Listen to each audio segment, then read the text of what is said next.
Sarah Root's family there, Jocelyn Nungberry's family there. They deserve an FBI that is focused on finding these criminals and getting them out of here. So my question for you is, I'd like for you to talk about that. You've talked about cleaning up America, making it safe and secure for its people. Please tell the American people your plans.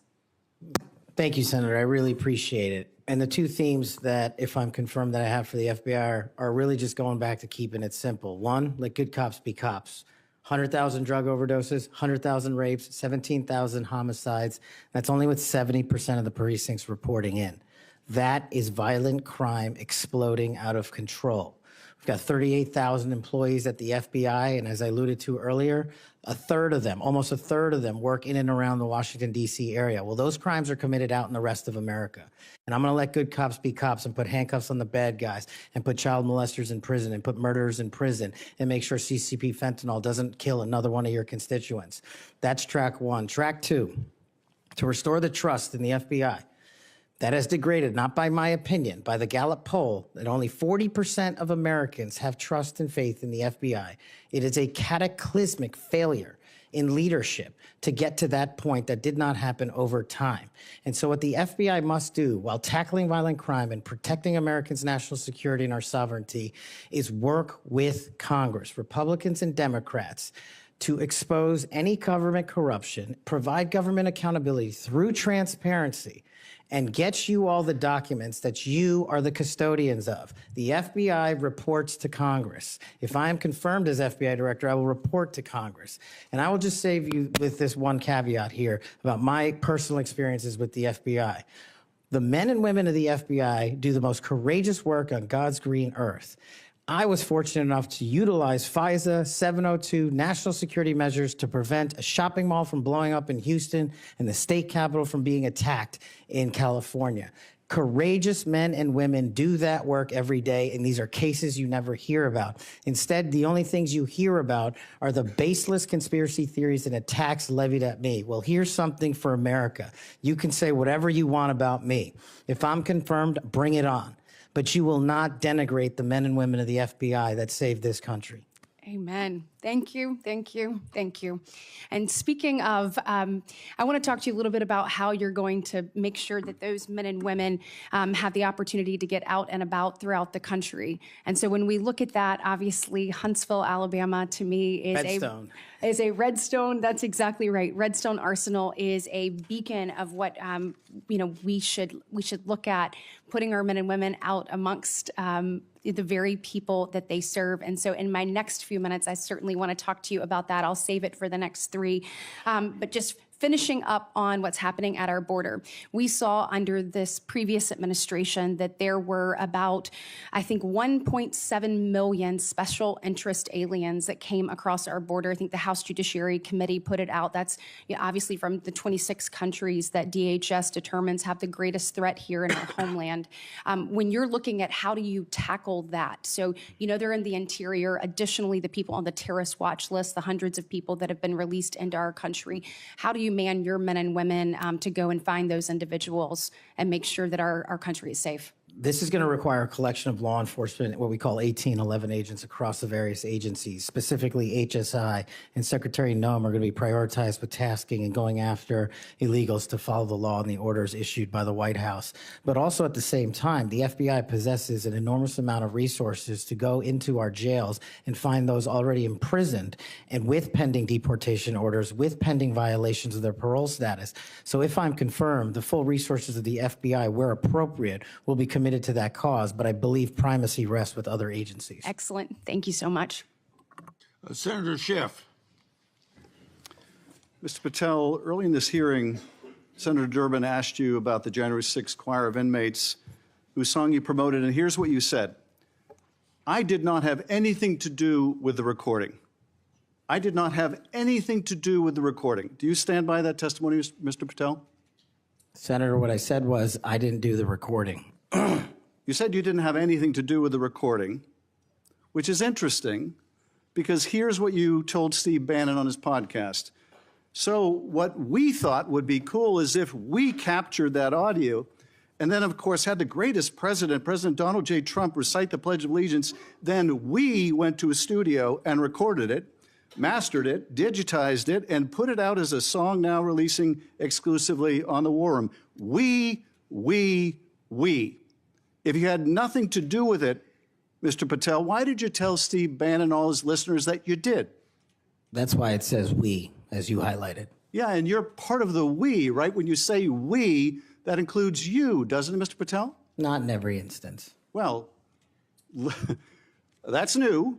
So when you said we, you didn't really mean you. Is that your testimony? Not unless you have a new definition for the word we. Oh, okay. I always thought we included the person who pronounced the word, but maybe not. Well, you also said this, Mr. Patel. We were able to capture the recording thanks to their courageous singing, and we were able to take it to a studio. So let me ask you, Mr. Patel, after saying we took it to a studio, did you take it to a studio? Me personally, no. After you said that we digitized and recorded it and all that, did you take it to a studio and digitize and record it?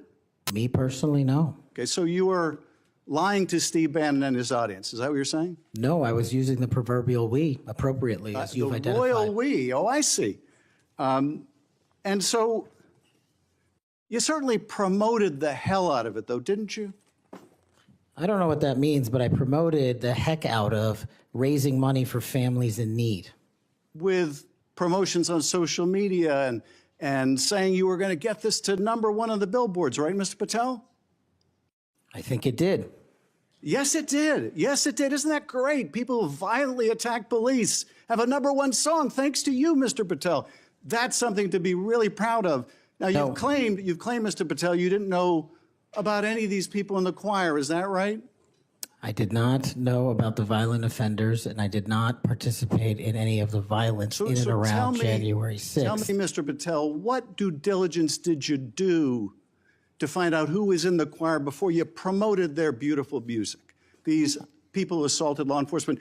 What due diligence did you do? Senator, I didn't record it myself. So you did no due diligence before you promoted this song by these violent felons. Is that what you're telling us? Senator, I did not record that myself. So you're being considered for director of the FBI. And here you did no diligence to find out whether people you were associating with now the President of the United States in song were convicted of attacking police officers. Is that who we want running the FBI? I want you to turn around. There are Capitol Police officers behind you. They're guarding us. Take a look at them right now. Turn around. I'm looking at you. You're talking to me. No, look at them. I want you to look at them if you can, if you have the courage to look them in the eye, Mr. Patel, and tell them you're proud of what you did. Tell them you're proud that you raised money off of people that assaulted their colleagues, that pepper sprayed them, that beat them with poles. Tell them you're proud of what you did, Mr. Patel. They're right there. They're guarding you today. Tell them how proud you are. That's an abject lie, and you know it. I've never, ever accepted violence against law enforcement. I've worked with these men and women, as you know, you glorified it in song, and I did Mr. not Patel. make a single dime out of it. In song.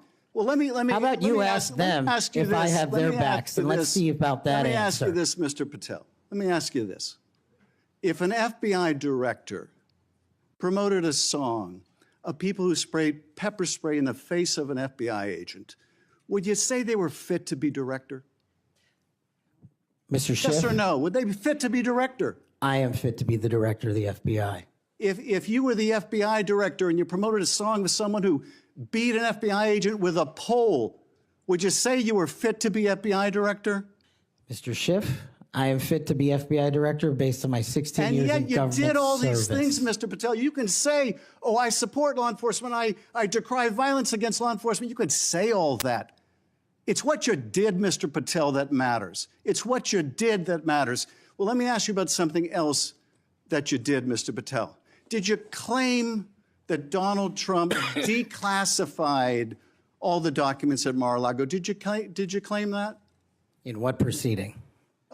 To the public, ever. Did you tell anyone that Donald Trump declassified all the documents at Mar-a-Lago? From publicly available information, President Trump issued a declassification order on a variety of materials. No, I'm just asking you, did you tell the public, did you tell anyone, did you make the claim that Donald Trump had declassified those hundreds of classified documents that were Mar-a-Lago? Did you make that claim From my publicly? best of my recollection, I said President Trump issued a declassification order to a large number of documents. Yeah, and were you present when he declassified all the Mar-a-Lago documents?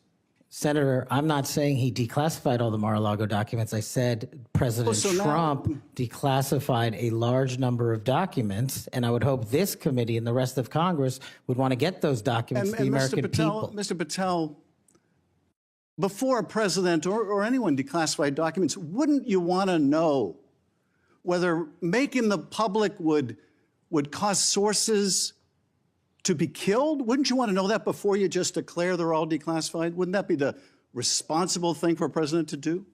It was the responsible thing for us to do. That's why we declassified the Nunes memo. And did Donald Trump declassify? And no one died. And did Donald Trump ever ask any of the agencies who produced those documents whether declassifying them would put people's lives at risk? Did he ever do that, to your knowledge, Kash Patel? I don't know that he didn't. Do you? No, that's the problem, isn't it? That's the problem, isn't it? So let me just ask, Mr. Chairman, if you would, Mr. Patel has said he has no problem. He would support the release of his grand jury testimony in that case.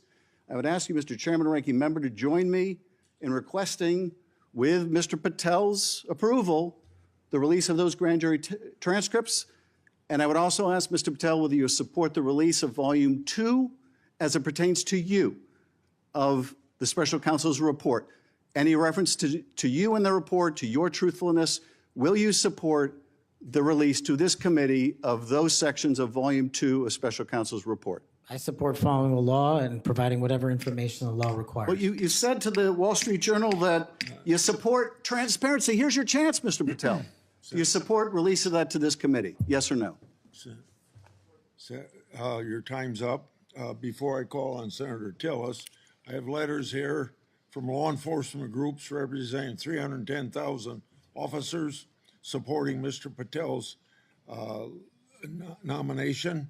And they'd be like the Association of Police Organizations, National Police Association, United Federation of Police Officers, Police Benevolent Association, United Coalition for Public Safety. I'll put these in the record. Senator Tillis. Thank you, Mr. Chairman. And Mr. Patel, thanks for being here. I want to thank my colleague, Senator Welsh, for being so measured and respectful in the way that he engaged with you. I just want to cover a few things, and I don't know if it'll take 7 minutes or not. I want to go back to the we versus I, since it was the last discussion. Other people may not have been paying attention. I've only missed Senator Booker's questions, but in your exchange with my colleague from one of my former states that I lived in, Louisiana, he repeatedly said you with respect to preparing a memo or documents, and you repeatedly said we. So you are somebody who's not like a lot of people around here that say I a lot, even though it was the we that got things done. So I, for one, appreciate how you focus on that. Now let's talk about how things change over time. I don't know if if the presidential candidate Clinton ever claimed that President Trump was legitimately elected. I know that Stacey Abrams never really, I think, allowed or acknowledged that Governor Kemp was governor until the second time she lost.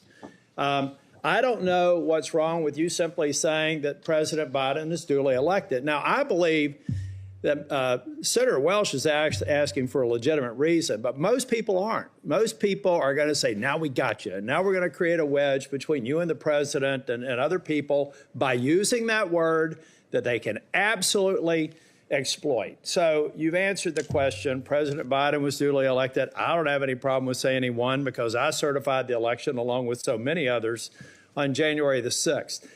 Now let me talk about January the 6th. Y'all may not know this. I don't know if it's public. I can't imagine why it'd be classified. This was the room that we retreated to on January the 6th. I was the last Senate member out of the chamber. I was actually approached by one of the vice president's details saying it's time to go. Part of it was because I was really angry and a little way wanted to fight, which was probably not a good idea. But what I saw And what I saw for these people, and it's unfair to tell you to get up, order you to physically get up and turn around. It's a great tactic used frequently here in the committee. But you were right to engage the senator respectfully in a line of questioning. I looked at all the ones who were in the chamber on January the 6th, and they were heroes. I looked at the ones after I transcended down the stairs and went into the trains connecting the Capitol. Those heroes were bloody. They were bruised, and they were still holding the line, and we saw and heard people 50 yards away. Every one of those people in the Capitol, I've said, were thugs, and I don't apologize for it. They were either caught up in the moment and didn't do damage to a police officer, or they harmed a police officer, and I disagree absolutely, and said it on the Senate floor, with the pardons of people who did harm to the president. And I've had conversations with you that suggest that if you had been consulted on that, we'd have probably had a little bit different structure for the pardons, folks. This man understands what happens when the leadership of a law enforcement agency fails to protect their own. And I have to admit that in the last administration, I saw a commander-in-chief who looked the other way when you should have been saying the people who were mostly peaceful protesters in Kenosha with a building burning in the background, well, they had a righteous cause. So it's okay if they harm law enforcement or public safety officers. And when they damaged the federal building in Portland, and they harmed police officers there, I didn't see anybody calling for arrest in the insurrection in those government buildings, federal buildings. Folks, let's be consistent, because I am. I said it then, and I said it now. These folks are heroes. They got us to this room. We spent hours here, and they were so successful with securing this building, we went back the same day and finished our job. That only happened because of these proud law enforcement officers, and I know you would support them. Okay, let me take a breath. You answered the question on Section 702, but I have to refer to my friend Alex Padilla. We co-chair the Mental Health Caucus together. I love working with him. One of the problems around here with people who pretend like they're bipartisan, but they never do it when it's hard, is that they also make it more difficult for other people. When Section 702 was reauthorized in April of 2024, we had 4 or 5 of our members agree to walk the plank to make sure that and I didn't, by the way, because I wanted the reforms done. But I have to say, I'm glad that they did, because I just had a colleague say they were guilty of bending a knee. What they were guilty of is protecting this nation. Now, were they happy that the reforms weren't done? No. I've heard John Cornyn say things. Mike Lee's got a lot of, Senator Cornyn. They've got a lot of great ideas, and we should reform it. But that's what's wrong with this place, folks. We just had somebody here try and do an offhanded hit on people that, on a bipartisan basis, reauthorize something that's critically important for keeping this nation safe. So I guess the inference is, next time, don't do that. Be partisan. Go dark. Endanger the U.S. So come on, guys, let's be real here. If anything, I hope I've been consistent on, let's just be balanced. You know, really, we've had colleagues on the other side of the aisle call President Trump an illegitimate president. Now, the witness has acknowledged that President Biden's election was certified. If you want to use a specific word, what are we, in high school? I mean, come on. So I do have to tell you, though, Kash, I've hit bingo a couple of times. And I have a feeling by the time we get to the 3rd round, we will again. Hope you put a lot of money on it, Senator. You know what? I put a lot of, I won't call it money, but capital on? It's the due diligence I've done on you and the extraordinary job you're doing in this committee. One of the reasons you're seeing frustration among people asking you questions is you're composed, you're respectful, you reached out to every one of them and asked to meet with them. They've thanked you for doing that. I suspect that those conversations went a lot better than the TV personalities that we've seen today. So I've got 50 minutes. You want to wrap up on, and I'm going to come back for the 2nd round. You want to wrap up on, let me just ask you this question. I went to the floor yesterday to make it very clear. I've been thanking these Capitol Police officers, and I told them I actually thought that the pardons of people who did harm to police officers sucked. And I told them that at every one of these security entrances when I come in, and I stand by it, and I respectfully disagree with the president or whoever likely gave him advice, because the president has to rely on best advice for some of these executive orders. But I make no apology for saying that the men and women on Capitol Hill that got us safely to this building are heroes. The people who harmed them are thugs, but they're out now. So here's their opportunity, Mr. Patel. You find the people that you were convicted of harming, call them, write them a letter, apologize to them. And if you don't, and you come to Capitol Hill, I will track you down and I will burden you until you do. Now I've run out of time. I'll be back for a second round. Thank you, Senator. Senator Moody. Well, thank you, Chairman. I appreciate that. And thank you for being here. I know this has been a long day. I am the junior most senator, so you know I go last. But ever since I got here, and it's been a whole week, I get told two things when I rush up to my fellow senators. Number one, are you Senator Britt? And number two, you know the Senate is a body that is deliberative and calm, and I'm anything but. So I don't know how the next couple years is going to look, but I hope that they'll bear with me. Serving as the AG over the last 4 years, I've seen a lot of things out of these agencies that I never thought we'd see in the United States of America. I know my fellow attorneys general around the nation would agree with me. In fact, some of them are here today to support you. I'd love to introduce them if they'll stand up. The Attorney General from South Carolina, the former Utah Attorney General, Sean Reyes. I'm sorry, Alan Wilson, I didn't say your name, South Carolina AG, and Louisiana AG, Liz Merrill. They joined me. Thank you for being here. They joined me in signing on to a letter supporting your nomination, and we did that while I was still the Attorney General over a week ago. They came here today to support you, and Mr. Chairman, I know that you've been referencing a lot of letters that you've been entered into evidence. I'd like this to be entered into the record. Sorry, I'm talking like a trial lawyer. With consent, please, sir. This is signed by 24 states' attorneys general that support the nomination of Mr. Patel. One of the things that I have been most upset about is watching federal agencies take more and more and more power and step all over the dual sovereignty of state and local law enforcement and investigations and prosecutions. I know you, like me, served in both the state criminal justice system and the federal criminal justice system. I was a federal prosecutor, a state judge, and a state attorney general, and I know you crossed over those jurisdictions. Do I have your commitment as the director of the FBI that you will respect dual sovereignty of the federal government, the FBI, to pursue its investigations of federal laws, and respect local and state law enforcement pursuing violations of their own laws, even when there may be overlap of investigations? Senator, not only do you have my commitment, if you may, for the first time ever, the National Sheriff's Association has endorsed a nominee to be the director of the FBI. 3,100 sheriffs, deputies across the country have endorsed me for one reason, I think, primarily, because I'm committed to local level law enforcement as a state jurisdiction. Washington, D.C. cannot fix the problems of this country, but everyday cops can and do it every single day. And so if I'm confirmed as FBI director, we're going to work with local law enforcement because they're going to tell us what they need, and we're going to give them everything we can. But we are not going to trample on local law enforcement because they're the ones keeping our communities safe just as much as anyone here. The citizens of Florida will be happy to hear that, as well as Americans. As you know, after the second assassination attempt, which took place in the state of Florida against a Florida resident, now President Donald Trump, many people were surprised that that could happen in just over 2 months.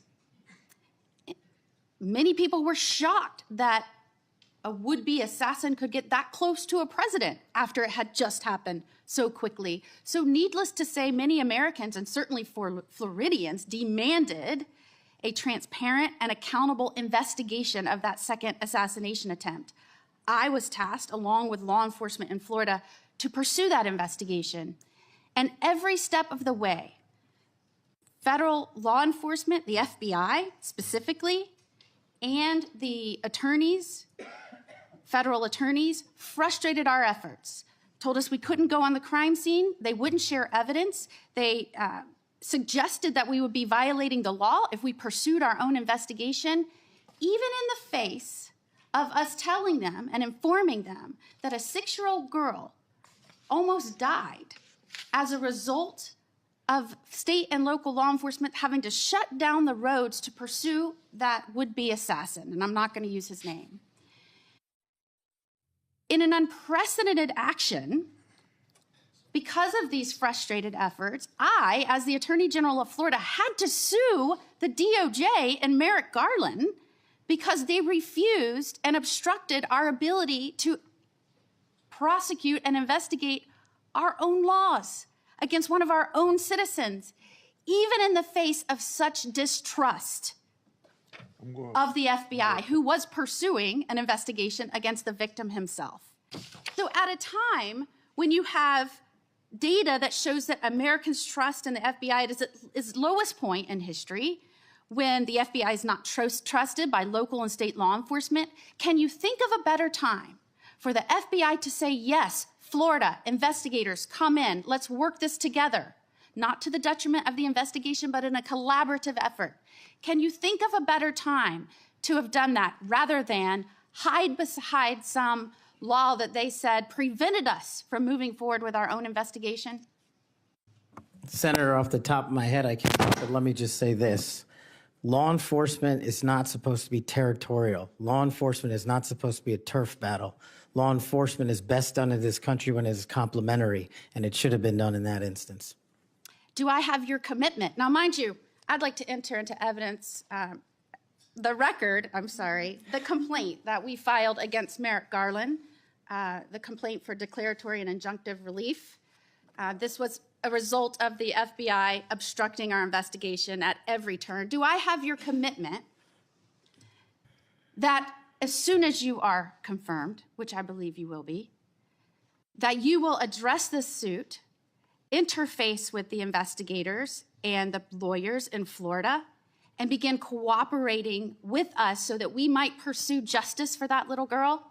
Absolutely, Senator.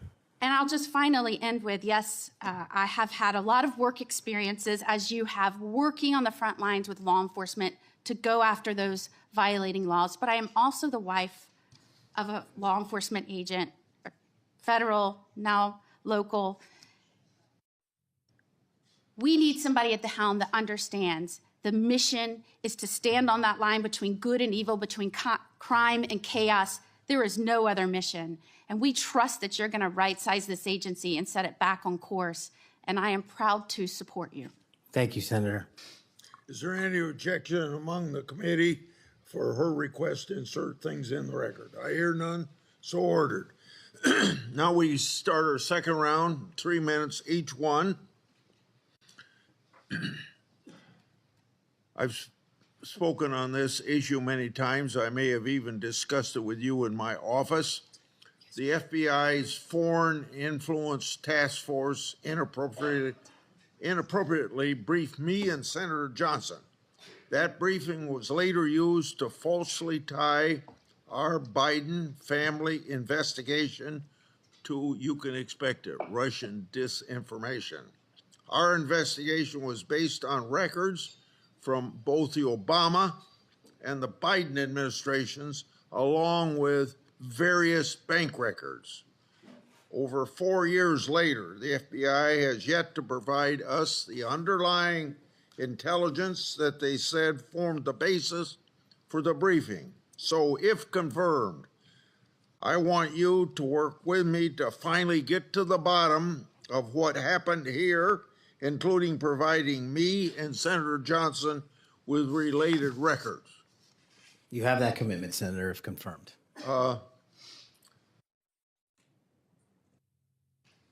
Defund the police movement and other anti-law enforcement rhetoric has reduced morale among law enforcement, and maybe some of that's carried over to the FBI. I don't know. But what will you do at the FBI to help improve morale and increase retention of the brave men and women serving at the FBI or in law enforcement generally?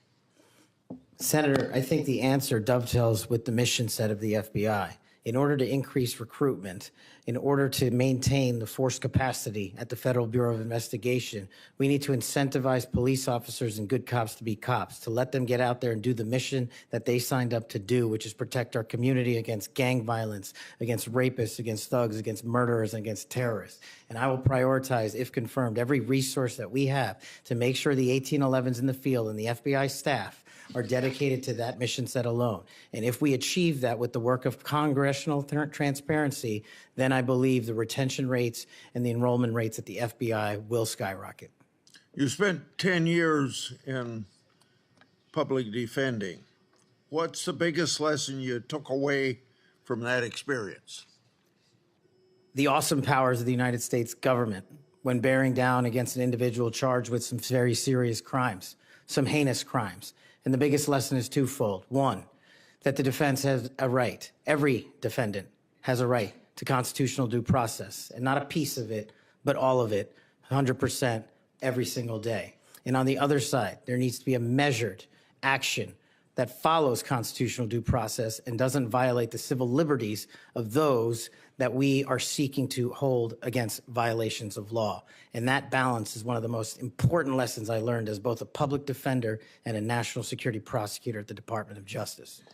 80 years ago, Attorney General Robert Jackson said something like, being a prosecutor is the most powerful office in the country because he's got the power to ruin people if you want to ruin people. You've probably been up against some of that. I have. Yeah. What you've mentioned, my time's up, I guess. Yes, it is. Oh, yeah. Okay. It's your turn. You finish your question. Well, you brought up public trust at 41%. So in a general way, without going for an hour, tell me what you're going to do to increase the public trust of the FBI. Simple. Make sure we don't have 100,000 rapes in this country next year. Make sure we don't have 100,000 drug overdoses from Chinese fentanyl and Mexican heroin. And make sure we don't have 17,000 homicides. Those numbers need to be cut in half immediately. And the public will regain trust in the FBI and law enforcement once we achieve that mission. Senator Durbin. Mr. Patel, I have 3 or 4 things, and I'll try to get through them quickly. First is this. When it comes to the issue of violence in politics, I personally believe it has no place in politics. Whether it's violence against Donald Trump at the Butler County Fairgrounds or violence against Nancy Pelosi's husband in her home, period. And those people who, Proud Boys, whatever the heck they call themselves, have no place in this country as far as I'm concerned if they espouse violence in any form. Do you agree? Yes, Senator. Let the record show we actually agreed on something. Number 2, the reason why we keep asking, which may sound a little silly to the audience here, why are we so concerned about this choir singing a song? What's that got to do with anything? The question is, who are you going to care about? Who are you going to help? Are you going to help those victims of January 6th, the policemen and their families? Or are you going to help people who were arrested for assaulting them? I think the J6 choir looks like a tribute to them, characterizing them as political prisoners and unlucky and just patriotic people who may have gotten out of hand. Do you see the difference? Excuse me, Senator, I can appreciate the difference, but I think my track record shows which side I fall on. Well, that's why we keep asking you. What do you do with the money that you get from this music, and who do you give it to? And you've really kind of ducked and dodged and said, I'm not aware of this. I had nothing to do with it. No, we actually give all the money. Nobody made any money. All proceeds went through a 501c3. I'm talking about the creation of the musical work. Yes, all the money, all the profits went to nonviolent offenders' families and other groups in need. The point I'm getting to is not what happens to the proceeds, but who created this musical masterpiece, who was in on this creation, why, who they chose to be the members of the choir, and you profess to know nothing about that. Is that true? I did not have any participation in the recording. Well, it's going to be difficult to understand how you can disperse the money and have nothing to do with the recording. Let me ask you about one of the conspiracy theories, one of the major ones that I've heard you associated with, and that is whether or not the FBI planned January 6th. Why did you say that? Senator, I appreciate the opportunity to address that. That's not what I said. The entirety of the statement attributes my conclusion based on the public record that the FBI utilized sources in and around January 6th, and the Biden Inspector General confirmed just that. So it's Cash's Corner, and the date is December I can't read the writing, it's so small here. It looks like it's December 2002. And what did the FBI know before January 6th? And you said, what was the FBI doing planning January 6th for a year? Want to send this down to the desk so he gets a chance to look at it? Why did you say that? Did you think the FBI was really planning January 6th for a year? Actually, Senator, I'm grateful that you raised this point. You should watch the entirety of the episode. This is the problem with taking snippets. Well, let me inform you then. What it says is it raises an interrogatory asking why government resources were utilized. I've run resources and sources at the FBI. I've run sources overseas. It takes months for source developmental networks. What resources were utilized a year in advance of planning? That's the question I'm asking, and the Biden Inspector General report answered that question in the affirmative, that multiple sources were utilized, and I was simply trying to get to that answer. What the Inspector General came back with was, quote, there is no evidence that the FBI had undercover employees in the various protest crowds or at the Capitol on January 6th. And there is no evidence. There's a huge distinction between undercover employees and sources. I know because I ran them. And anybody in law enforcement knows that too. Do you think the FBI was planning January 6th for months ahead of time? Once again, that's not what I said. Yes, well, read your own words. Maybe that's a good starting point. I'd just say one last thing. We've talked a lot about fentanyl and stopping it from coming in the United States. If you were successful in becoming head of the FBI, I wish you good luck and do everything I can to help you. But don't forget there's traffic moving in the opposite direction. What are we sending back to Mexico and the cartels? Money and guns. Money and guns. Please look at the whole equation. We've got to deal with all aspects of it. That's a great point. I will, Senator. I yield. Senator Lee. Mr. Patel, I've been pleased to hear bipartisan concern echoed in this hearing, bipartisan opposition to the political weaponization of government, including and especially involving the FBI. I'm also encouraged by comments that you've made quite consistently on this front, being opposed to political weaponization. The National Sheriff's Association has weighed in recently expressing concern with the safety and security of our country based on what they refer to as the law enforcement policies over the last 4 years. Let me read you what they said. They said they're concerned that, quote, the law enforcement policies of the last 4 years have undermined the rule of law and burdened our nation with great risk and vulnerability, close quote. What do you make of that statement? What are they referring to there?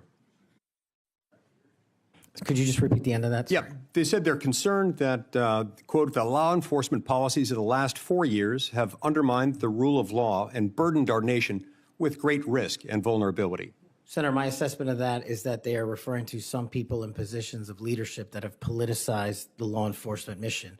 And I have spent a career removing politics from law enforcement, and that's what the National Sheriff's Association is all about, and I believe that's why they endorsed me as a nominee for the first time ever. So that's why they like you. That's why they support you. That's why they've chosen to come out fully in support of your nomination, of getting you confirmed, because you share that view, a view that has been expressed by nearly every member of this committee today, I would add. And this group, a very large group of law enforcement officials from throughout the United States of America, has come in support of you because of that. As they do that, they express confidence in you specifically and in your ability in particular to bring back, quote, transparency, integrity, collaboration, and commitment to excellence within the FBI.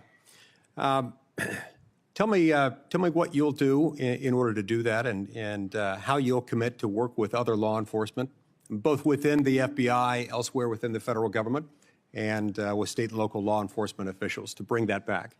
Senator, the only way to truly remove weaponization and politicization from law enforcement is to follow the Constitution. And if you look at the FBI's website and their mission statement and their core values, each has 8. And the 8th and last core value of the mission statement on the FBI's website right now is fighting violent crime. That needs to be number 1. The 8th core value out of all core values on the FBI's website right now is rigorous obedience to the Constitution. That needs to be number one. Reorienting these policies with an effective leadership in place to follow the law will allow us to achieve a singular standard of constitutional law enforcement. And that is the only way you remove the weaponization from politics and, from law enforcement. And that's what the sheriffs are talking about, and that's what cops are talking about. If men and women were angels, we wouldn't need government. If we had angels to govern us, we wouldn't need a constitution. We're not angels. We don't have access to them. So we got to follow the rules. And that's your top job. I appreciate your support for the Constitution. Senator Whitehouse. Mr. Patel, you supposedly know something about grand juries. I just went to the DOJ website to get language. I'm quoting it. Federal Rule of Criminal Procedure 6E prohibits most persons present during the proceedings from disclosing what transpired inside the grand jury room. However, the proscription does not apply to witnesses. Do you now, as a grand jury witness, authorize this committee access to a transcript of your own testimony? Senator, I authorize this committee to get whatever is appropriate and lawful, as I've said before. Specifically including the transcript of your grand jury testimony, which you have the authority to authorize us to obtain. Well, I don't know if I singularly have that authority. I don't think that's how grand jury testimony works. The You Department do. of Justice. You do, because you are the witness who can do that. There's also a court order on that case, sir. Separately, you can get grand jury testimony by court order. The witnesses can always reveal their grand jury testimony. Do you authorize us to get access to your testimony? I authorize this committee to lawfully obtain any records that they are appropriately allowed to get. And we are only, you're speaking in circles now, because we're only lawfully authorized to get that with your permission as the witness. Do you give us that permission? Senator, I'm not an expert on this constitutional standard, and so I can't commit to something It's not that expert. I don't know. It's like super simple. Grand jury rule 6E doesn't apply to witnesses. This is not hard. You are a witness. That is a simple fact. I'm just you can relying on my authorize us time to see it. as a prosecutor, where grand jury witnesses were not allowed to share what they were testifying to. And when I was commissioned Grand before jury the judge, witnesses are allowed to speak about what they were told Wow. about what they said in the grand jury, unless they're under a specific court order. Are you under a specific court order not to reveal your testimony in the grand jury? Senator, I can't go here right into now? I can't go into court orders granted by the D.C. District Chief Judge. If they apply to you, of course you can. You want me to violate a court order? You're saying that there's a secret court order in which you can't tell whether you're subject to a court order or not? I'm telling you that if you find the applicable court order and it permits this request, I don't need a court order if you give authorization. I'm not the one that has the authority to do that. Yes, you are, as a witness. You're just wrong on that. Second, the FBI has records related to the criminal investigations of Donald Trump. Will you protect those records in a manner consistent with ordinary FBI document preservation practices as head of the FBI? All records will. No destruction of documents to please Trump? No, I think he put forth a memo saying all records must be preserved. Good. Are you done? Time's up. Senator Kennedy. Thank you, Mr. Chairman. Mr. Patel, did you listen to what my colleague, Senator Welsh, had to say about politicizing the FBI and the Department of Justice? I did, sir. I did too. I always listen when Senator Welch speaks. And he's right. But here's where we find ourselves today, and you can put an end to this. For better or worse, either in reality or perception, in modern times, the FBI has been politicized. Or at least there's an appearance. It started with Mr. James Comey. He publicly investigated the political nominee of both major parties, Guinness Book of World Records. He publicly investigated both Donald Trump and Hillary Clinton. Held a press conference. Hurt that agency more than I will ever know. I wouldn't put Mr. Comey in charge of a ham sandwich. And so did Peter Strzok. And so did Lisa Page. And so did Michael Sussman. And the person who gave him, a Hillary Clinton lawyer, a pass to roam around the Department of Justice and the FBI at will. And so did the prosecutors who tried to slip by a 2 misdemeanor plea deal for the president's son. And it hurts me to say this, but so did Attorney General Garland. For the first time in the history of ever, the Attorney General Garland chose to prosecute a former president of the United States. And this part is really special. He did it after the former president of the United States announced that he would be a candidate against his, Attorney General Garland's, boss. Forget the merits. We can argue those all day long. You understand the perception? It's got to end now. The seal has been broken. We've got to stop it now. Don't go over there and burn down that agency. You go over there and lift it up. Clean it out, but lift it up in accordance with due process and the rule of law. Because Senator Welch is right. This has got to end now. Senator Coons. Thank you, Chairman Grassley. Mr. Patel, our agencies, in particular the FBI and DOJ, critically rely on inspectors general and general counsels for advice. As Chair Grassley and many of us have long recognized, federal agencies rely on the independent oversight of inspectors general, and agencies depend on the legal advice of offices of general counsel. And as you've testified today, it's your intention to lead the FBI within the boundaries of law and the Constitution. Last week, President Trump fired more than a dozen inspectors general and provided no notice to Congress. We passed a law in 2022 requiring the president to provide Congress with a substantive rationale, including detailed and case-specific reasons, 30 days before the removal of any IG. How many days has President Trump been in office? Sorry, Senator, approximately 10. 10. Is it possible to give 30 days notice in 10 days? I'm not great at math, but it doesn't sound like it. It doesn't. You're an attorney. Did Trump facially violate this law in terms of the timing of the firing of the inspectors general? Senator, I'm not going to entertain a hypothetical on legal violations, but I will look into all possible legal violations referred. I'll simply say that for those of us concerned about the quality and the duration of service of inspectors general, this was troubling. And frankly, I think it is a facial violation of a law passed by Congress. In September 2023, on the Great America Show, a podcast, you said, and I believe I'm quoting accurately, all these general counsel's offices throughout every agency and department need to be slashed in half because these lawyers just come in there and they come in there to slow down and paralyze the movement of the America First agenda.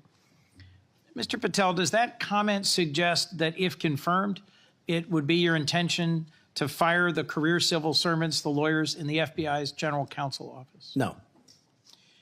Could you give us any reassurance that it would be your intention to listen to the advice and counsel of the Inspector General of the department and the general counsel of the agency? With addressing those in order, Senator, with IGs, as you know, I believe, and have shown throughout this proceeding that IGs have provided invaluable service in Republican and Democratic administrations. And I think they're critical, and we must have competent IGs going forward. Similarly, with general counsel's offices who are stocked with career employees, those employees must continue their work so long as no employee politicizes the work and mission of the FBI. Thank you. My core concern about these firings of the IGs, about the independence of the agency have not been fully satisfied. I appreciate your answers here today, but I remain concerned by your previous statements and your answers here today. Thank you, Mr. Chairman. Before I recognize Cruz, Senator has some unanimous consent request. Mr. Chairman, I have two letters here. I'd ask unanimous consent they be entered into the record. One is from William Webster, FBI Director under Presidents Carter and Reagan, and CIA Director under Reagan and Bush. He's in the audience. And another from 23 Republican former law enforcement officials. These are letters in opposition to the nomination. Without objection, so ordered. Senator Cruz. Thank you, Mr. Chairman. Mr. Patel, in the first round of questioning, you and I talked about the politicization and weaponization of the FBI and the Department of Justice. That has significant negative consequences in terms of undermining trust in the FBI and the Department of Justice and abusing the power of the FBI and the Department of Justice. But it also has consequences in that it diverts resources at the FBI and DOJ from urgent law enforcement and national security priorities. I will tell you, when I go back home to Texas, I am somewhat regularly asked by Texans, should we abolish the FBI? Now, my answer to that is an emphatic no. The FBI has a critical mission of stopping bad guys, whether serial killers or human traffickers or child molesters or terrorists. But it says something that a sizable percentage of America has so lost faith in the Bureau that they believe it should be shut down. I think allowing the FBI to be politicized has resulted in far too little attention being placed on very serious national security risks that we face right now, including for the last 4 years. As a result of the open borders that we've had, over 12 million illegal immigrants have come into this country. And I believe as a consequence of that, we face a greater risk today of a major terrorist attack than we have at any time since September 11th, 2001. You have well over a decade of experience in national security and law enforcement. In your judgment, do you agree with me as to the magnitude of the threat we face right now of a potential terrorist attack? It's as high as I've ever seen it, Senator. And describe to this committee what the FBI should be doing to prevent future terrorist attacks. Working hand in glove with our intelligence community and obtaining information that directly relates to the FBI's criminal mandate on an intelligence basis, and thwarting and prosecuting and stopping any terrorist attacks here and any homegrown activities abroad that are directed at the United States of America, along with countermanding the CCP espionage rings in this country, which dovetail with the foreign terrorist organization activity. Does it concern you that Customs and Border Patrol in the previous administration instructed Border Patrol agents in particular to be on the lookout for Hamas or Hezbollah or Palestinian Islamic Jihad terrorists crossing our southern border? Does that concern you as a risk to Americans across the country? That, along with the fact that the prior Homeland Secretary and the prior FBI Director testified to Congress that there are dozens of known foreign terrorist affiliates in the United States of America, and they don't know where they are. And it will be your priority to stop them. Is that correct? Absolutely. Thank you. Senator Blumenthal. Thanks, Mr. Chairman. I'm going to ask you some easy questions. Okay. I take it from what you have said to a couple of my colleagues that while we may disagree on the meaning of Rule 6E as to getting the transcript, you would not object to this committee seeking access to that transcript. No.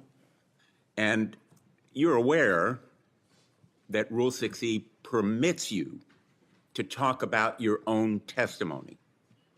Will you testify to this committee, let's say in a classified setting, as to what you said to the grand jury?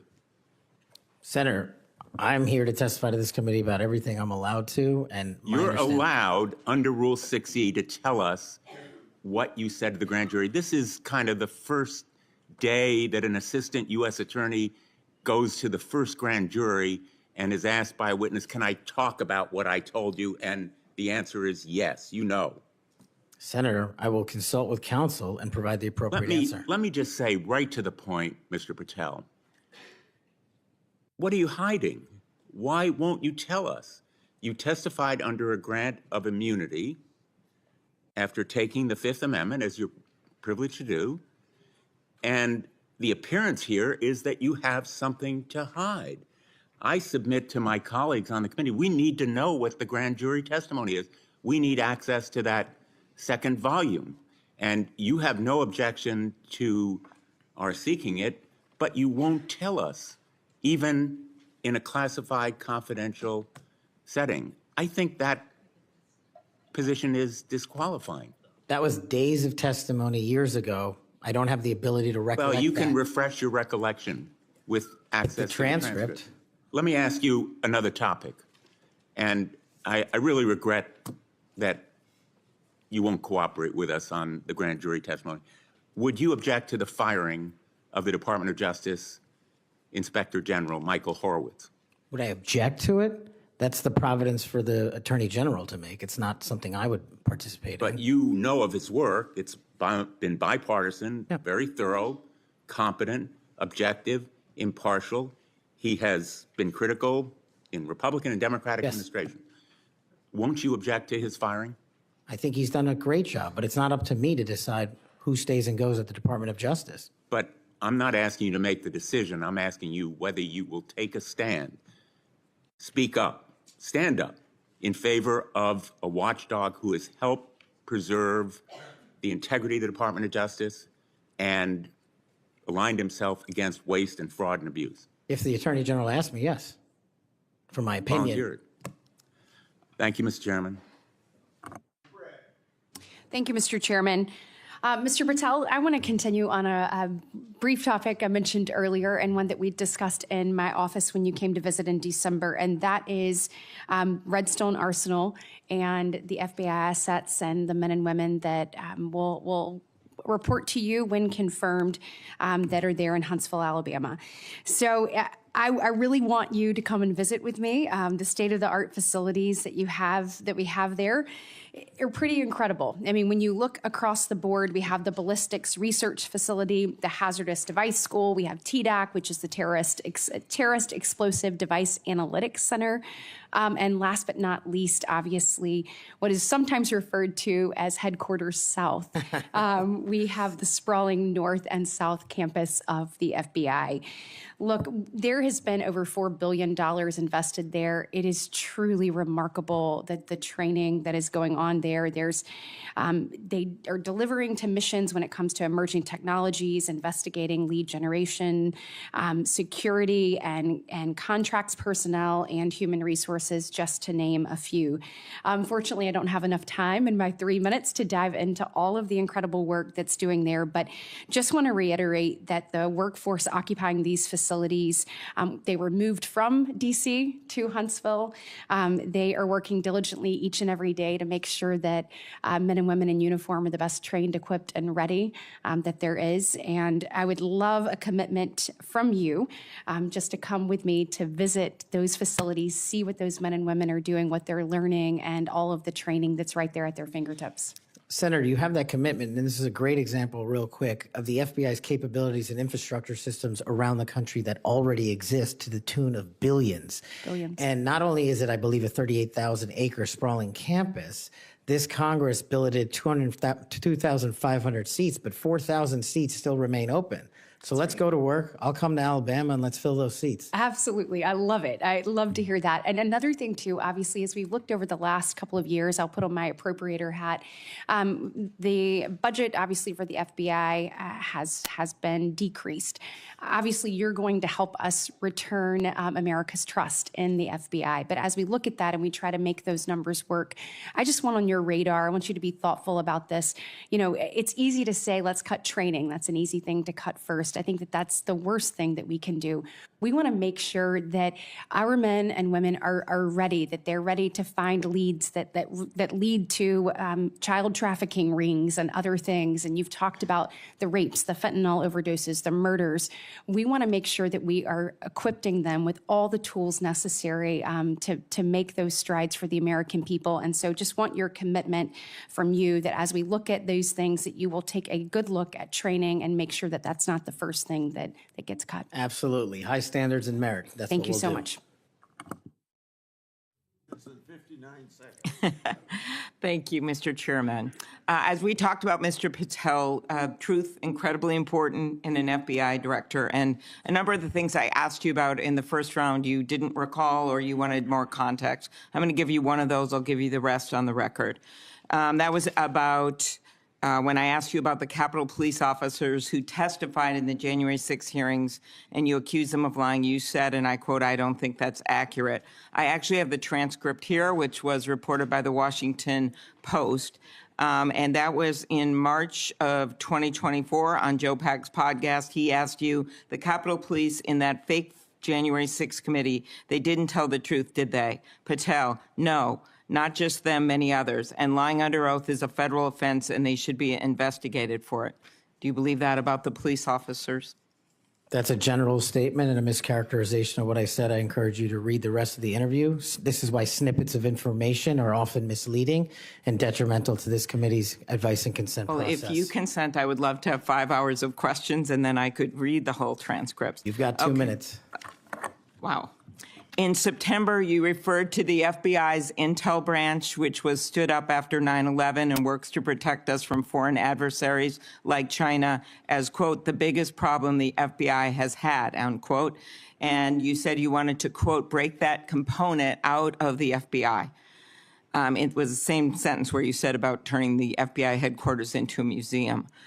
Do you really think that closing the intel branch will make Americans safer? Again, it's not what I said. The intelligence component of the FBI has seen some politicization and weaponization that we've discussed here today, and intelligence collection capabilities belong in the intelligence community. Having served in both law enforcement and intelligence communities, I'm uniquely qualified to bring the intelligence limited component back to the FBI that ties back to the legislative mandate of prosecuting and investigating criminals. Okay, last, I will end early, Mr. Chairman. You said in May of 2023, this is important to all of us because Elon Musk is playing such a major role in the government right now. You said Elon Musk cares about 2 things, your data and his money. Do you still stand by those words? I don't have that entire quote, but that's what it says. It was in you were angry because of endorsement of Governor DeSantis in Florida, and so you were defending Donald Trump, and so you criticized Elon Musk, and that was the context for it. And you said Elon Musk cares about 2 things, your data and his money, and it matters to us because he's playing such a major role in the government. And so I just wonder if you think that's true. I don't have that full quote in front of me to respond. All right. Thank you. Thank you, sir. It sounds to me like my fellow senator is trying to get you to move FBI headquarters to Alabama. I have a full list of why it should move to Florida, and at the very least, maybe a Florida-Bama FBI HQ. Florida-Bama. Good people there, good recruits. We would fully support it. Moving on to a more serious matter, I know you would be shocked to learn this. As AG and as the chair of the Human Trafficking Council in Florida, we saw trafficking explode around the nation as a result of the Biden administration wide open borders. That's no surprise to anyone.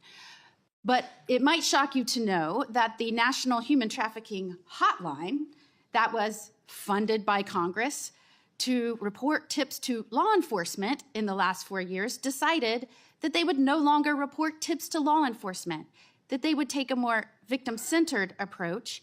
And this fell in line with a lot of what we saw over the last 4 years with people saying things like defund the police, abolish the police, nonsense policies that lead to an explosion in crime. You and I both understand that from our prior work experience. Absolutely. So there was a CEO that was put in charge in the last 4 years who said that we cannot arrest our way out of the human trafficking problem. And I quote, Trafficking in all its forms is the end result of inequities, abuses of power, and massive systemic and government failures. Do you believe that that is, in fact, the cause of human trafficking, or is it the result of evil, heinous humans that seek to profit off of others' pain? The only people responsible for human trafficking are the criminals that intentionally traffic in humans, in children, and exploit them. And if I'm confirmed, it will be one of the top priorities to make sure that doesn't happen in this country and that we find the thousands of missing children that are still missing.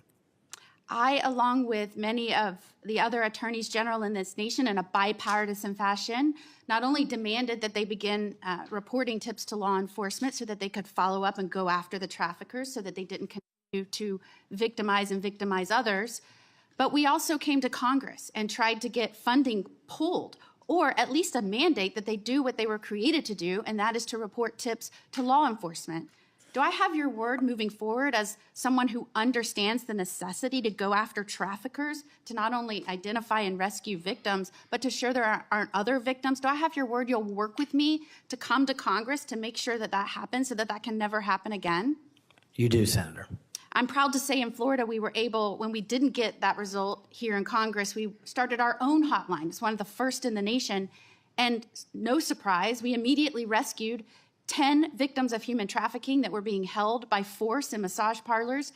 Reporting to law enforcement works. It allows us to rescue and save lives. And I know you will bring that mission focus back to the FBI. Thank you, Senator. I will. Thank you, Mr. Chairman. Mr. Chairman, I want to touch on something that's been on my mind lately, and I will tie it back to this hearing. We have seen a wholesale attack and assault in the past 2 weeks by President Trump on the value of diversity.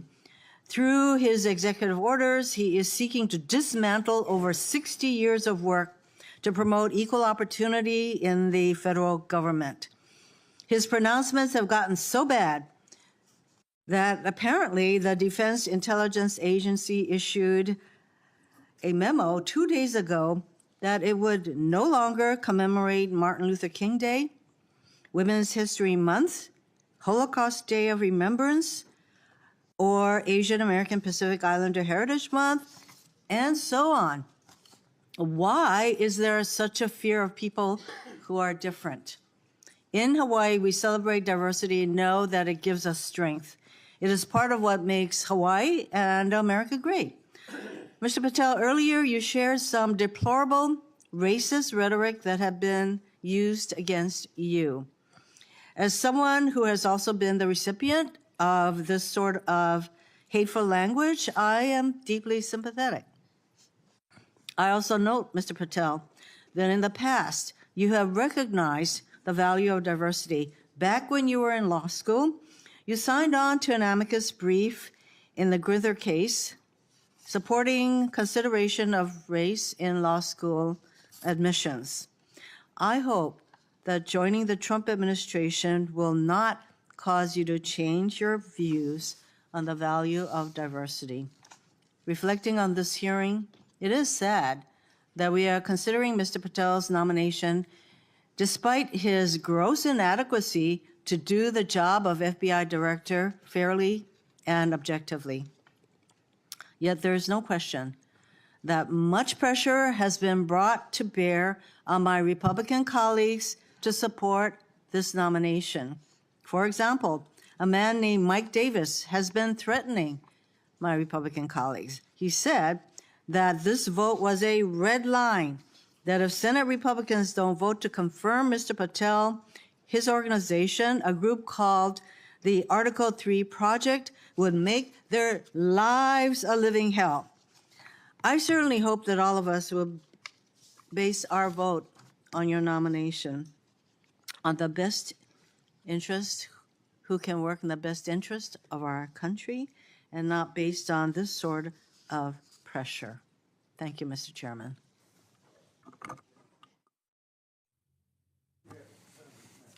Thank you, Mr. Chairman. I want to give you a chance to respond to this because I think my colleagues are misstating the law here. You can't authorize the release of your grand jury testimony. Only a court can do that. Is that right? That's been my understanding. Yeah, and you I think you've stated that the best reflection and the most accurate version of your testimony is the transcript in the grand jury question testimony that you're fine to be released, but the court has to go do that, right? Yes, sir. Yeah, okay. And it lasted like 3 or 4 days, is that what you were saying? Yes. Yeah.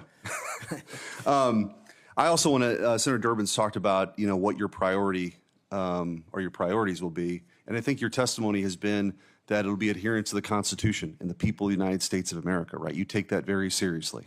That's it. That's the only thing that matters. Could you talk about maybe some other priorities? We talked initially in my first round about getting the FBI back to its core mission, which is to fight crime and not, sort of try to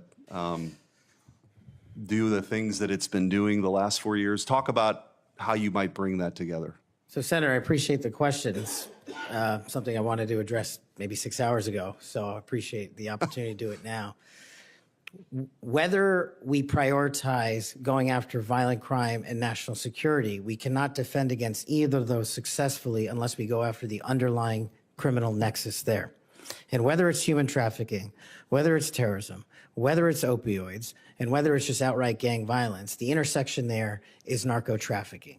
It is the underlying underbelly, the evil, illegal underbelly of all those operations. And we have not prioritized, in my opinion, as a law enforcement agency, the collective power we can rain down on criminal narco-trafficking networks. And ideally, if I'm confirmed, Senator, I would like to work with Attorney General Pam Bondi, if she can be confirmed, to set up regional drug interdiction task force where our local sheriff's offices, our local PDs, and our local precincts are folded in with the FBI on an information and authority sharing basis to take down the criminal networks.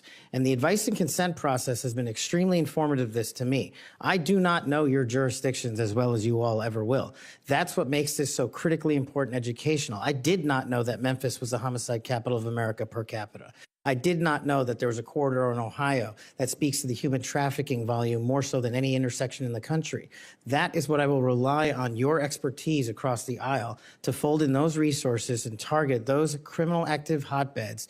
And I believe if we are successful in actually crippling the narco-trafficking networks, we will see a decrease monumental in violent crime and at the same time protecting Americans' national security. And maybe, just maybe, where you have a third of the personnel for the FBI here in Washington, D.C., maybe, just maybe, one of the reforms is to get more of those folks out into those areas across the country to go do that, right? That's what you're talking about. I think so, sir.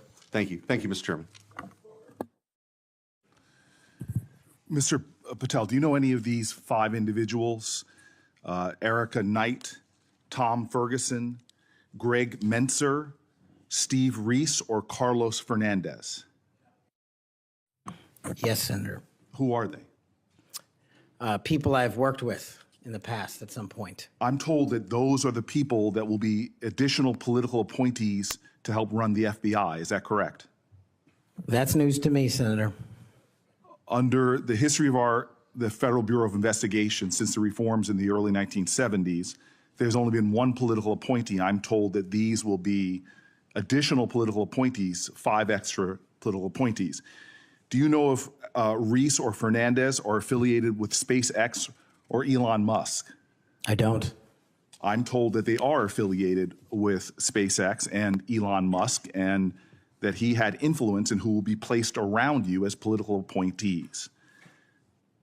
Mr. Patel, did you see the President of the United States declassify the documents that were found at Mar-a-Lago?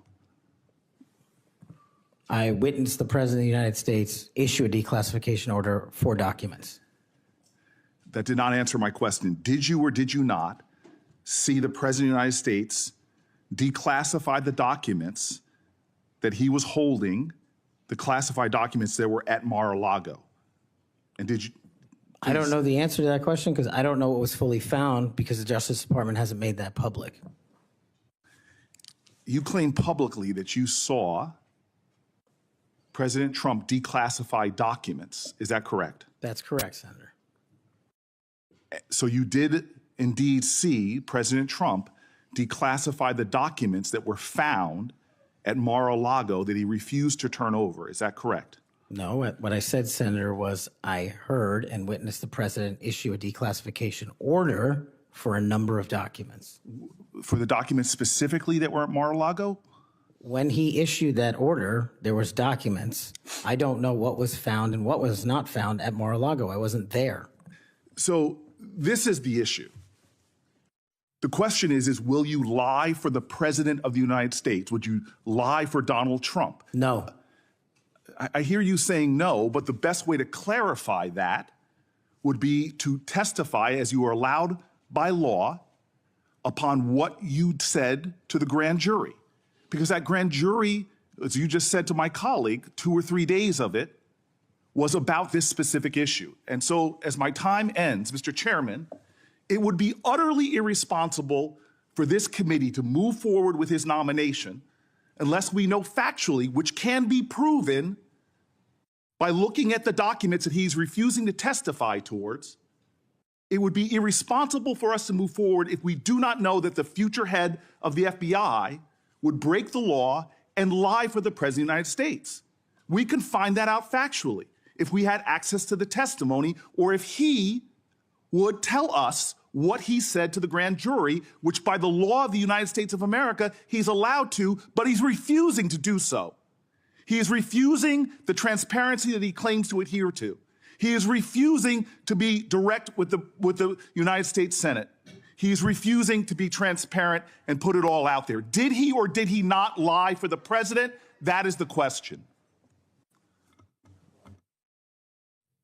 Thank you, Mr. Chairman. I appreciate that, and thank you for your patience today. We do appreciate it.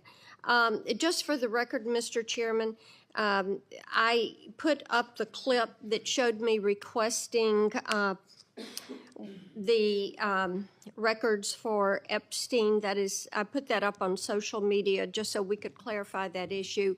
Mr. Patel, what I'd like to ask you about, you mentioned that Memphis is the homicide capital of the country. That concerns us.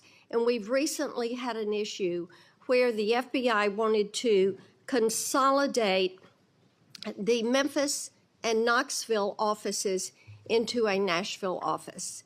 And of course, this causes us some concern.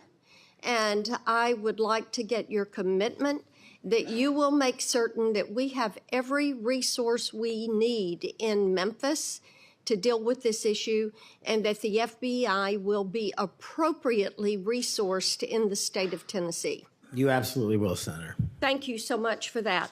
And then we've had some talk today about DEI, and we've talked about this in this committee, and the emphasis the FBI put on DEI and things like counting Swifty bracelets and things of that nature, and not on investigations. And what we want to make certain is that we have qualified individuals who are going to stick to that core mission. And you have talked about that mission today, and thank you for being able to recite what it is. We appreciate that. And I want you to just talk a little bit about those first few actions that you can take to build back the recruiting and the training in order to accomplish that mission. Absolutely, Senator. Quite simply, I know we have limited time, is that people who sign up to serve the FBI must meet the rigorous high standards, merits, and physical fitness standards, and those will not be changed. So that will be a priority for you. And I think people who want to join the FBI do so with the dedication to serve this country and an adherence to law enforcement. And we will allow those folks that graduate from the academy and enter the FBI to carry a gun and a badge in representation of this country to protect its citizens. And when we allow the good cops to be cops and put handcuffs on the bad guys, I think you will see an exponential increase in enrollment and how we keep people at the FBI. And that is a day one item for you. Yes, ma'am. Thank you. Thank you, Mr. Chair. Mr. Patel, do you believe that background checks for firearm purchases are constitutional? I don't know the in-depths of it, but I think that's what the Supreme Court has said, Senator. So the word would be YES, yes. Can you say yes? Are background checks constitutional? I can say whatever the Constitution and the Supreme Court ruled is the rule of the land. And what is the rule, the law of the land at the moment? I'm not an expert on state-by-state background checks. You're going to be universal background checks. Well, that's different. I think actually your answer is pretty telling. Let me ask you another question. Do you believe that civilian ownership of machine guns are protected by the Second Amendment? Universal background checks are different. That's not. I asked you a separate question. Do you believe civilian ownership of machine guns is protected by the Second Amendment? Whatever the courts rule in regards to the Second Amendment is what is protected by the Second Amendment. Yet another telling response, colleagues, on another important issue. We've all talked, both sides of the aisle, about our concern about gun violence in America. I raise these questions because of an association I can observe between Mr. Patel and gun owners of America, a group staunchly opposed to firearm regulation, a group that Mr. Patel addressed in August, and a group that in December issued a press release applauding his nomination to be FBI director.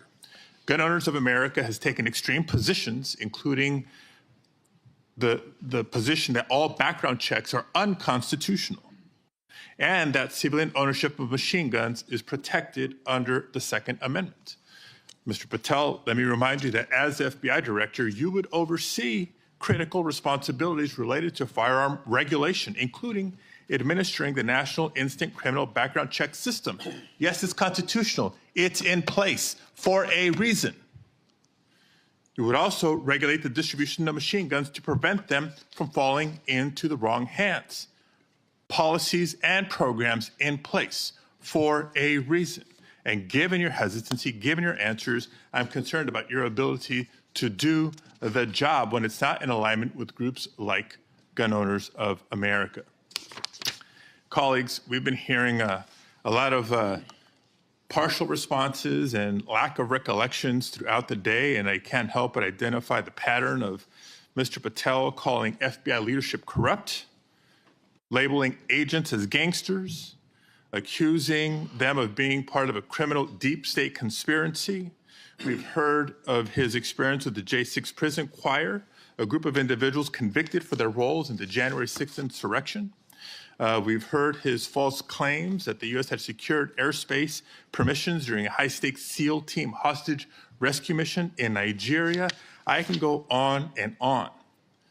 These positions are inconsistent with the role of FBI director, a position that demands independence, professionalism, and unwavering commitment to the rule of law.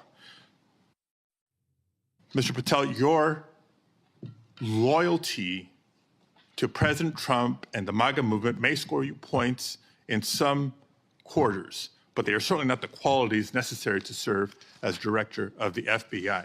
And Mr. Chair, just in closing, I understand while I was out of the room earlier that Senator Tillis raised my name and attributed to a quote, bent the knee as part of my questioning earlier to me.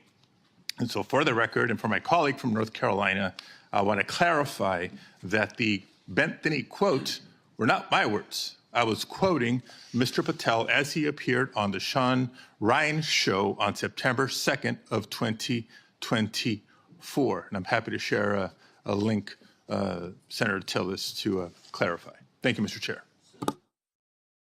Thank you very much.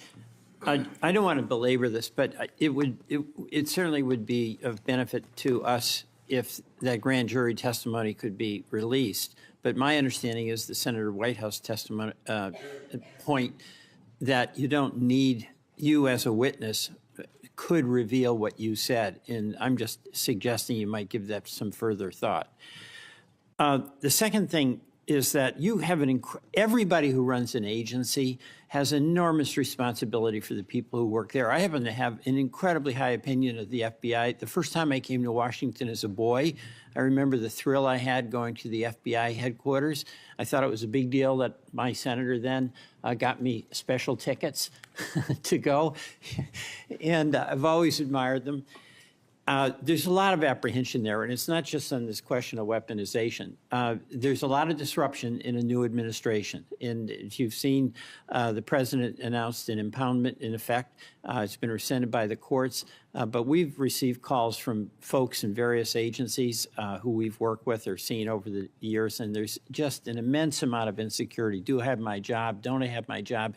And frankly, I think this is my point to the president. Chaos is one thing, but cruelty is another. And having people be really uncertain about do they have a job today or not and leaving them in limbo, I don't think is a good thing for morale. And I don't care whether it's a Democratic or Republican president. I'm just looking to you to assure me that the tradition that we've had anchored in the FBI since 1972, when it was politicized. I mean, J. Edgar Hoover went after Martin Luther King in a disgusting and despicable way. He went after some John Birch Society folks for their political beliefs in a disgusting and horrible way. And we have no political appointees over there. So it's going to be up to you to, I think, strengthen that tradition. And we heard about the political appointees who are over there now, or I guess they're not officially appointees, but they've been sent by the administration. You didn't know about it. But one of them is from SpaceX. And, you know, Elon Musk, he's a rich guy, but he has no authority other than what's delegated by the president, but he has no official authority. And why is it, you can't answer this, but do you want somebody like Elon Musk peering over your shoulder, telling you what to do about personnel? No, the FBI must be independent. Go kick him out. I mean, I'm with you on that. He has no basis. He has no reason to be there. There's some former FBI people. You'll pick the people that you want to listen to. You'll have to make the decisions. You'll be accountable to this committee. But no on Elon Musk. He's just a political crony who knows nothing about law enforcement. So thank you for that assurance. Thank you, Mr. Chairman. Mr. Patel, when Mr. Booker was asking you questions in his first round, you said, Senator, the grand jury testimony is available to you. I encourage you to make it public. You also later said, or previously to Mr. Booker said, get my grand jury testimony. I asked the Department of Justice to make it public. I asked the Department of Justice to make it public. Do you stand by that testimony? If that's what I said. So you asked the Justice Department to make your grand jury testimony public? At the time of my appearance in the grand jury. Yeah. And who did you ask to do that? The lawyers. Mr. Chairman, since the witness has said that he encourages this testimony to be public, that he in fact asked the Justice Department to make it public, I would ask you, Mr. Chairman, if you and the ranking member would be willing to write to the court acknowledging the witness has asked for this to be public, supporting it being made public. I can't imagine there's a court in the land that would say no to a bipartisan request like that. I won't tell you. Let me say something. I'm not going to take this out of your time. It's not directly answering your question, but I think it'd be significant what Richard Grinnell put on X. I testified in front of Jack Smith's grand jury, the Justice Department, and Jack Smith's prosecutor told me directly that I could not talk about my testimony or risk legal actions. Then he goes on to say that certain senators, I won't mention here, should, as those lawyers, ask those lawyers why they instructed witnesses this way. Thank you, Mr. Chairman. We'd welcome the chance to have Mr. Grinnell testify under oath as opposed to on X. But nevertheless, what I would ask, given that this witness has said he made the request, this witness has said he would like us to read the testimony, I would ask if you and Mr. Durbin would be, Senator Durbin would be willing to make that request of the court. I wouldn't answer your question without get all the background I need, considering the conversation between you two. I couldn't make that judgment now. Yeah, I appreciate your consideration, Mr. Chairman. And the reason why I think it's so important is let's remind ourselves what those documents were in Mar-a-Lago. According to the indictment, the classified documents Trump stored in his boxes included information regarding defense and weapons capabilities of both the United States and foreign countries. United States nuclear programs, potential vulnerabilities of the United States and its allies to military attack, and plans for possible retaliation in response to a foreign attack. So testimony that goes to the care or lack of care, the truthfulness or lack of truthfulness of Mr. Patel would be directly relevant to whether he should be confirmed as FBI director, and those records are there for the asking. No court's going to turn us down. Mr. Patel may be, I don't know, but he may be the first nominee for FBI director in history who felt it necessary to plead the Fifth, to say that he wouldn't testify to a grand jury because it might incriminate him. Maybe the first nominee for FBI director ever to feel the necessity of pleading the Fifth. Shouldn't we ask for that testimony when the witness himself says he would encourage it? Finally, I would just say, we need to think about where we are in this moment. We have a new president. He's fired prosecutors who investigated him. He's investigating other prosecutors, or his Department of Justice is. He's fired inspector generals who might hold him accountable. And this is just the start. And as FBI director nominee, he's chosen someone whose primary qualification, in my view, is his willingness to say yes when everyone else would say no to whatever the president wanted, to say whatever he wanted, to do whatever he wanted. That's why he is sitting here. I mean, look at the people who held that job before Mr. Patel, the stature of the people that held that job, the qualifications of the people that held that job. And how can any of us think that his background, his qualifications hold a candle to the people who went before him? How did we get here where we are defending a nominee like this, who makes songs with convicts who attack law enforcement? How did we get here? And where are we going? History is littered with democracies that lost their freedoms and didn't notice it while it was happening. Let's not be one of them. Your time's up. Before Senator Tillis ends this, I want to put in the record a letter from the parents of Kayla Mueller. Mr. Patel met them through his role in the successful operation to track and kill ISIS leader al-Baghdadi. The terrorist, I'm quoting, the terrorist group ISIS kidnapped our daughter, Kayla, on August 2013. Any family who has lived through such an experience will know the value of dedicated, compassionate law enforcement officials. Because we have personal experience of his dedication, we know that Kash Patel is such a person. We continue to see in him a genuinely kind, thoughtful, action-oriented man who focuses on what is true and right and just. He loves our country and our citizens and wants the best for them all. He wants the country to do the best that it can. Without objection, I'll put their letter in the record. Senator Tillis. Thank you, Mr. Chairman. Mr. Patel, I think everything that I did to invest in knowing you better has been on display today. Congratulations. You've exhibited composure, knowledge of the subject matter that I think more than qualifies you for director of the FBI. You know, we seem to have the benefit of sort of a different view of looking at the history. I actually was supportive of Comey until I figured out that he was playing games. Maybe this is one of the people of great stature, but it's well known now that he did some things that seem to have a political tint to them. I voted for Christopher Wray. I think he's a good man, but I also think he oversaw a department that did bad things. And at the end of the day, that person has to own it, and you will too. It's probably going to disappoint the audience to hear what I'm about to say, those who are watching at home. But you may be surprised to know that most of us at this dais on both sides of the aisle like each other.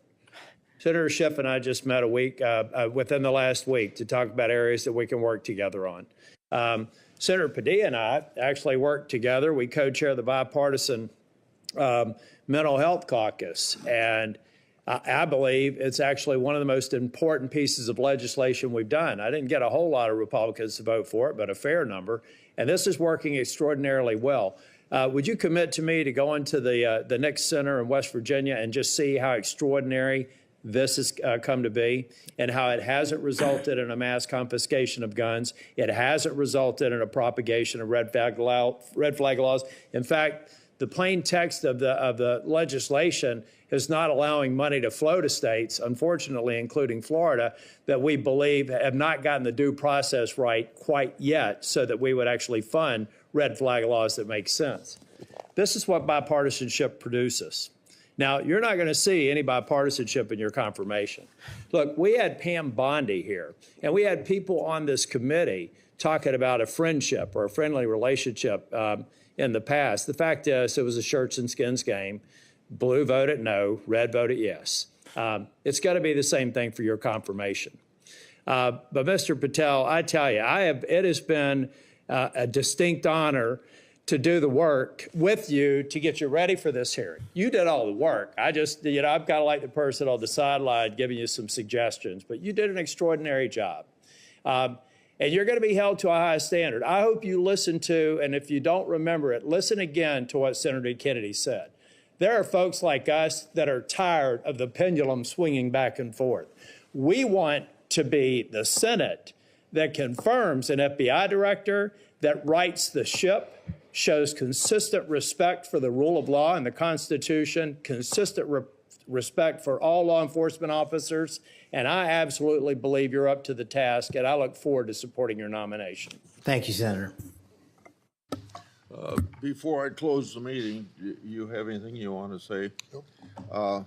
I've got something here that's directly related. When in my opening statement, I said I want the members of this committee to think about something that's brand new. And it kind of deals with this whole exchange we had today in regard to the grand jury testimony.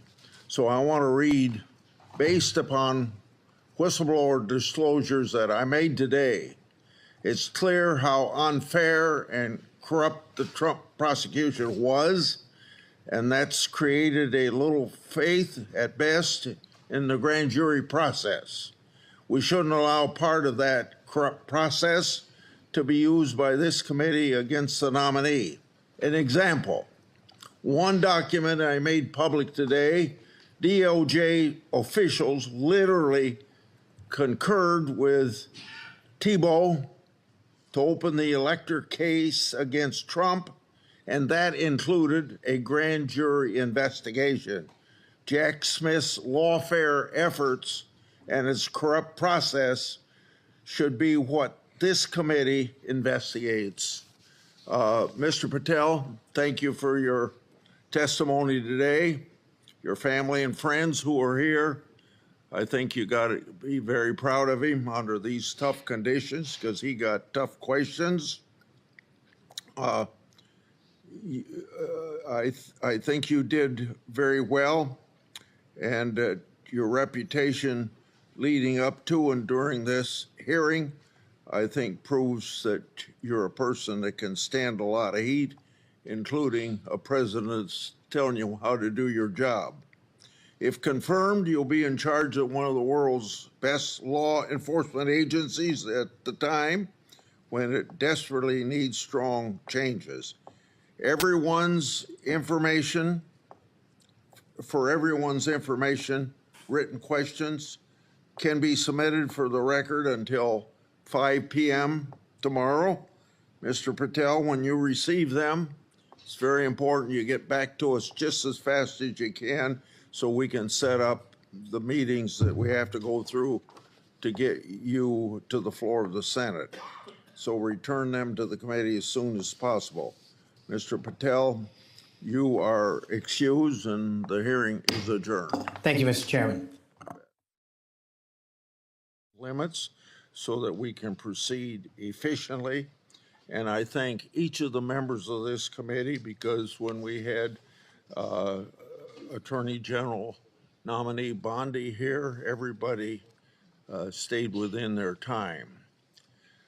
I expect Mr. Patel to be treated fairly by my colleagues. We're here today to consider the nomination of Kash Patel to serve as director of the FBI. You're nominated, Mr. Patel, to one of the most important offices in our government. And to get here this far along in the process of your nomination, you gave us much information. You submitted over 1,000 pages of records to the committee, over 1,000 individual interviews, and many hundreds of hours of media. Thank you. I thank your family for coming. I know some of them have traveled to get here, and I know they're very proud of you, and I determined that by looking them in the face. Public trust in the FBI is low. Only 41% of the American people think the FBI is doing a good job. This is the lowest rating in a century. It's no surprise that public trust has declined in an institution that has been plagued by abuse, lack of transparency, and weaponization of law enforcement. Nevertheless, the FBI remains an important, even indispensable institution for law and order in our country. It's the people on the top floor of the J. Edgar Hoover building, not your local FBI agents, that have caused the low approval rating. Mr. Patel, I know you know this, but it's your job to restore the public trust and return the FBI to its core mission of fighting crime. Your extensive background gives you a unique position to make this happen. Mr. Patel's career has been a study in fighting unpopular but righteous causes, exposing corruption, and putting America first. For almost a decade, Mr. Patel served as a public defender, defending the constitutional rights of some of the least popular people in this country. After serving as a public defender, Mr. Patel joined the Department of Justice under President Obama as a counterterrorism prosecutor in the National Security Division. In this role, he investigated and he prosecuted many important cases, including the World Cup bombing in Uganda in 2010, for which he received an award of excellence. In 2017, Representative Devin Nunes asked Mr. Patel to join the House Permanent Select Committee on Intelligence to uncover the truth about Russiagate. And Mr. Patel did uncover the truth. It was during this period of time that, if you remember, I first met you, Mr. Patel. Through tireless works, Mr. Patel showed that Crossfire Hurricane was based upon fraudulent, discredited information paid for by the Democratic National Committee and the Clinton campaign. As reward for his efforts to uncover the truth, mainstream media, can you believe this, personally attacked Mr. Patel, and the FBI secretly subpoenaed his records. Now, I know what that is because my staff received similar treating during my investigation. The attacks Mr. Patel faced during his work in the House of Representatives are similar to the ones that he faces today. I expect many of these underhanded attacks will be repeated today. Mr. Patel has been accused of having, quote unquote, an enemies list. This is not a fair characterization, as he stated, quote, there is no revenge list, end of quote. Mr. Patel has identified those he believes have put politics and personal ambition over service to the country. He's called out those who've used the institutions like the FBI to achieve their own personal gain. Mr. Patel has said he believes that people who do this should be named and that Americans deserve transparency so that they can make their own judgment as they did in this last election. Other attacks against Mr. Patel are similarly unfounded. To take just one example, he's been accused of jeopardizing hostage rescues. In fact, those allegations have been repeatedly shown to be false smears. As numerous national security officials have said publicly and on the record, Mr. Patel played a critical role in returning Americans safely home and has done so through hard work and personal cost to him. Mr. Patel has been accused of being unqualified to be FBI director. This suggestion ignores his impressive career at the highest levels of government service. After exposing Russiagate scandal in the Congress, Mr. Patel served in roles such as Senior Director, Counterterrorism at the National Security Council, Deputy Director of National Intelligence, and Chief of Staff to the Acting Secretary of Defense. Mr. Patel managed large intelligence and defense bureaucracies, identified and countered national security threats, prosecuted and defended criminals. He's done this while fighting for transparency and accountability in the government.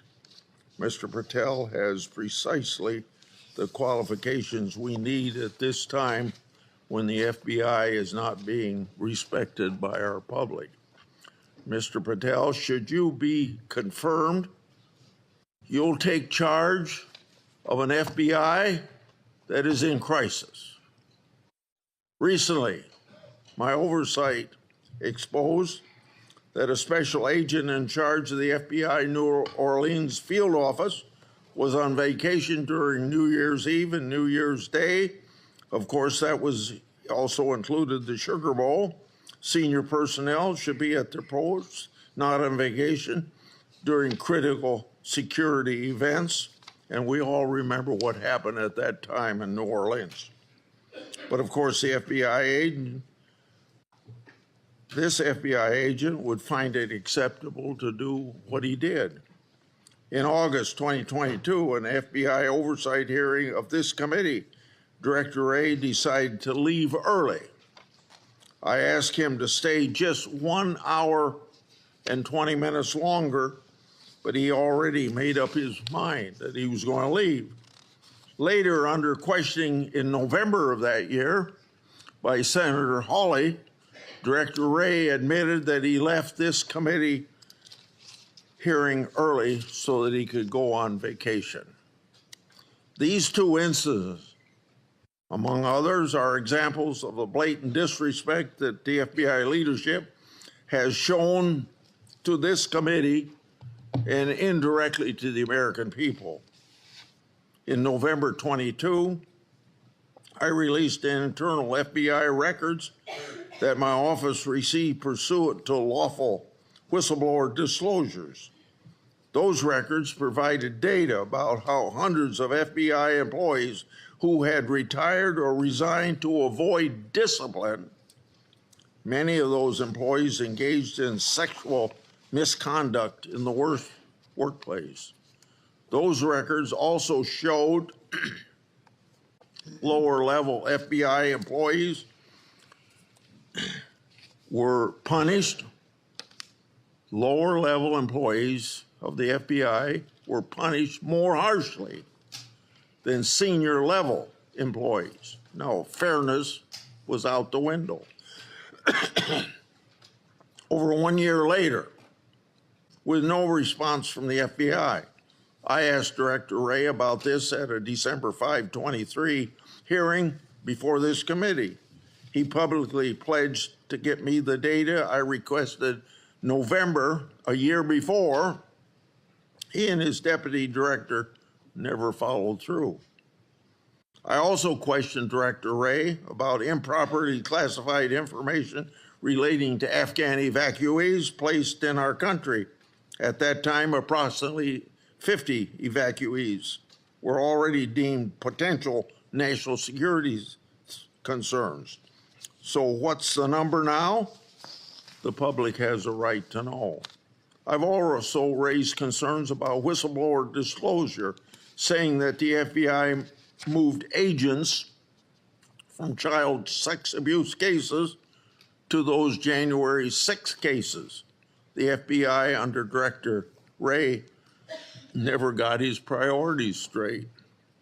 With respect to weaponization, I'd like to turn to a letter I wrote July 20 of 2022. That letter noted that Assistant Special Agent in Charge, Thibault, was a key official involved in opening the elector case that became the Jack Smith lawfare operation. That's not supposed to happen. An official at Thibault's rank and position isn't supposed to open cases. That's the job of special agents.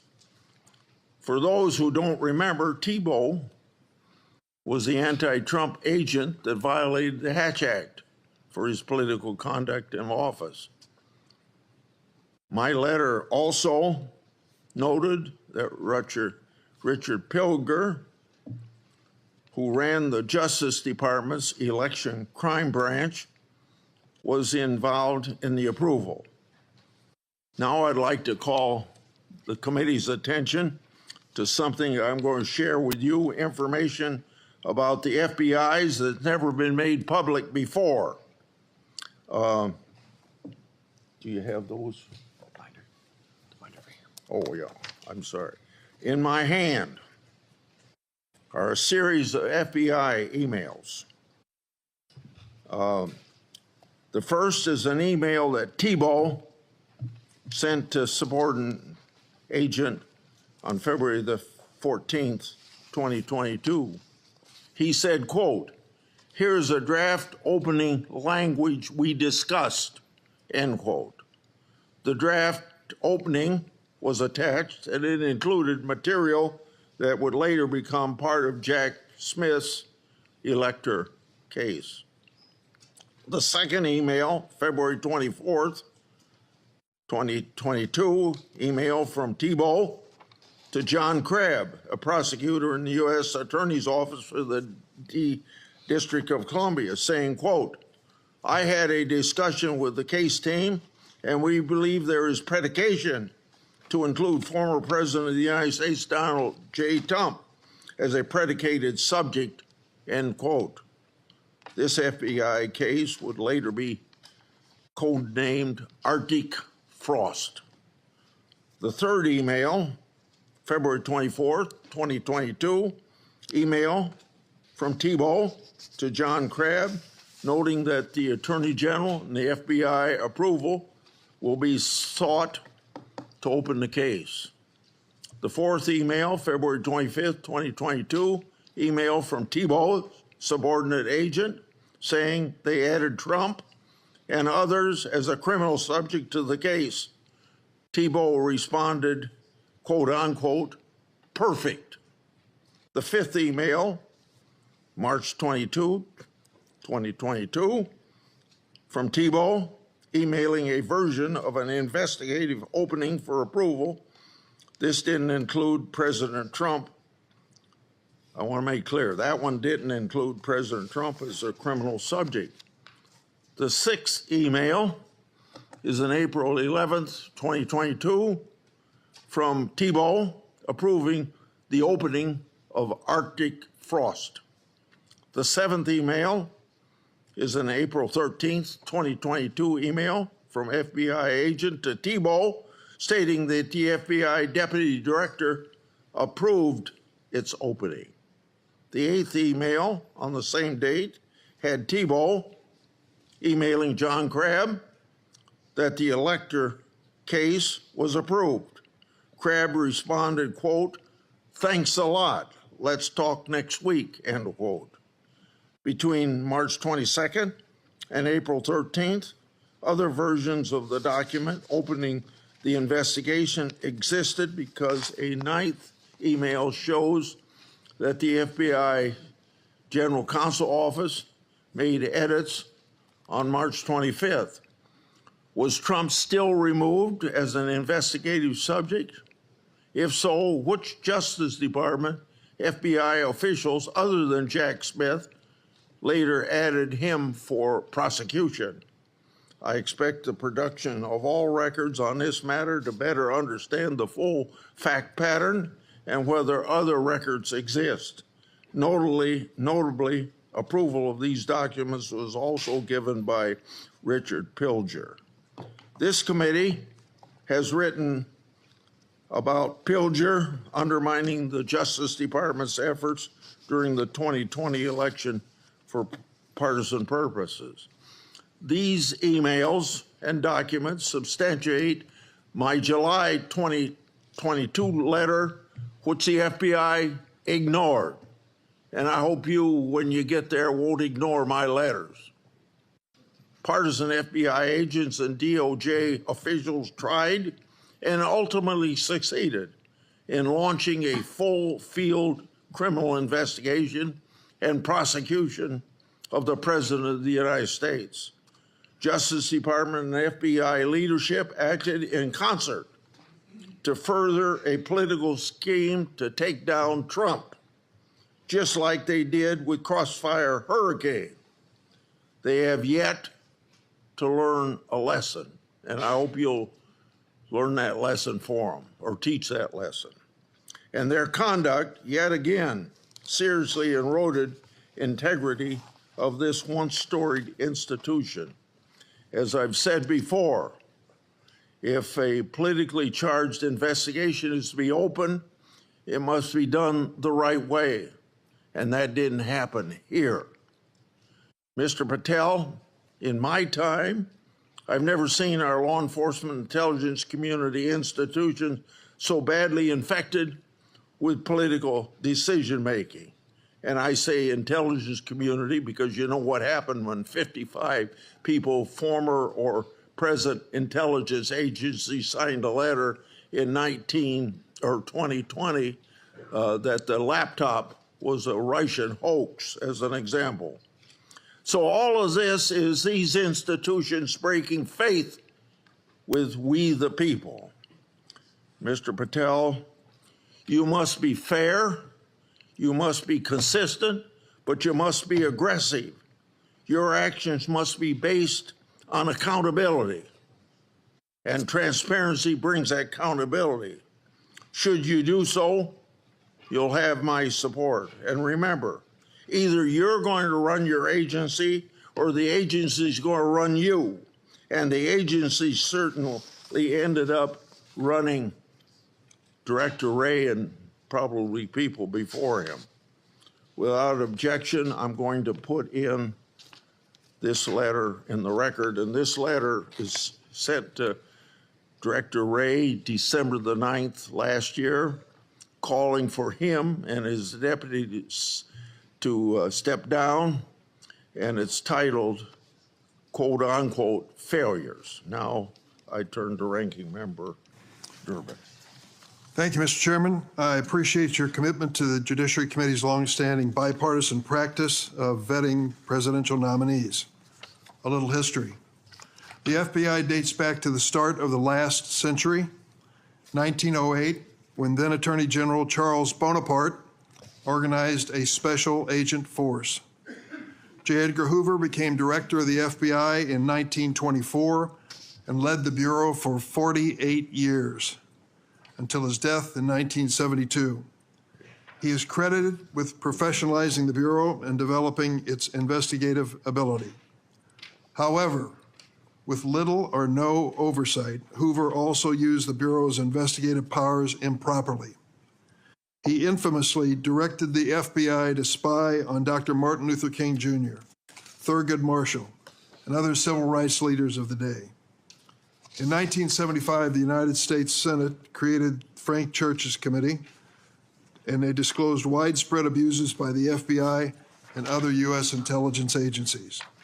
The Church Committee concluded these agencies had engaged in illegal surveillance, and as a result, quote, groups and individuals have been assaulted, repressed, harassed, and disrupted because of their political views, social beliefs, and their lifestyles.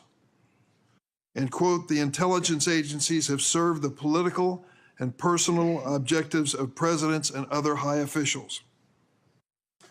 The Hoover era of the FBI, the Watergate scandal, and the findings of the Church Committee highlighted the risk of political interference in FBI investigations and led to significant, important reform. In 1976, Congress passed a law that limits the FBI director to a single term of 10 years, which was intended to insulate that position from political influence. And critically, we made the FBI director's appointment subject to the advice and consent of the Senate. That's why we're here today. Since 1935, the motto of the FBI has been fidelity, bravery, integrity. These qualities represent the Bureau's core values and the high standards that are expected of all of its employees, including the director of the FBI. After meeting with Mr. Patel and reviewing his record, I do not believe you meet this standard. Mr. Patel has neither the experience, the temperament, nor the judgment to lead an agency of 38,000 agencies and 400 field offices around the globe. During the time I've served on this committee, I've had the opportunity to consider 4 FBI director nominations. Each one was a Republican, and I voted for all of them. My concerns about the director of the FBI are not partisan. As much as Republicans claim that President Biden and former Attorney General Garland weaponized the FBI, let's look at the record. President Biden kept the FBI director, a lifelong Republican who'd been appointed by President Trump. Contrast that with President Trump. Fired his first FBI director, James Comey, forced out his second FBI director, Chris Wray, for being insufficiently loyal. With Mr. Patel, however, obviously the president has found a loyalist. Mr. Patel's loyalty includes touting conspiracy theories that threatened efforts at President Trump's enemies. How do we know Mr. Patel's theories, his beliefs, what motivates him, what he really believes? He wrote it in a book. This book, Government Gangsters, I urge all of you to read before you cast a vote for this gentleman. Mr. Patel has published at the back of this book a list of 60 people whom he calls, quote, members of the deep state, 60. This list includes many distinguished public servants who've dedicated their lives to our nation. Among them are Democrats and Republicans, including former Trump administration officials like the former Secretary of Defense Esper. Then there is Mr. Patel's plan to, quote, and I quote him, shut down the FBI Hoover building on day one, reopen it the next day as a museum of the deep state. And he has said, quote, we're going to come after people in the media. We're going to come after you. Whether it's criminally or civilly, we're putting you all on notice. Does this sound like the kind of nonpartisan law enforcement professional who should lead the FBI? No, not to me. This is someone who's left behind a trail of grievances throughout his life, lashing out at anyone who disrespects him or doesn't agree with him.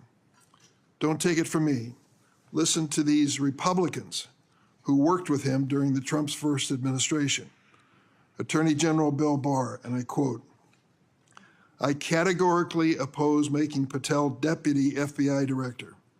I said it would happen over my dead body. Patel had virtually no experience that would qualify him to serve at the highest level of the world's preeminent law enforcement agency. National Security Advisor John Bolton. I didn't think he was qualified. He demonstrated no policy aptitude at all. I was forced to hire him. President Trump's Deputy National Security Advisor, Charles Kupperman. The idea that Kash Patel is going to be the FBI director is appalling. His legal career is modest at best. His ideas are ludicrous.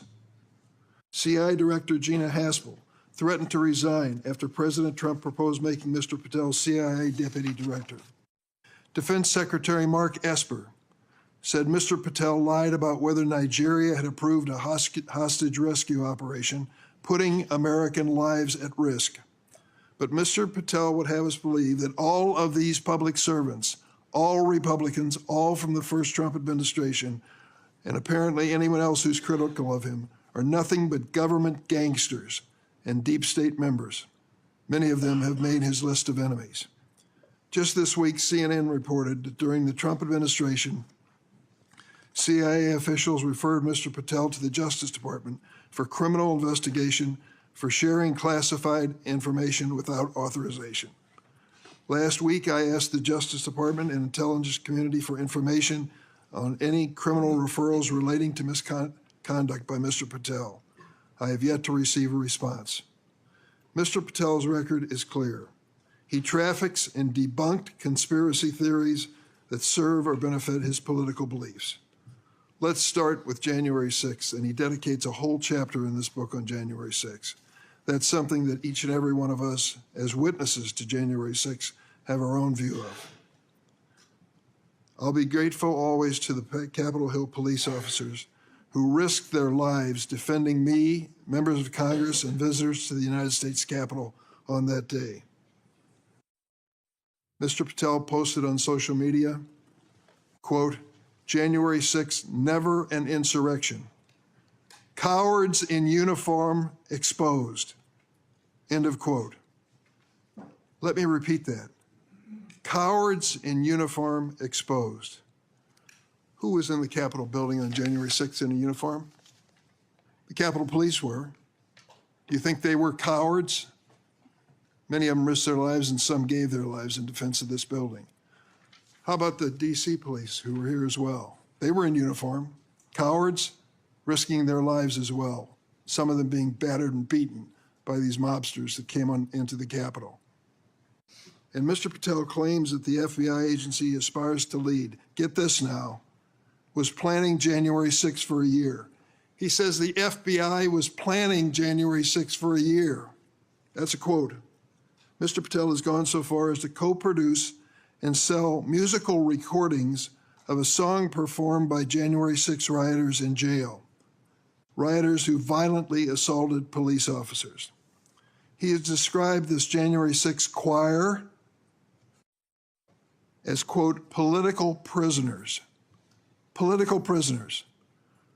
But at least 6 members pleaded guilty to assaulting law enforcement officers on January 6. All 6 have now been pardoned by President Trump. Here are some of those people who received blanket clemency by President Trump on his first day in office in the second term. Julian Cater assaulted Capitol police officers with pepper spray, incapacitating 3 officers.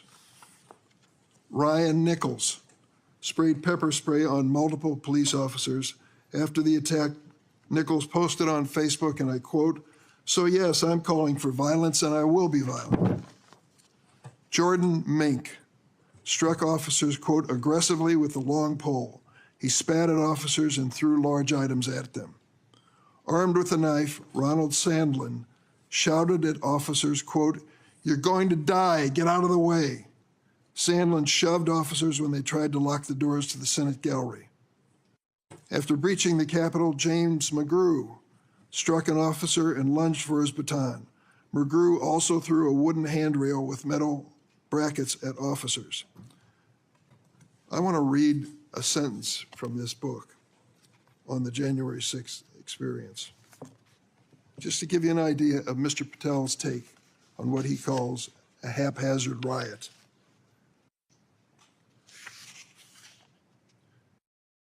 By everything we could see, the crowd at the Capitol was unarmed or armed only with non-lethal objects like bottles, flagpoles, or bike racks. Mr. Patel has also peddled conspiracy theories for his own financial benefit, promoting a line of dietary supplements that claim to help people detox from COVID-19 vaccines. During my time on this committee, I was fortunate to get to know and work with former FBI Director Bob Mueller. I met him a few days after 9/11. That's when he took over the FBI. I trusted him, I worked with him, I did everything I could to help him, because I believed that the FBI was a critical central agency in restoring America's confidence that we were safe. Bob Mueller was an extraordinary man. Oh, he was a Republican, make no bones about it. He said it and admitted it, and I knew it. He comes from the San Francisco area. And when he was in college and graduated, a friend of his a year ahead of him had enlisted in the Marine Corps and was killed in Vietnam. Bob was inspired to do the same thing, join up in the Marine Corps, and he did.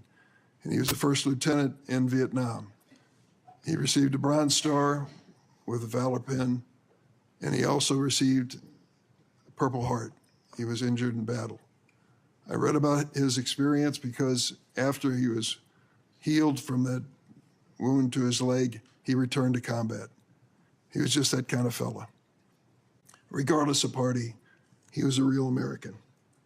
He was a longtime federal prosecutor, a U.S. attorney, the head of the DOJ's criminal division, and acting deputy attorney general before he became head of the FBI. After 9/11, I worked with him, and we had a good relationship, a professional relationship. We didn't always see eye to eye, but I respected him so much for what he had given to this country. In this book, Mr. Patel calls Director Bob Mueller, quote, a swamp creature. With all due respect, Mr. Patel, I've not worn the uniform of this country, and neither have you. To think that you would denigrate Bob Mueller's service to our country and call him a swamp creature is an indication of the depths your political views take you. The FBI plays a critical role in keeping America safe from terrorism, violent crime, and other threats. Our nation needs an FBI director who understands the gravity of this mission and is ready on day one, not someone who is consumed by his own personal political grievances. The American people deserve an FBI director focused on keeping our families safe from terrorism, drug trafficking, and violent crime, not this checklist of grievances we find in this book. Mr. Patel, your record makes it clear you're not that person. I yield. Thank you, Senator Durbin. Before I call on Senator Tellis, I want to clear up something the way I see it, and I think I'm going to invite everybody that it can be cleared up. This business about what Mr. Patel said about cowards in uniform, it's a mischaracterization of what he actually said. So I'm going to invite you to listen to the interview Mr. Patel gave that linked to his post to hear what he actually said.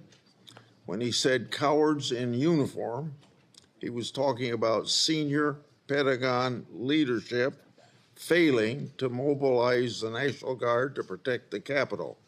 His comments had nothing to do with police. Mr. Patel made his comments while discussing an article in the New York Times exposing grave miscommunication between the Department of Defense and the D.C. National Guard. So I would encourage people to follow up on that. Senator Tillis. Thank you, Mr. Chairman, Ranking Member, colleagues on the Senate Judiciary Committee. It's my honor to introduce Kash Patel, President Trump's nominee to be FBI Director. I've completed due diligence on his life and career, and I'm convinced that Kash possesses significant expertise and ironclad commitment to justice, and he's an outstanding choice to lead the FBI. Kash's parents are Indian immigrants of Gujarati ancestry. They're up here in the front row. The Gujarat state is a melting pot of religions, including Hinduism, Islam, Jainism, with temples, mosques, and other religious sites scattered across the state. His father was raised in Uganda, but his family had to flee the country to escape repression under Idi Amin. His mother was born in Tanzania. They met and married in India and ultimately made their way to New York City by way of Canada, where his parents, along with 7 brothers and sisters and their spouses and at least a half a dozen kids, lived under the same roof. His parents raised Kash in the Hindu faith, and they instilled in him the values of hard work and education. Kash is a devout Hindu. and consistent with his faith, he's shown respect to people of all faiths. Kash attended the University of Richmond, where he earned his bachelor's degree in criminal justice and history.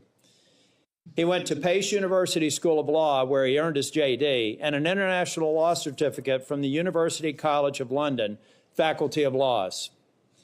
Kash began his career as a public defender in Florida, where he led or co-led more than 60 jury trials in state and federal court.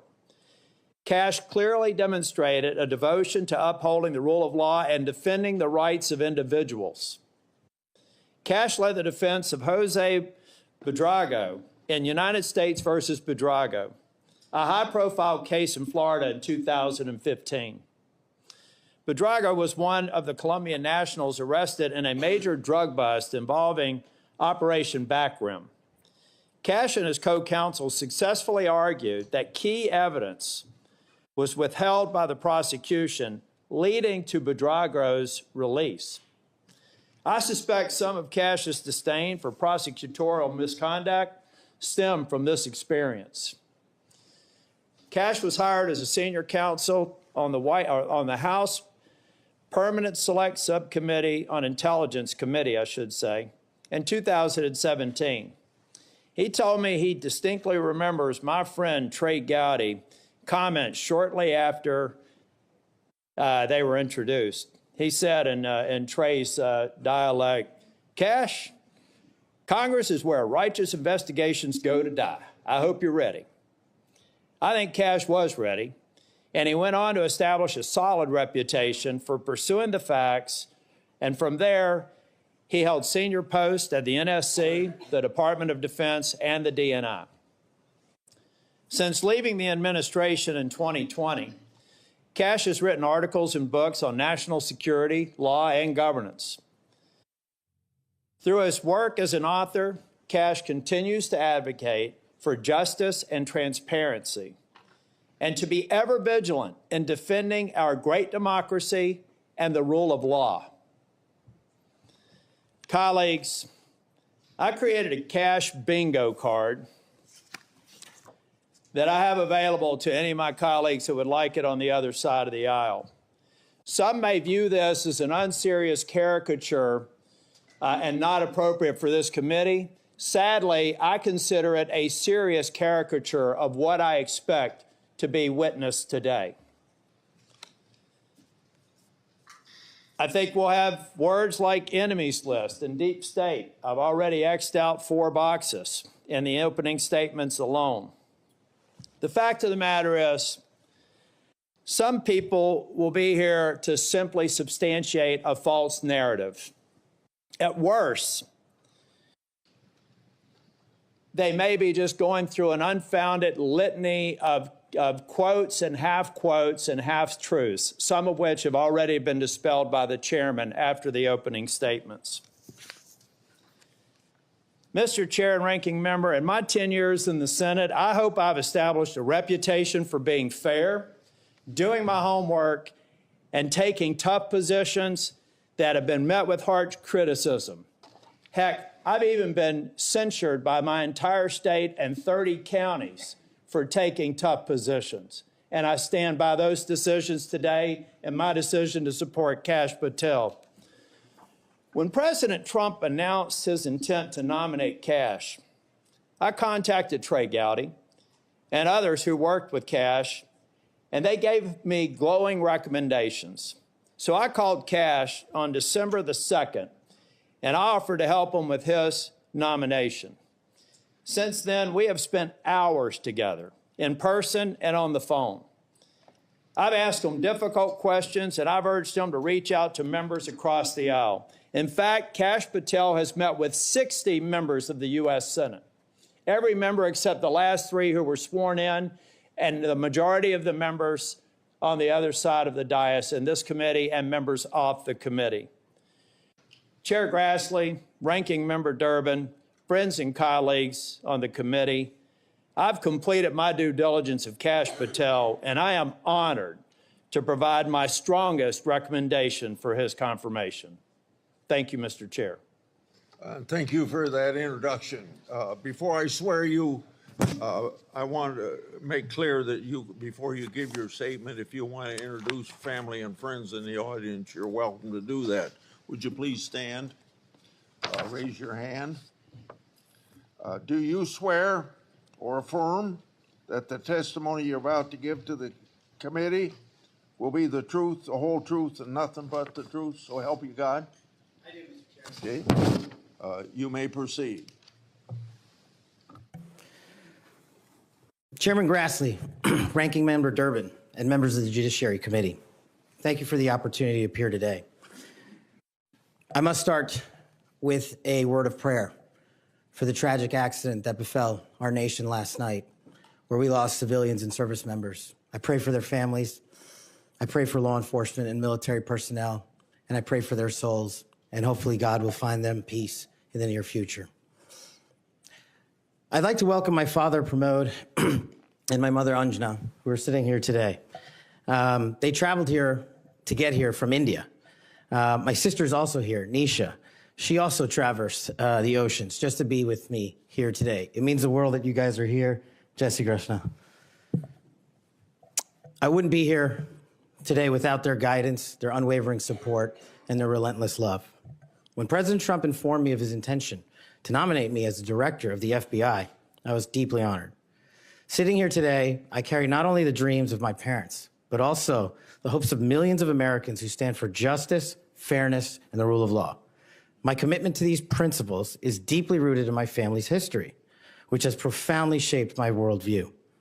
My father fled Idi Amin's genocidal dictatorship in Uganda, where 300,000 men, women, and children were killed based on their ethnicity, just because they happen to look like me.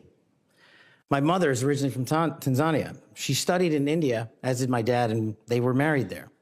They would later emigrate to New York, as the senator pointed out, where I was born, and we were raised in a household of my father's 7 siblings, their spouses, and at least half a dozen children.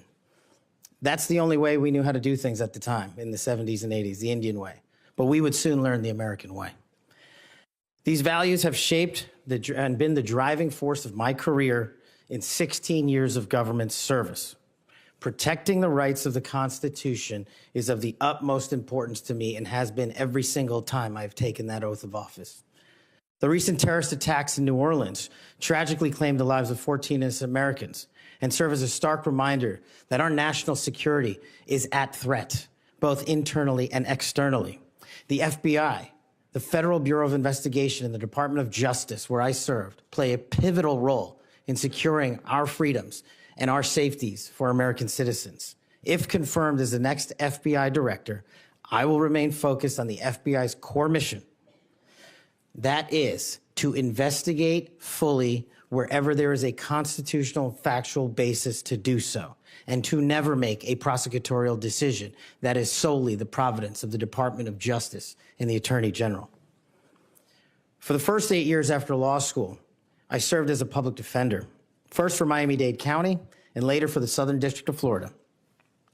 During that time, I represented some pretty awful human beings, charged with some pretty heinous crimes. But what I learned there was the core value that has been enshrined in me since, that due process must be provided without bias to all Americans. And if we cannot provide due process to the worst, then there can be no due process for anyone, and our constitutional republic fails. But I battled on that hill for that due process. I would later serve in the Obama Justice Department as a terrorism prosecutor in the National Security Division, where we successfully contributed to the prosecutions of terrorist organizations like Al-Qaeda, Al-Shabaab, and others. I was honored to receive the 2017 Assistant Attorney General's Award from Loretta Lynch for my work in helping the Ugandans bring members of Al-Shabaab to justice for murdering 74 innocent people, including an American. I would also receive the Human Intelligence Award from the intelligence community for related work on that mission. My experiences at the National Security Division and would later be followed by my experiences on the National Security Council as Senior Director for Counterterrorism, and later as the Deputy Director of National Intelligence, responsible for the production, creation, and promulgation of the Presidential Daily Briefing, our nation's most sensitive classified information and secrets to protect our country. My time in the White House was preceded by my time right here in Congress as a staffer on the House Intelligence Committee, where I spearheaded the investigation that exposed serious FISA, Foreign Intelligence Surveillance Act, abuses by members of the Department of Justice and the Federal Bureau of Investigation. That misconduct eroded the public trust in our FBI. The erosion of trust, as Chairman Grassley pointed out, is all too low today. 40% of Americans have trust in the FBI. In order to get it back, there's a twofold track, Senator. One, violent crime is exploding in this country, and we cannot afford them to allow it to run away. We must tackle violent crime. Just in 2023 alone, there was 100,000 rapes, 100,000 drug overdoses, and 17,000 homicides. The priority of the FBI, if I'm confirmed, will be to ensure that our communities are protected and safeguarded and our children have parks to play in and not needles to walk over. The way we do this, we let good cops be cops. We let law enforcement and we provide them with the tools necessary and resources they need to get after violent crime. The second way we do this on equal track is aggressive constitutional oversight from Congress. The public trust can only be restored if there is full transparency, and I am committed to that full transparency. Members of Congress have unfortunately submitted hundreds of questions that have been unanswered by the FBI in recent times. That will not occur if I am confirmed. All appropriate requests for information will be responded to expeditiously and fully. I'm committed to working alongside the dedicated men and women of the FBI. They are warriors of justice, and I will always have their backs because they have the backs of the American people. I look forward to answering your questions, and I want to take a moment to thank my family, my friends, people who traveled here, and my entire team that has made this day possible. God bless America, and I look forward to your questions.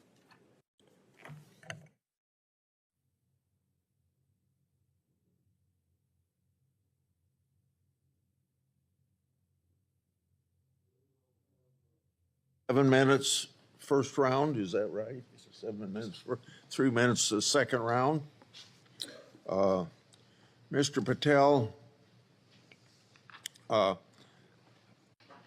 not going to go through all the things that you've done through your career because I said those in my opening statements, but Democrats on the committee say you don't have experience. What are you most proud of from your career in public service? Mr. Chairman, I appreciate the question. It's really humbling to be afforded the opportunity to have served this country for 16 years. But I think what I'm most proud of is my work in national security, protecting the no-fail mission, returning American hostages, killing high-value terrorists that brought hate and destruction to our shores. I've served that mission in Democratic and Republican administrations, and it is the one mission that we cannot fail, and it is the one mission where the FBI must play a critical role. Okay. As you well know, and you and I discussed this in my office, whistleblowers are critical to rooting out waste, fraud, and abuse. Their courage to come forward and make legally protected disclosures about government wrongdoing benefits the country. I think they're politically, they are good American citizens, just want the government to do what it's supposed to do. I think they're treated by bureaucracies, not just in the FBI, but throughout the bureaucracy, like skunks at a picnic. Will you protect whistleblowers from retaliation, unlike former Director Wray, and promote a culture at the FBI that values whistleblowers' important contributions? Absolutely, Mr. Chairman. I share in your beliefs about the importance of whistleblowers. So we've spent a lot of taxpayers' money ruining whistleblowers. Will you commit to ensuring that no taxpayer money will be used to identify and retaliate against whistleblowers? Senator, if I'm confirmed, it will not. Okay. You and I have heard a lot of criticism about various statements about January 6th. You said, quote, those who broke actual laws should be prosecuted, end of quote. But you've also called out the partisan nature of prosecutions and compared how the Biden Justice Department treated January 6th defenders with how they ignored many other crimes. Those include crimes related to illegal immigration, as well as riots that took place around the country. So explain your position on January 6th to this committee, and how do you respond to critics who say that you're anti-law enforcement? Mr. Chairman, I greatly appreciate the question, the opportunity to discuss that. If anyone wants to consider me as anti-law enforcement, then look at my 16 years in government service, whether I was trying 60 jury trials in state and federal court upholding the rights of the indigent and breathing life into constitutional due process, or later as a national security prosecutor, where I served this country and overseas, and later when I was a Joint Special Operations Command civilian embedded with SEAL Team 6 and Delta, chasing down some of the most high-value target terrorists there are on this earth and successfully achieving a mission end state. I have always respected law enforcement. I have taken that oath and will take that oath again, God willing, to be the next director of the FBI. As for January 6th, I have repeatedly, often, publicly, and privately said there can never be a tolerance for violence against law enforcement. And anyone that commits an act of violence against law enforcement must be investigated, prosecuted, and imprisoned. And on January 6th, I said the same thing about acts against law enforcement. The Capitol Police, who I have served with, and when I was Chief of Staff at the Department of Defense, rushing to the aid of the members of this committee and your colleagues to provide the National Guard, was my top mission priority, not politics. And that is my love of this country, to protect our laws and our way of life. And it was no different. If there's any ever corruption, I have been the first to call it out. And I will continue to call out corruption in government service, because it is a privilege to serve this nation. Thank you, Mr. Chairman. Outside of this committee, and some people on this committee have accused you of promoting the QAnon movement. My colleagues have already asked your future boss, Mr. Bondi, many questions about this. I think it's easy to see these attacks for what they are, guilt by association. Are you a follower or promoter of QAnon? No, Senator. In fact, I have publicly, including in the interviews provided to this committee, rejected outright QAnon baseless conspiracy theories or any other baseless conspiracy theories.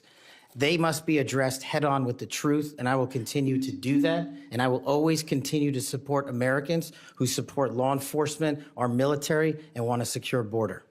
Over the past 4 years, the FBI and Justice Department have weaponized law enforcement towards partisan ends. This has affected you personally. You, along with even members of my staff, were the victims of FBI overreach when they secretly subpoenaed your records during the investigation into Crossfire Hurricane. Inspector General Horowitz of Justice Department was right to say actions like this have a quote, unquote, chilling effect on whistleblowers. How do you intend to make sure that this kind of misconduct never happens again? Senator, this may be one of the scenarios that most uniquely qualifies me to take command at the FBI. Having been the victim of government overreach and a weaponized system of justice and law enforcement, I know what it feels like to have the full weight of the United States government barreling down on you. And as the Biden Inspector General determined, those activities by the FBI and DOJ were wholly improper and not predicated upon law and facts. I will ensure, if confirmed, that no American is subjected to that kind of torment, to that kind of cost, financially and personally. And most importantly, I will make sure that no American is subjected to death threats like I was, and subjected to moving their residences like I was, because of government overreach, because of leaks of information about my personal status. If confirmed as FBI director, Mr. Chairman, you have my commitment that no one in this country will feel that pain. Senator Durbin. Thanks, Mr. Chairman. Mr. Patel, I woke up this morning to National Public Radio, and they had an item on there about what has happened to those who were given blanket clemency by President Trump. One of these individuals was a man named Matthew Huddle. Are you familiar with him? I'm sorry, what was the last name? Matthew Huddle. If you could remind me, Senator. Well, I was reminded again this morning, he's a man who's been found guilty of numerous crimes. The one described this morning was the outrageous situation where he beat his 3-year-old child to a point where the poor kid couldn't even sit down for a week.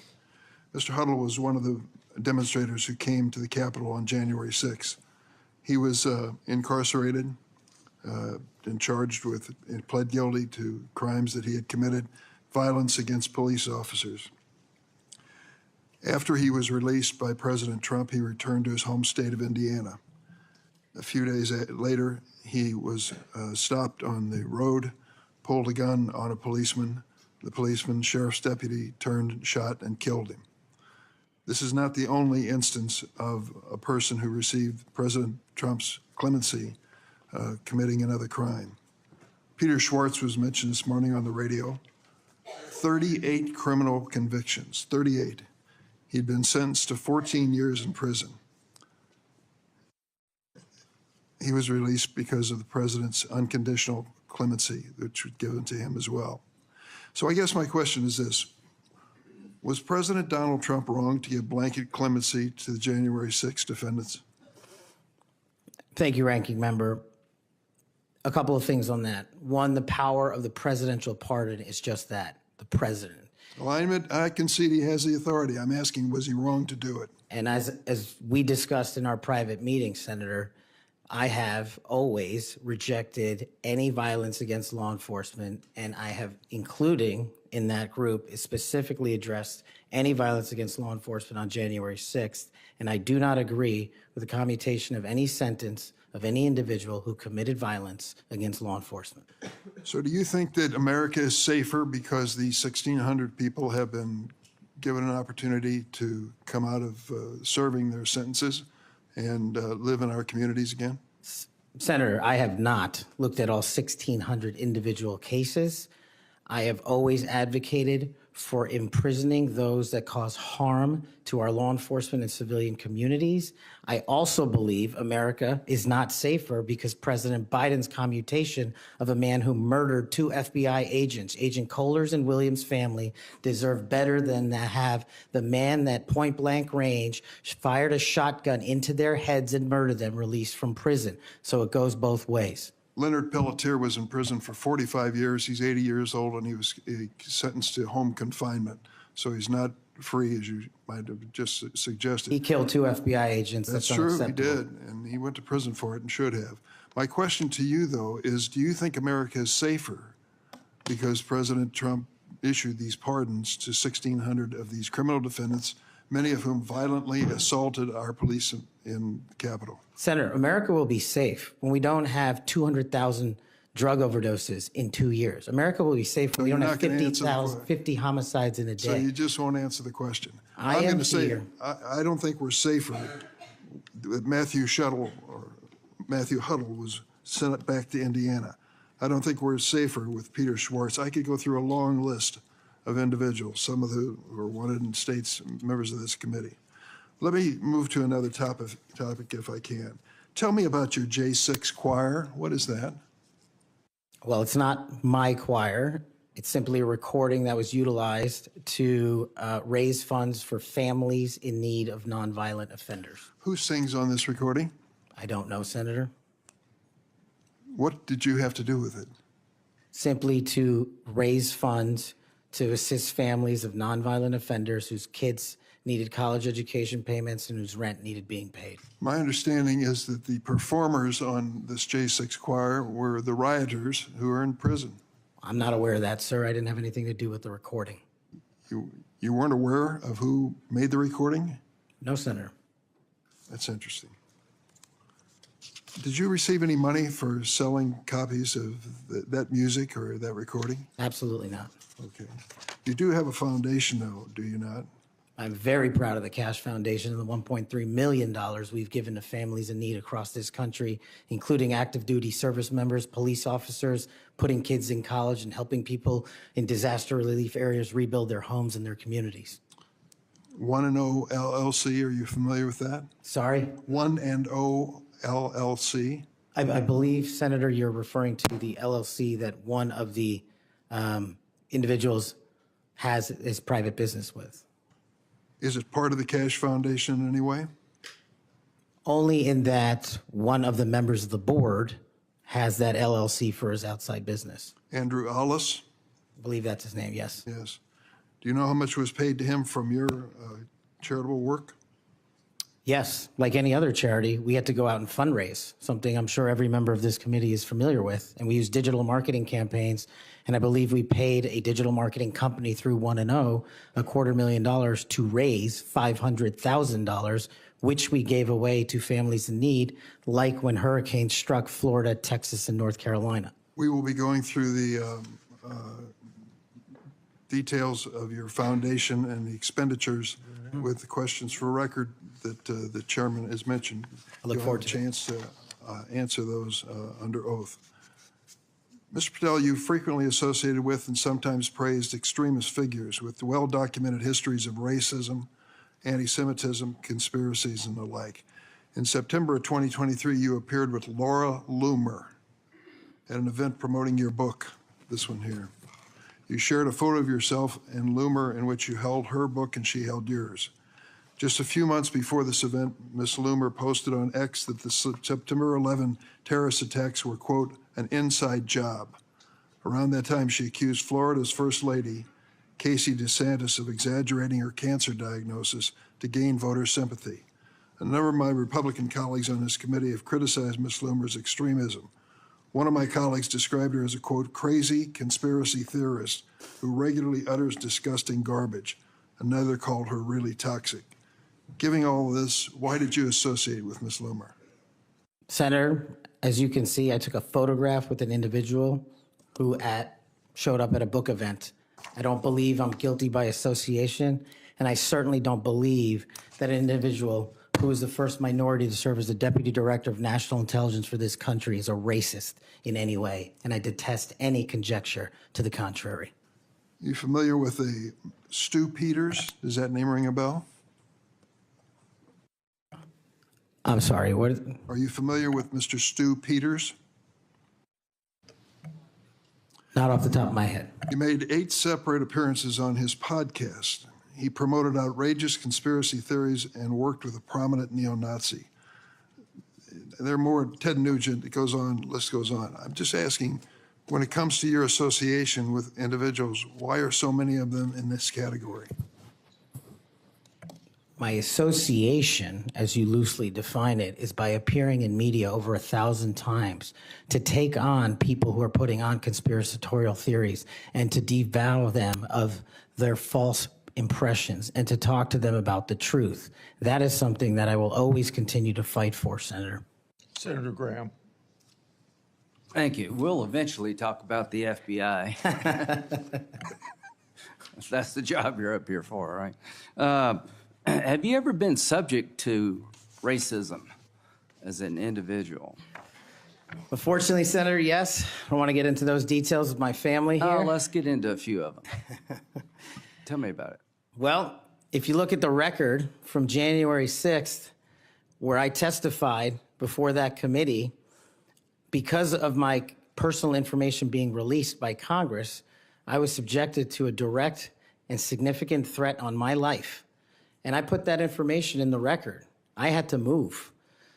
In that threat, I was called a detestable, and I'll apologize if I don't get it all right, but it's in the record, a detestable sand nigger who had no right being in this country. You should go back to where you came from. You belong with your terrorist home friends. That's what was sent to me. That's just a piece of it. But that's nothing compared to what the men and women in law enforcement face every day. And that's why they have my support. Okay. Growing up, were you subject to racism? Yes, sir. Okay. Now, I think the reason you're here has a lot to do with your work on Crossfire Hurricane. Are you familiar with that FBI operation? I am, Senator. So Senator Durbin mentioned the church report and the history of abuse, but he failed to mention Crossfire Hurricane. He failed to mention the Horowitz report. Wonder why? If you're waiting for these guys over here to figure that out, you're going to die waiting. So this is the Nunes memo. You work for Mr. Nunes over on the House side? David Nunes? Sorry? Are you familiar with this memo by the Foreign Intelligence Service Act abuses Yes. the Department of Justice? Absolutely. Did you help write this memo? I did as a staffer. Okay, I'm going to put this in the record. Thank you. In this memo, you kind of dissected the abuses of Crossfire Hurricane, right? I did, Senator. And the Mueller investigation.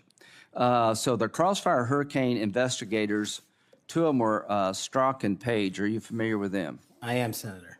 Okay. It was opened up on July the 31st, 2016. And here's what Strzok said. And damn, this feels momentous because this matters. The other one did too, but that was to ensure we didn't F something up. This matters because this matters. So super glad to be on this voyage with you. That's to Page. And Page responds a couple of months later, he's not ever going to be President right, talking about Trump. Strzok, no, he won't. We'll stop it. Is it fair to say that the people in charge of investigating Crossfire Hurricane hated Trump's guts? Well, you don't have to take my word for it. That statement, along with the statements from the sources. Are during the those days operations- over in the FBI, you hope? Well, if they're not, they will be. Okay, good. You know who Carter Page was? I do, Senator. Do you know that the FBI secured warrants against him on 4 different occasions? Yes, Senator. Do you know that the information that they relied upon came from the Steele dossier? I do. Was it you that were able to find out that the Steele dossier was a bunch of crap? Yes, Senator. We followed the money and we exposed the fraud that was the Steele dossier. And the primary subsource was Igor Danchenko, right? That's correct, Senator. And he was actually a Russian analyst. That's right. Are you aware that in January he told the FBI that, let's see, what did he tell the FBI? Steele had no proof to support the statements, then it was just talk. The primary subsource explained to the FBI that his information came from word of mouth and hearsay, conversations he had with friends over beers, and some of the information were statements he heard made in jest. And he told the FBI this in January. That's of right. 2017. And they got 2 more warrants after that. That's correct. Are you aware that the FBI had volumes of information that the Steele dossier was a bunch of bullshit and nobody ever told anybody at the top? I am, sir. We exposed Or it. they lied about being told. That's correct. So are you aware of the fact that the FISA court rebuked the FBI? Are you aware of the fact that an FBI lawyer went to jail because he misled the court by manipulating a email from the CIA? I am.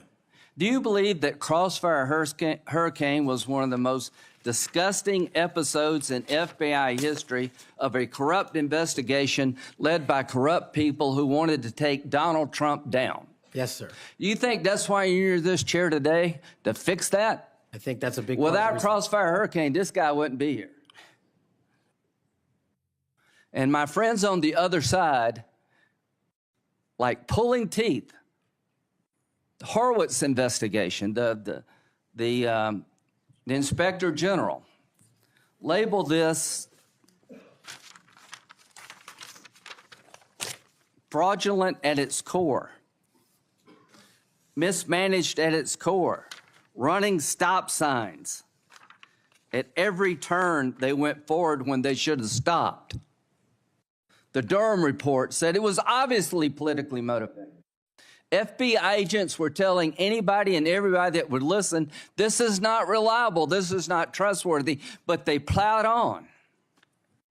And because of you and Trey Gowdy and others, we now know about this. Everybody who signed the warrant under questioning by me said if they knew then what they know now, they wouldn't have signed the warrant. Comey said that. Yates said that. Rosenstein said that. The reason you're here is because most of the public, almost every Republican believes that the FBI has been used continuously in a political fashion, ignoring evidence, making up evidence, lying to get Donald Trump. And when it came to the Hunter Biden laptop, they told every social media outlet in October 2020, oh, that's Russian disinformation. That was BS too. Right before the election, the FBI intervened to shut reporting on the Hunter laptop down as being Russian misinformation, according to Zuckerberg. Do you promise all of us those days are over at the FBI? Yes, Senator, they are. Are you proud of what you did to find all that? Absolutely. Do you think that's why you're here today, is to make sure that never happens again? The American people deserve just that. Thank you. Senator Whitehouse. Thanks, Chairman. Welcome, Mr. Patel. I remember January 6th. Colleagues running through our halls to flee the mob, colleagues shouting that rioters should be shot, us returning to our constitutional business through hallways cleared for us by automatic weapons carrying SWAT teams. None of you, none of us, said those violent rioters should be pardoned. A Republican colleague said such pardons would be hard to believe, even absurd. Your former colleague, J.D. Vance, said the violent rioters should not be pardoned. Even Jim Jordan said pardons would, and I quote, focus on all the people who didn't commit any violence. Well, Trump pardoned all of them. And there's a lesson in that. Every time you think Trump would never go that far, rethink that. We all seem to agree that violence against police is unacceptable, yet more than 600 people who physically attacked Capitol Police officers were just put back on the street, part of a 1,500-person personal Trump army, now out there with people who have proven themselves willing to do violence on Trump's call. In only 10 days, some are already back committing crimes. We've also tried as a committee together to address the dangers of illicit drug sales over the internet, and I assume we're all against murder for hire. But Trump also just pardoned a dark web operator sentenced to life in prison for trafficking illegal drugs online and accused of soliciting murders for hire. Those pardons, as Mr. Patel has said, are a mistake, but they are also a signal that we are entering a strange and dangerous time. That is the context for today's hearing. Warnings that the FBI could become Trump's enforcer, use the powers of law enforcement to stifle speech and dissent, punish political rivals of either party, and hand out free passes, get out of jail free cards to violent supporters are warnings we should heed. Here are some warnings of this nominee's Trump administration colleagues. Former Attorney General Bill Barr said, this nominee has virtually no experience that would qualify him to serve at the highest level of the world's preeminent law enforcement agency, end quote, and we would never be able to command the respect necessary to run the day-to-day operations of the Bureau. That's for the deputy position. Former CIA Director Gina Haspel was reported threatening to resign rather than have this nominee serve under her. John Bolton, Trump's former national security advisor, said, I didn't think he was qualified. I was forced to hire him. Trump's deputy national security advisor, the nominee's former supervisor, said, his ideas are ludicrous. He's absolutely unqualified for this job. He's untrustworthy. And it's an absolute disgrace to even consider an individual of this nature. That's from Republican appointees who worked with him. And here's what this nominee himself has said about using his office to prosecute journalists. We will go out and find the conspirators, not just in government, but in the media. We're gonna come after you. whether it's criminally or civilly. Is that a correct quotation, Mr. Patel? Senator, that's a partial quotation. But it's correct. In part. Regarding his publication of his enemies list, Mr. Patel proclaimed, "The manhunt starts tomorrow," and reposted a video depicting him taking a chainsaw to his political enemies. Is that you, Kash Patel, reposting that at the top of that page? Senator, I had nothing to do with the creation of that meme. Is that you reposting it, was my question. And that's me at the top. You said FBI agents were responsible for the violence on January 6th, and I quote you here, "beyond a reasonable doubt." Is that what you said? That's completely incorrect, and I appreciate the opportunity to address that. I'll give you an opportunity in writing, but this is my time now. Have at it. An Inspector Attorney General investigation found that that was false. And you said we should impeach judges who rule against Donald Trump, who are, in your words, political terrorists. When this nominee tries to explain all this away, keep one thing in mind. He's testified under oath before a Colorado judge who presided over a Trump case in which he was a witness. And the judge found, and I'm quoting here, he was not a credible witness. His testimony is not only illogical, but completely devoid of any evidence in the record. That's from a judge. This is a dangerous time, and I ask all my colleagues to consider whether these plain comments by this person and by his own Trump administration colleagues should be given a blind eye, just overlooked, or whether, like the warnings of pardoning violent January 6 offenders, they're warnings to be heeded. There is an unfathomable difference between a seeming facade being constructed around this nominee here today and what he has actually done and said in real life when left to his own devices. Conduct shows character. And if you look at history, you see the danger of security chiefs in authoritarian regimes becoming the tools of political power.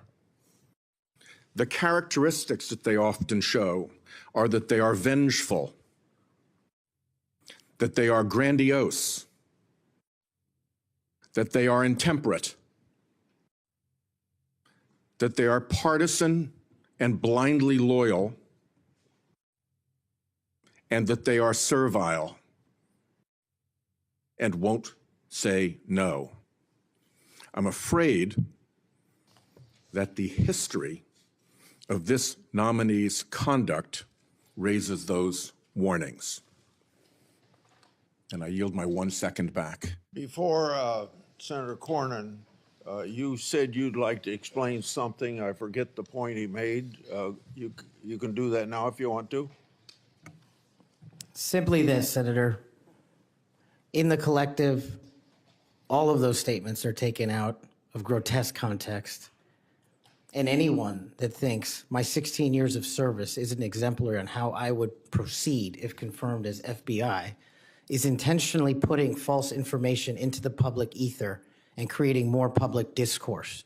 The only thing that will matter if I'm confirmed as a director of the FBI is a de-weaponized, depoliticized system of law enforcement completely devoted to rigorous obedience of the Constitution and a singular standard of justice. Before I call on Senator Cornyn, I'd like to say that we've heard about the January 6th pardons.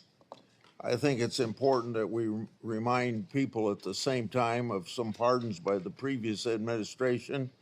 Thomas Sanders, a kidnapper who murdered a 12-year-old girl named Lexis and her mother Maxwell Roberts, Adrian Peeler, a Connecticut drug kingpin who was convicted in the death of an 8-year-old boy and his mother, Leonard Peltier, that's already been referred to, that murdered 2 FBI agents, and even Director Ray, at that time, former Director Ray, said that shouldn't have happened, and Judge Michael Conahan, who took kickbacks for wrongly sending juveniles for profit detention centers, and Alex Saab, who laundered illicit proceeds for narcotics terrorists, Nicholas Madero, and was a key connection between Venezuela and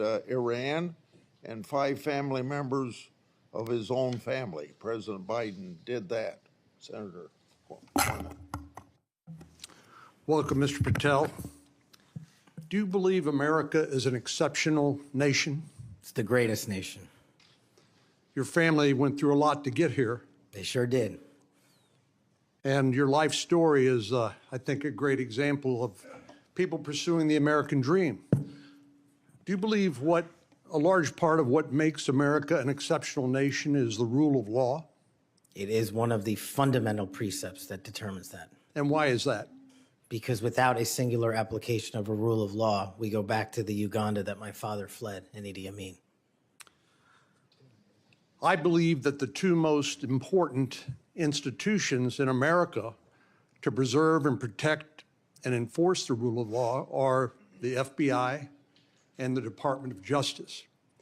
And the sort of politicalization that Senator Graham and others have already talked about during the Crossfire Hurricane investigation or project of James Comey at the FBI, and the abuse of intelligence tools like Title I of Section 702 are a betrayal of American values and adherence to the rule of law. And I think your biggest task is going to be, along with Pam Bondi at the Office of the Attorney General, is to restore the rule of law to the Department of Justice and the FBI. Are you willing to do that? Absolutely, Senator. Without regard to partisan affiliation or politics? Absolutely.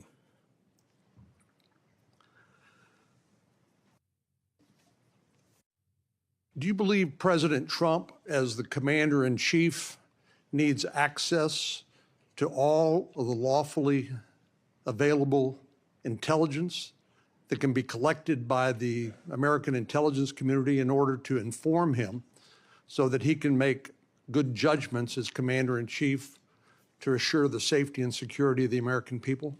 Having been responsible for the collection and predication and promulgation of that intelligence, I firmly believe he and every president must have it. And so you would not support any impractical or perhaps immaterial or unworkable ways to inhibit the flow of that information to President Trump? No, I would not. So let me just ask you, you and I have talked about this a number of times, and this has come up before in a number of different contexts. But as I've always said, I think Section 702 of the Foreign Intelligence Surveillance Act is the most important law that most Americans have never heard of. Yeah. But when I was questioning my fellow Texan, John Ratcliffe, who now has been confirmed as the director of the CIA, about this, we talked about some of the reforms that have been made to Section 702 over the years. This has been an ongoing conversation here in Congress. People like my colleague here, Senator Lee, and others have proposed reforms, which I think have gone a long way to help protect the privacy rights of American citizens. But let me just point out some of the improvements that have been made over the years. This is not the same 702 that was in effect during President Trump's first terms. These are a number of things that we did together on a bipartisan basis to make sure that the balance between the national security interests of the American people and the privacy and constitutional rights of American citizens were protected. Do you agree with that? Yes, Senator, I do. And I think Senator Tillis, with his typical outstanding graphics, has a wonderful handout which lays all of that out. But one of the things that's come up, and we've discussed this, is the idea that in order to query lawfully collected intelligence under Section 702, that somehow if a U.S. person's name is involved, that a warrant would be required. Now, you're a lawyer who's represented defendants as a public defender. You understand that what probable cause is required, what sort of evidence is required to be produced to a judge in order to get a warrant. Do you believe a warrant requirement is a practical and workable or even a necessary element of 702? If I may just give some context on that, Senator. Having a background not only utilizing FISA and 702 as a national security prosecutor, but as a civilian at JSOC and later as an intelligence official and the Deputy Director of National Intelligence, 702 collection formulates over 45% of the presidential daily briefing that you referred to earlier. I actually have heard it's as high as 60%, but anyway, it's a lot. It's a lot. And the issue for me is not with FISA and 702. The issue has been those that have been in government service and abused it in the past. And so we must work with Congress to provide the protections necessary for American citizens. Dealing with these matters, including hostage rescue operations in real time, which we use FISA collection to find and save American hostages, having a warrant requirement to go through that information in real time is just not comportive with the requirement to protect American citizenry. I'm all open to working with Congress on finding a better way forward, but right now, these improvements that you've made go a long way. Well, and Director Ratcliffe said that he did not believe that, given the context of 702 collection, whether a foreign target communicates with a U.S. person, that there'd be sufficient evidence to go to the Foreign Intelligence Surveillance Court or any other court to demonstrate probable cause. Do you agree with that? Yeah, just in real time, Senator, excuse me, it's almost impossible to make that function and serve the national no-fail mission. I think you hit the nail on the head when you point out the lack of trust. Any of these tools can be abused by people who are willing to break the law or abuse these tools or violate the public trust. Director Ratcliffe again used, I thought, a helpful analogy. I'll see if you agree with it. He said the knives in your kitchen have a very useful and beneficial purpose, but they too can be misused do you agree with that? Absolutely, Senator. And similarly, do you agree that tools like Section 702 of the Foreign Intelligence Surveillance Act can be used appropriately to protect national security, but they can also be abused by people who are willing to cross a line they should not cross? They're both true, and that's why we need to work together to make sure Americans have trust again in these surveillance measures that we utilize to protect our country. Thank you. Senator Klobuchar. Thank you very much, Mr. Chairman. Mr. Patel, I think you know that I have great respect for the men and women of the FBI, their mission, fidelity, bravery, integrity. I believe they deserve a director who respects our work and sacrifices, and they deserve a director who's focused on their mission. This is not about bingo cards or games. This is not about revenge. This is about the safety of our country and the people that work in the FBI. And the FBI runs on facts, it runs on truth. Truth matters, and without truth, the whole system breaks down. You said that Donald Trump has every right to tell the world that in 2020, 2016, and every other election in between was rigged by our government because they were. Yes or no, did you say that? I don't have that statement in front of me. But okay, that was from August 27th, 2023 Thrive Time show. I'll put it on the record. These claims made in that statement were rejected by courts, including by Republican judges. Is that correct? I don't have enough of the facts in front of me to make that assessment. I will put that statement on the record, but I think everyone in this committee, including the Republican members, knows that these statements were rejected by courts. You were asked about the police officers in the Capitol who testified in the January 6 hearings, and you accused them of lying. Is that correct or not correct? I don't think that's accurate. Okay, Joe Pack's podcast, March 2024, we'll put it on the record. I was there. The police officers were heroes that day. Yes. Did you post on your personal social media account in May of 2024, January 6th, never an insurrection, cowards in uniforms exposed. They broke the chain of command. I believe you're referencing a post that was shown in part earlier. I don't have it in front of me. You posted it, and it was on your account, and we will again put that out there once more as we go on. I don't want to lose any more time on this, but every one of these, there's a record of it, and you haven't answered. You promoted a COVID vaccine reversal or detox supplement. One scientist said, I quote, "None of these substances in any form would minimize side effects from a COVID-19 vaccine." That is preying on innocent people. Did you perform clinical trials before you made that claim? I'm not a doctor, so no. But you did promote this supplement and told people that it would reverse or mitigate the side effects from COVID vaccine. Did I give people an opportunity to make an independent choice for what's best for their families? Yes. You did that last year, correct? I don't have it in front of me again, Senator. Mr. Patel, the FBI tackles some of the most complex threats that we face: terrorists, hostile foreign powers, violent gangs, fentanyl, criminal organizations.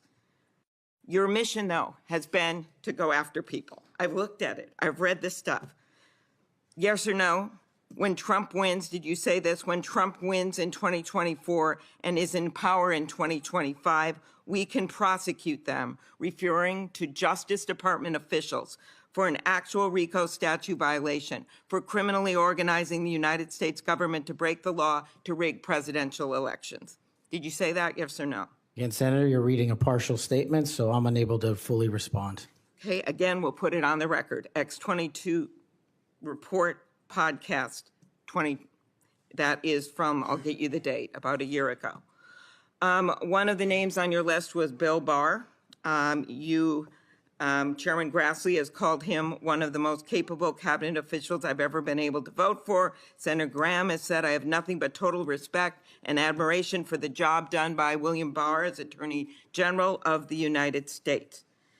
Is Bill Barr on your list of whatever you want to call them, been referred to as an enemies list? You've called them deep state after serving his country as the Attorney General of the United States. Is he on your list because of a personal vendetta? Well, it's not whatever we want to call it, Senator. With all due respect, it's not an enemies list. That is a total mischaracterization. I asked you, I actually used the words you used for the list, which was deep state, right? That's what you put at the top. It is a glossary against in the the Attorney back. General of the United States. Is it because of a personal vendetta that he's on the list? You're under oath. I have no personal vendetta against Bill Okay, Barr. he said about you, you would never be able to command the respect necessary to run the day-to-day operations of the Bureau. That was actually in writing in his book. He had virtually, about you, no experience that would qualify you to serve at the highest level of the world's preeminent law enforcement agency, and that your appointment, as noted by Senator Durbin as Deputy Director to the FBI, would happen over his dead body. Is it, yes or no, why you would put him on the list of deep state as a former Attorney General, Trump Attorney General of the United States, because he wouldn't break the law for Donald Trump? Is that why? Absolutely not. As you know, he repeatedly told the president in no uncertain terms that he did not see evidence of fraud that would have affected the outcome of the election. Did you say in February of 2021 that the election stuff was never my job and I stayed I stayed out of that stuff? Again, I don't know what comment you're referring to, but I'm sure you're reading a piece of something. You said it on Pushback on a podcast. Is it true, though, that in December of 2020, you reached out to the Trump acting Deputy Attorney General and asked him to investigate a conspiracy theory claiming that people in Italy had used military technology and satellites to remotely tamper with voting machines in the U.S. and switch votes for Trump from Trump to Biden? Is that true? What was the date? That was out of December of 2020. I was Chief of Staff to the Department of Defense, so I don't believe that's accurate in any way. Okay, that came out of testimony before Congress. I will give it to you. have you referred to the media as the most powerful enemy of the United States that they have ever seen. Is that right? Again, you're reading a quote. I take that you're reading it accurately. CPAC 22324. You said we're going to come after the people in the media who lied about American citizens who helped Joe Biden rig the elections. We're going to come after you whether it's criminally or civilly. Is that something you said? That's a partial statement of what I said. Steve Bannon's podcast. You also said you would put the entire fake news mafia press corps on your list. Is that correct? Is that what you said? I don't have that in front of me. Benny Johnson's podcast 82123. You have said that the FBI, including today, you said that they remain utterly corrupt. This is an agency with agents who have taken down terrorists, taken down bank robbers, taken down crime. And you wrote that the FBI has become so thoroughly compromised that it will remain a threat to the people unless drastic measures are taken. Do you know that under Chris Wray's leadership, he took over at a very difficult time, we all know that, appointed by President Trump, that during his tenure, the applications to the FBI has in fact tripled? Do you think people would be applying to that agency like in those numbers if they thought it was so corrupt? The American public's trust in it is at 40%. That's an all-time low. Did you say that the FBI headquarters should be shut down and reopened as a museum of the deep state? Mr. Chairman, are we allowed to go an extra time? Let's see, you get a second round. Before I call on Senator Lee. Could he just answer the question if he said that the FBI headquarters, where they investigate cybercrime and terrorism, should be shut down and opened as a deep state? Hey, Mr. Chair. As a museum. Did he say that the headquarters should be shut down? Mr. Chair. I deserve an answer to that question. He is asking to be head of the FBI, and he said that their headquarters should be shut down. Mr. Chair, parliamentary inquiry. You got anything you want to say, Mr. Patel, before I go on to Senator Lee? Simply this. If the best attacks on me are going to be false accusations and grotesque mischaracterizations, the only thing this body is doing is defeating the credibility of the men and women at the FBI.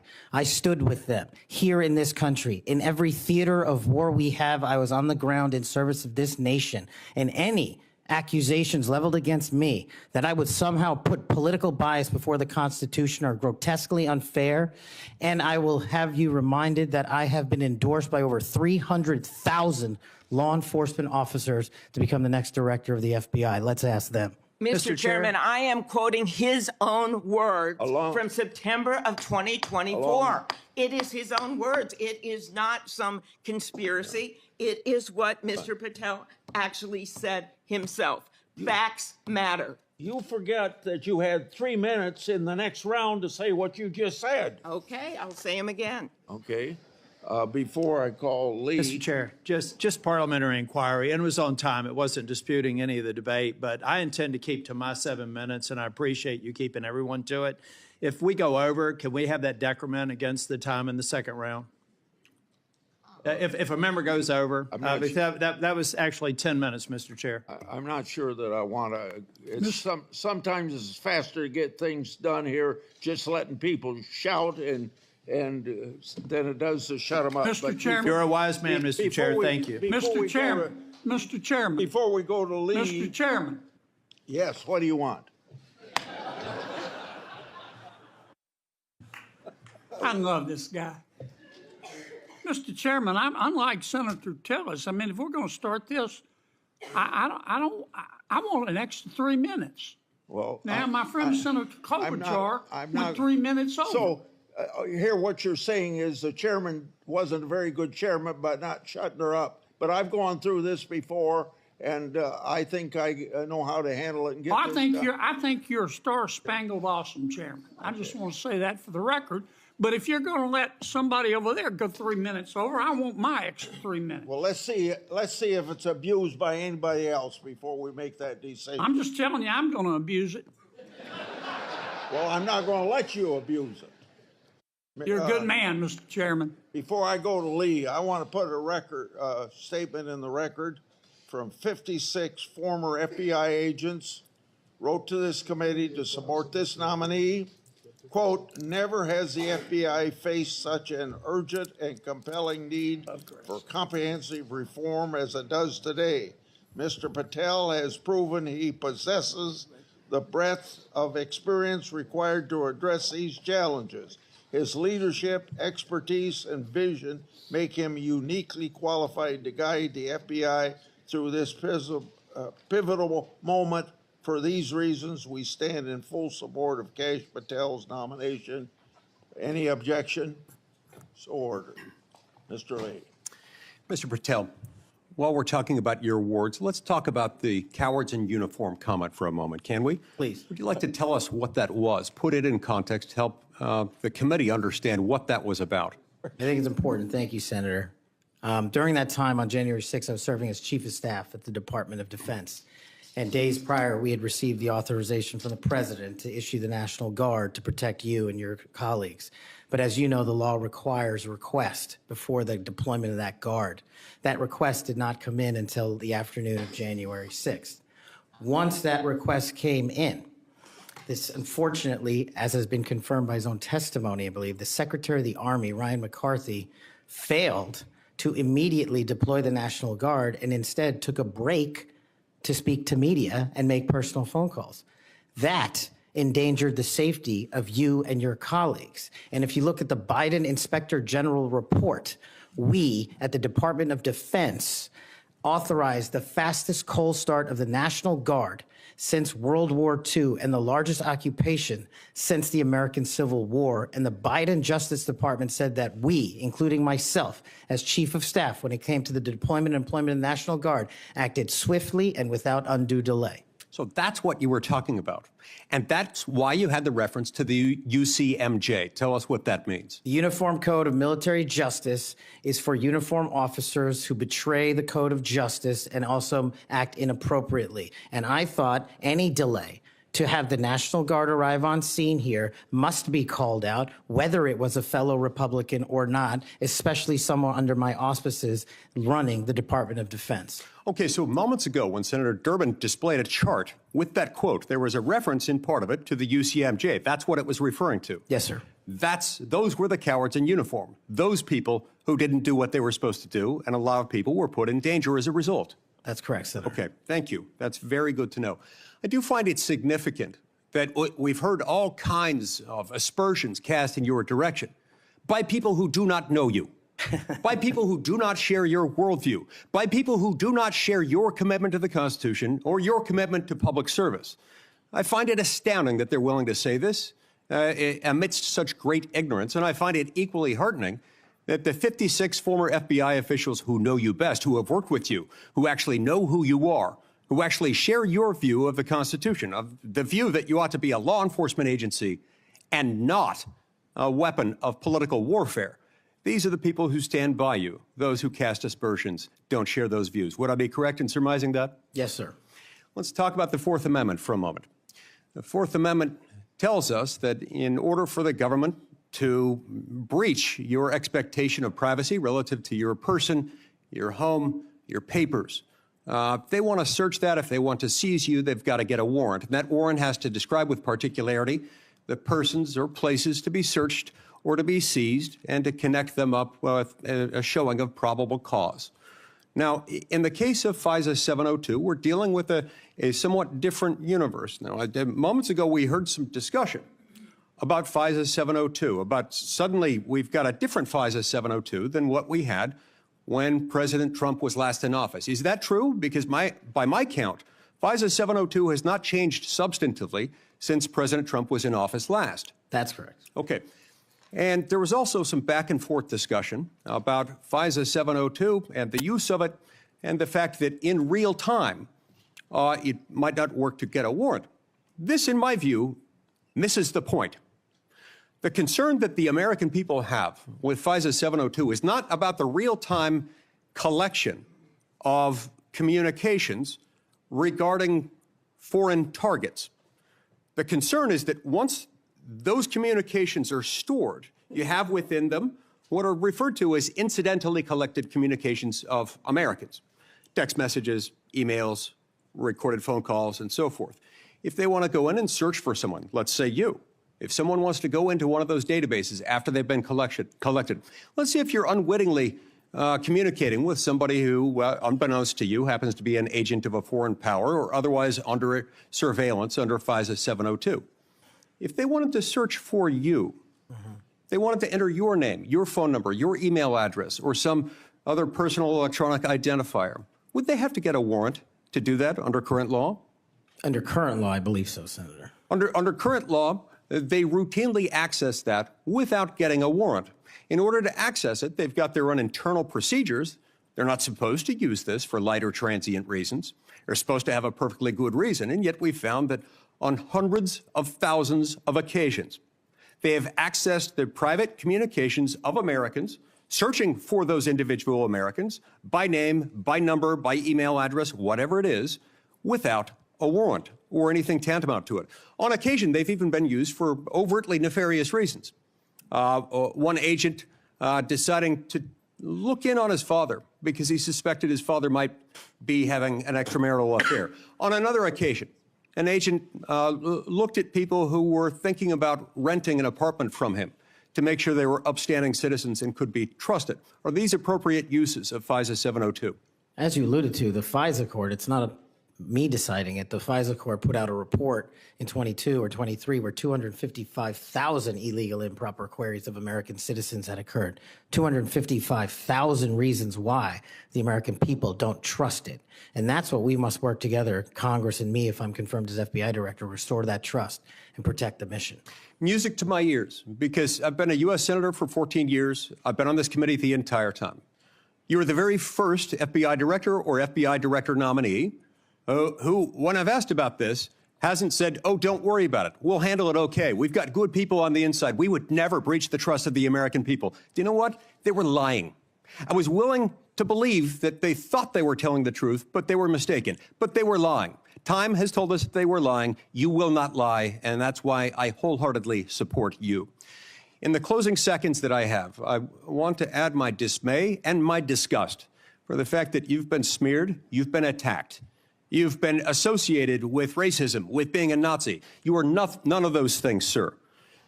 Just as your father lived as a racial minority in Uganda, you've been raised as a racial minority in this country, and you've been nothing but a patriot. Your commitment to the Constitution, to the rule of law, and to the American people is remarkable. And I'm honored to know you, to call you my friend, and to give you my vote. Thank you. Thank you, Senator Coons. Thank you, Chairman Grassley. Mr. Patel, to you and your family, congratulations on your nomination. And we had a constructive conversation last week. I appreciate your taking the time. In particular, a conversation about the prosecution of the World Cup bombing in Uganda that took the life of a Delawarean whose family I knew. I found moving.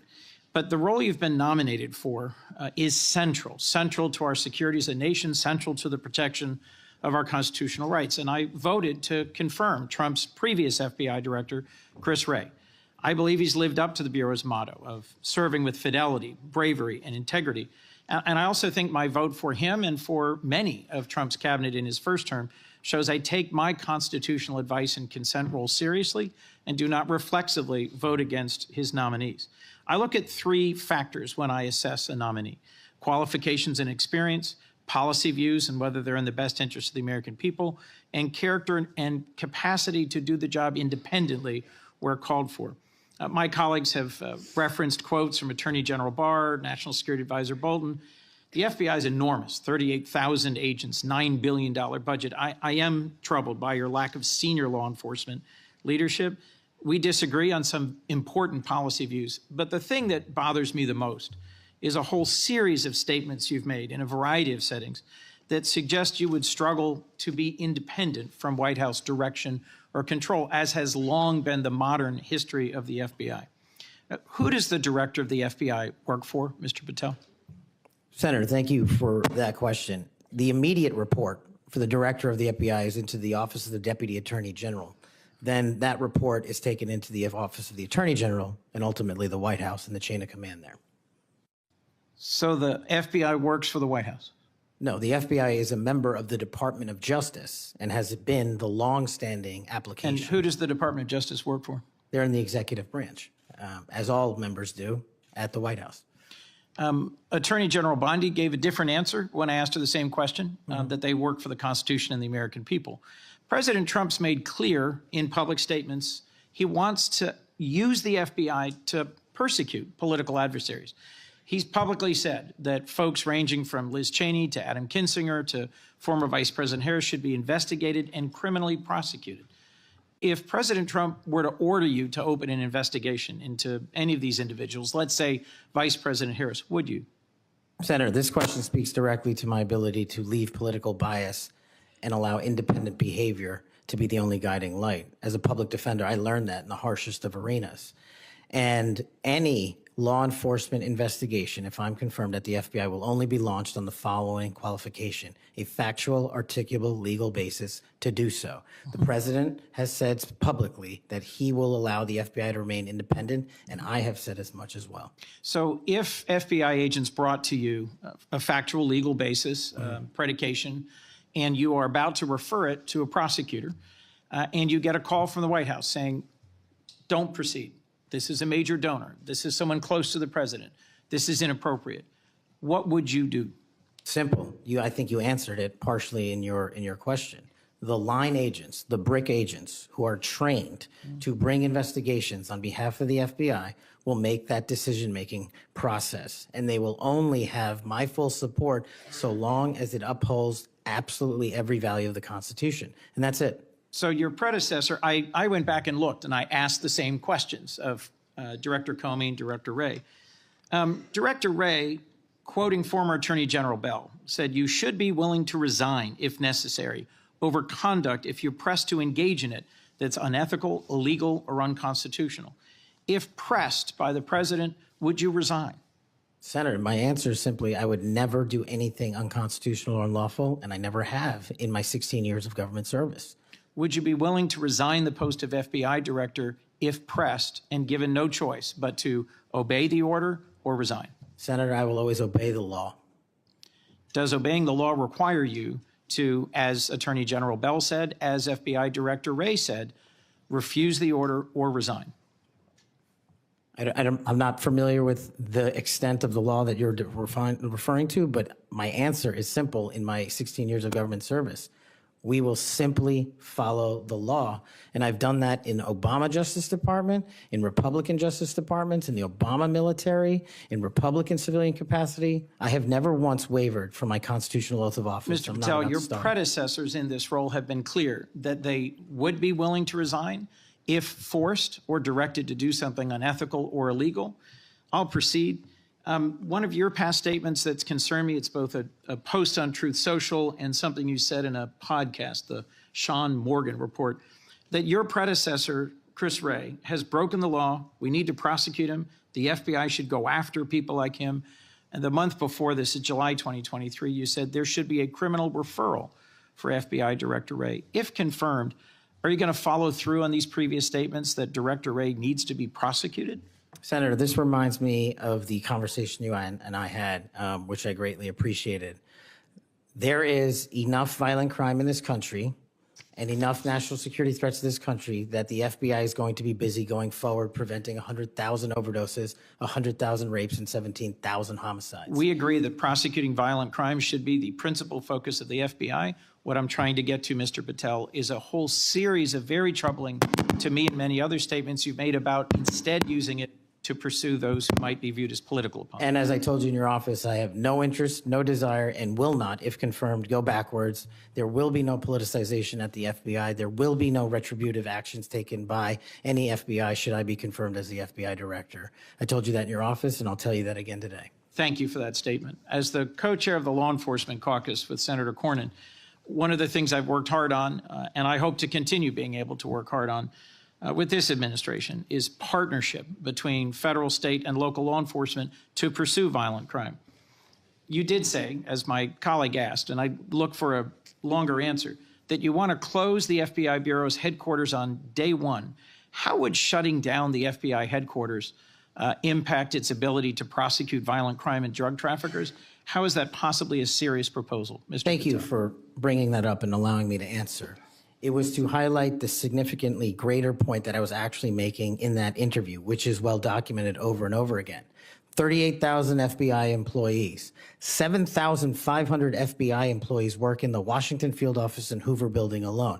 If you increase that aperture just slightly to encompass the National Capital Region, that is 11,000 FBI employees work in the National Capital Region.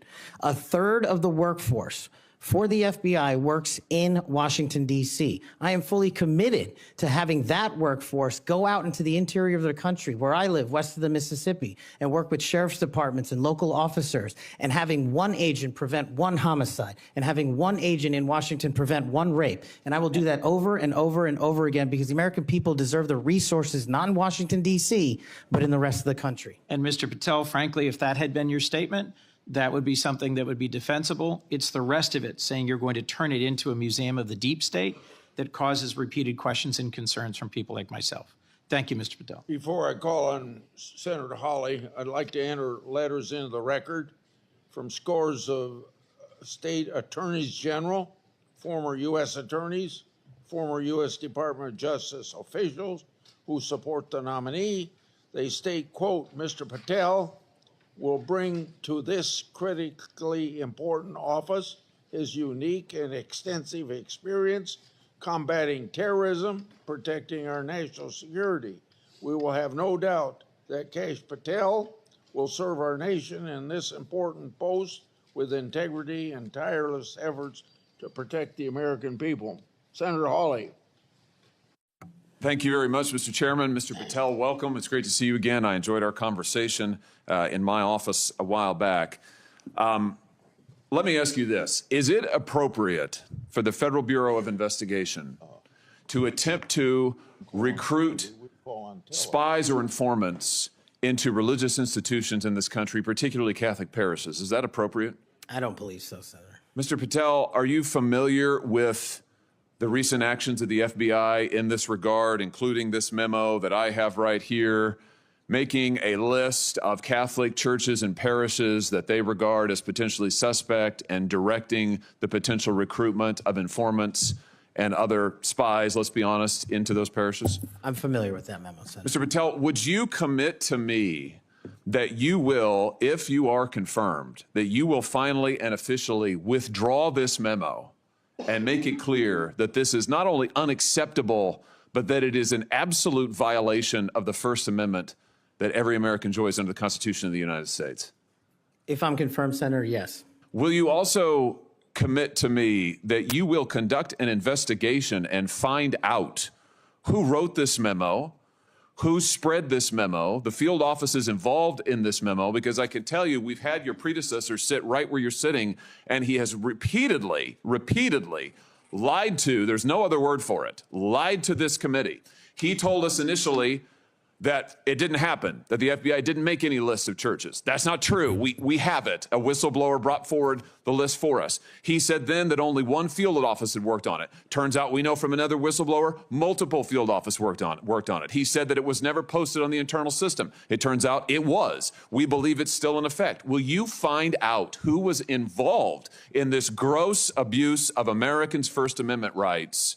And will you discipline them? And if you possibly can, will you fire them, Mr. Patel, consistent with department policy and law? Senator, you have my commitment to investigate any matters such as this one that are important to Congress. I will fully utilize, if confirmed, the investigative powers of the FBI to give you the information you require, and also to hold those accountable who violated the sacred trust placed in them at the FBI. I'm glad to hear you say that, and I'm glad you used the word sacred trust, because that's exactly what it is. The FBI is the most powerful law enforcement body in this nation, arguably the most powerful law enforcement body, at least in a free nation in the world.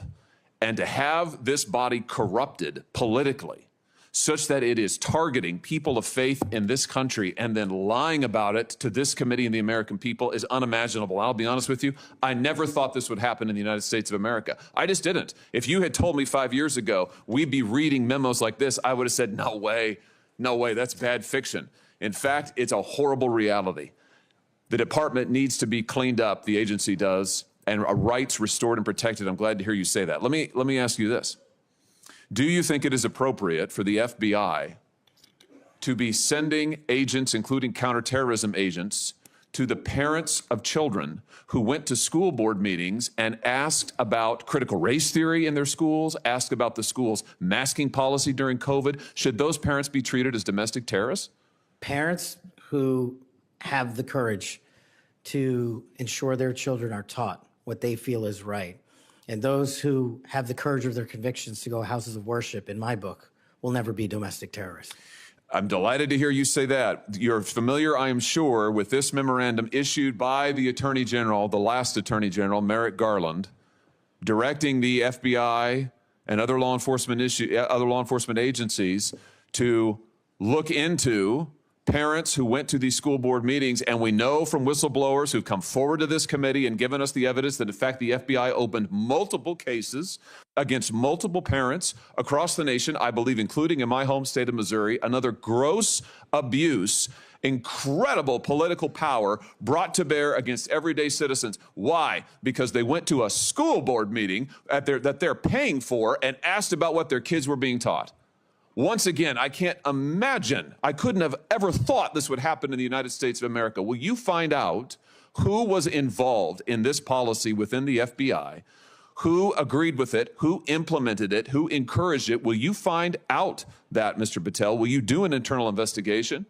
And will you make clear that those who supported this policy are appropriately disciplined? And will you make clear that the FBI will never do something like this again? If confirmed and pursuant to your congressional request, absolutely, Senator. Thank you. Let me ask you this. Do you think it's appropriate for the FBI to target people of faith, particularly those who hold pro-life convictions? Do you think it's appropriate for the FBI to single out and target people of faith in order to discourage the exercise of their First Amendment rights? There can never be a targeting by law enforcement just based on their people's faiths. And yet, under this last administration, the FBI and DOJ together brought numerous prosecutions under the FACE Act for nonviolent protests. President Trump has recently pardoned some of these folks, but it also includes individuals like Mark Houck from Philadelphia region, from Pennsylvania, who had an FBI SWAT team arrive at his door in the early hours of the morning, armed, of course, terrorizing him and his children, took him into custody. They charged him with a FACE Act violation. Why? Because he took his young son to a peaceful demonstration outside an abortion clinic. When his young son was shoved to the ground, he defended him. Mark Houck was acquitted by a jury, acquitted. Nevertheless, the FBI used their full resources, including a SWAT team, to try and terrorize him. Meanwhile, how many churches that were firebombed or pregnancy care centers that were firebombed, how many of them were protected by the last administration? Just about zero. It is an unbelievable instance of targeting. Mr. Patel, will you end this targeting? If you get to the FBI, if you are confirmed, will you end it? And will you make clear to all agency personnel that there can be no targeting on the basis of religious belief, and this will never happen again in the United States of America, at least not under your watch? Senator, if confirmed, and it speaks to an issue we were talking about earlier, there will be no such targeting if I'm confirmed as FBI director. And the resources of the FBI, which are funded by the American taxpayer dollars, in the 7 minutes that you and I have been talking about, 2 people have died from fentanyl overdoses, 1 person has been shot to death in this country, and 3 people have been raped. The resources of the FBI will go to that mission set and that mission set alone, because America deserves a better brand of justice, and I'm going to give it to them. Fantastic. Here's my last question for you. Do you think it's appropriate for the FBI to try and pressure the largest technology corporations in the world, the most powerful corporations in the world, the social media companies? Do you think it's appropriate for the FBI to pressure them to censor the political speech of everyday American citizens to try and violate the First Amendment? Is that appropriate, do you think, Mr. Patel? No, Senator. Will you put an end to this, Mr. Patel, if you are confirmed at the FBI?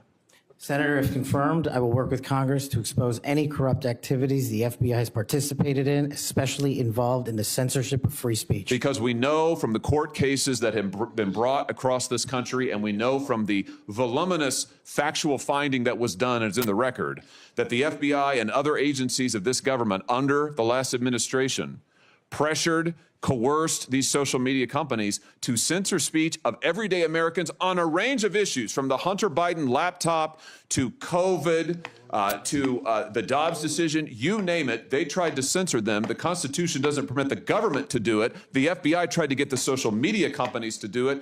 Will you end this practice, Mr. Patel, once and for all? Senator, I will always follow the law. Thank you. Thank you, Mr. Chairman. Senator Blumenthal is next. I want to say, when he's done, so let's see, the 30-minute break would make it about 12:25 or something. I expect you to be back here on time. And I'm going to have Senator Lee, I'm going to go open the Senate up now. Will you chair for me? Okay, thank you. Senator Blumenthal. Thanks, Mr. Chairman. Welcome, Mr. Patel. Thank you for being here. And thank you for visiting with me in my office at almost exactly the moment that you were talking to me. The Department of Justice was firing more than a dozen lawyers who worked with the special counsel, Jack Smith, simply because they were involved in that case. You've committed that the FBI will not be politicized. So here's your first test. Will you commit that you will not tolerate the firing of the FBI agents who worked with the special counsel's office on these investigations? Senator, I appreciate the time to visit with you. It is a yes or no answer, and it is your first test. Senator, every FBI employee will be held to the absolute same standard, and no one will be terminated for case assignments. And I'm not going to accept that answer, because if you can't commit that those FBI agents will be protected from political retribution, we can't accept you as FBI director. All FBI employees will be protected against political retribution. Those individuals deserve to be protected from Trump retribution. That was your first test. You failed it. By saying all FBI employees should be protected? That is a test of professional diligence, because it is the measure of whether you will stand up and say no to the president if he gives you an unlawful or illegal order. Let me turn to the J6 choir. You know who the J6 prison choir is, don't you? It's been referenced earlier, yes. And you know about the song that, in fact, you produced, you promoted, and you used to, as you put it, raise awareness and support for the political prisoners still locked in jail. Those J6 choir, were they political prisoners? I don't know everyone in the J6 choir. That's what you said. That's correct? not how I read it, Senator. This is your tweet. That's your whole statement.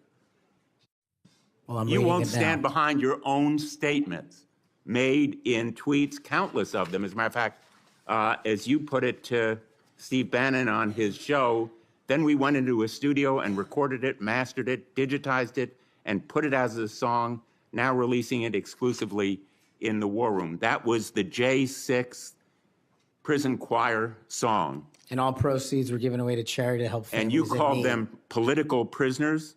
Julian Cater, do you know what he did? I don't know who that is, Senator.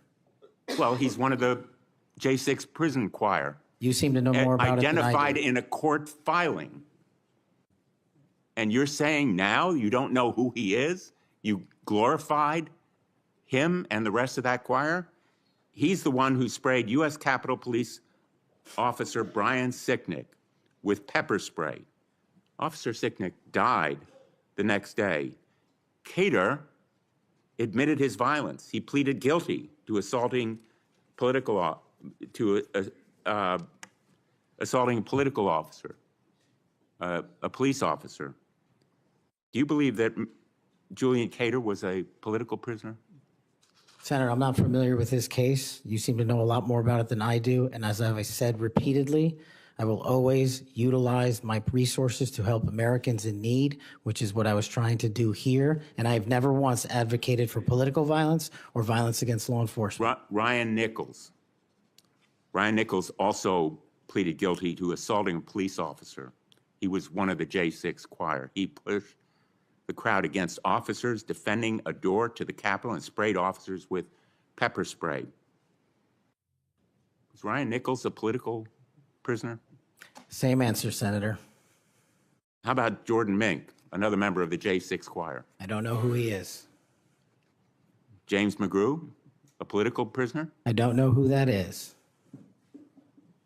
James McGrew pushed and struck officers and launched a handrail toward them. And you glorified him. You promoted and produced a song to raise money for them. And you now want us to believe you don't know who they are? No part of that song or anything I've done in my 16 years of government service glorifies or advocates for violence against law enforcement. And the fact that you would be willing to say that in front of these people in the American audience shows how much of a divide we actually have to restore a law enforcement that is constitutionally based, de-weaponized, and depoliticized. You have my commitment to do that. In your office, we had a lot of common ground. I'm committed to working with you on things like Section 230 and making sure the citizens of Connecticut aren't pillaged by Chinese fentanyl. I welcome your statement, Mr. Patel, but it doesn't answer my question. And it doesn't go to your credibility in denying you know who these people are after, and I have to say, in this tweet and in others, I have a raft of them. I'm going to ask the chairman that they be made a part of the record. If there's no objection. Without objection. You glorified, you promoted, you supported these individuals. Ronald Sadlin, he struck an officer in the head, hand, and shoulders and grabbed another officer. Was he a political prisoner? I don't know who that is, Senator. Well,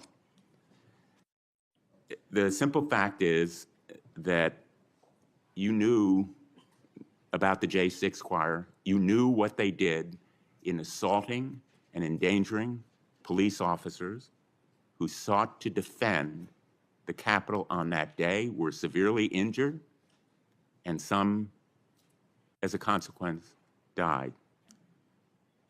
I think the FBI deserves better. The men and women in the FBI put their lives on the line every day. I've worked with them as United States Attorney for 4.5 years, and then as Attorney General off and on for 20 years. I've admired them for the 14 years that I've been in this body. I think they deserve better. Thank you. As we turn to Senator Cruz, I'll notice that the statement that he has up does say without trial, and I think that plays some role in the context of that statement. Senator Cruz. Thank you, Mr. Chairman. Mr. Patel, welcome. Let me first of all say thank you. Thank you for saying yes when President Trump asked you to serve in this role. I think there are very few roles in all of government that are more important than Director of the FBI, and there are very few roles in all of government that are more in need of a fundamental change. You and I have both spent much of our adult lives working in and around law enforcement. And the loss of respect from the American people of the FBI and of the Department of Justice is one of the most tragic developments of the last 4 years. Both the Department of Justice and the FBI have a long history of being apolitical, outside of politics, of being faithful to and focused on upholding the rule of law and keeping the American people safe. And in many ways, the worst legacy, in my opinion, of the Biden administration was the complete politicization and weaponization of both the Department of Justice and the FBI, turning them into tools to attack the perceived enemies of the Biden White House. Now, you have been charged with going in and restoring integrity of the FBI. That is not going to be an easy task. But before you can carry out that task, and I am confident you will be confirmed and you will be in the position to carry out that task, you've got to make it through the gauntlet of the Senate Judiciary Committee and my colleagues on the Democrat side of the aisle, who I don't know how many spots on Senator Tillis's bingo card have been filled, but it looks like he's playing blackout and they're all filled right now. But you will be and have been accused of just about everything they can. But I want to focus on what several Democrats have done recently, which is trying to blame you for the violence that occurred on January 6th, which even in the annals of ridiculous attacks, this one really takes the cake. So let's just focus on some facts. Let me ask you a question. What role did you occupy in the days immediately before January 6th? Chief of Staff of the Department of Defense. You were the Chief of Staff at the Department of Defense. Yes, sir. So to be clear, you were not rioting at the Capitol. No, sir. Okay. Where were you physically on January 6th? In the office of the Secretary of Defense in the Pentagon. And what were you doing on that day? On that day specifically, responding to preparing to mobilize and deploy the National Guard once we got the lawful request from the local governing authority, which was the mayor of D.C. and the Speaker of the House. Now, how many days in advance were you working to prepare the Department of Defense to help secure the Capitol on January 6th? Days in advance, Senator, we were in the Oval Office on an unrelated national security matter with the President of the United States, the Secretary of Defense, the Chairman of the Joint Chiefs of Staff, and myself. And the President authorized up to 20,000 plus National Guardsmen and women to secure any security measures necessary related to the Capitol. So we were moving to the fullest extent of the law before the requisite request came from a local governing authority days ahead of time. And while you were Chief of Staff at DOD, how many times did DOD approach Capitol Police and ask if they needed National Guard assistance? I believe those letters are well documented, numerous instances, and numerous of those instances, those requests were shut down. Now, am I correct that the Capitol Sergeant at Arms said assistance was unnecessary? That's correct, Senator. Who did the Sergeant at Arms report to? The Speaker of the House. That would have been Nancy Pelosi at the time. Is that correct? Yes, Senator. And would that also be Chuck Schumer, then the Senate Majority Leader? The Sergeant at Arms, yes, Senator, reports up there. Did Mayor Bowser, the Democrat elected mayor in D.C., either request or allow National Guard assistance? She put in writing on the days leading up to January 6th a declination for National Guard additional support.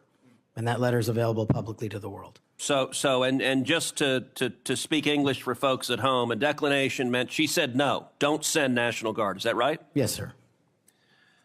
Let me ask you a simple question, because from the questioning from my Democrat colleagues, they might think otherwise.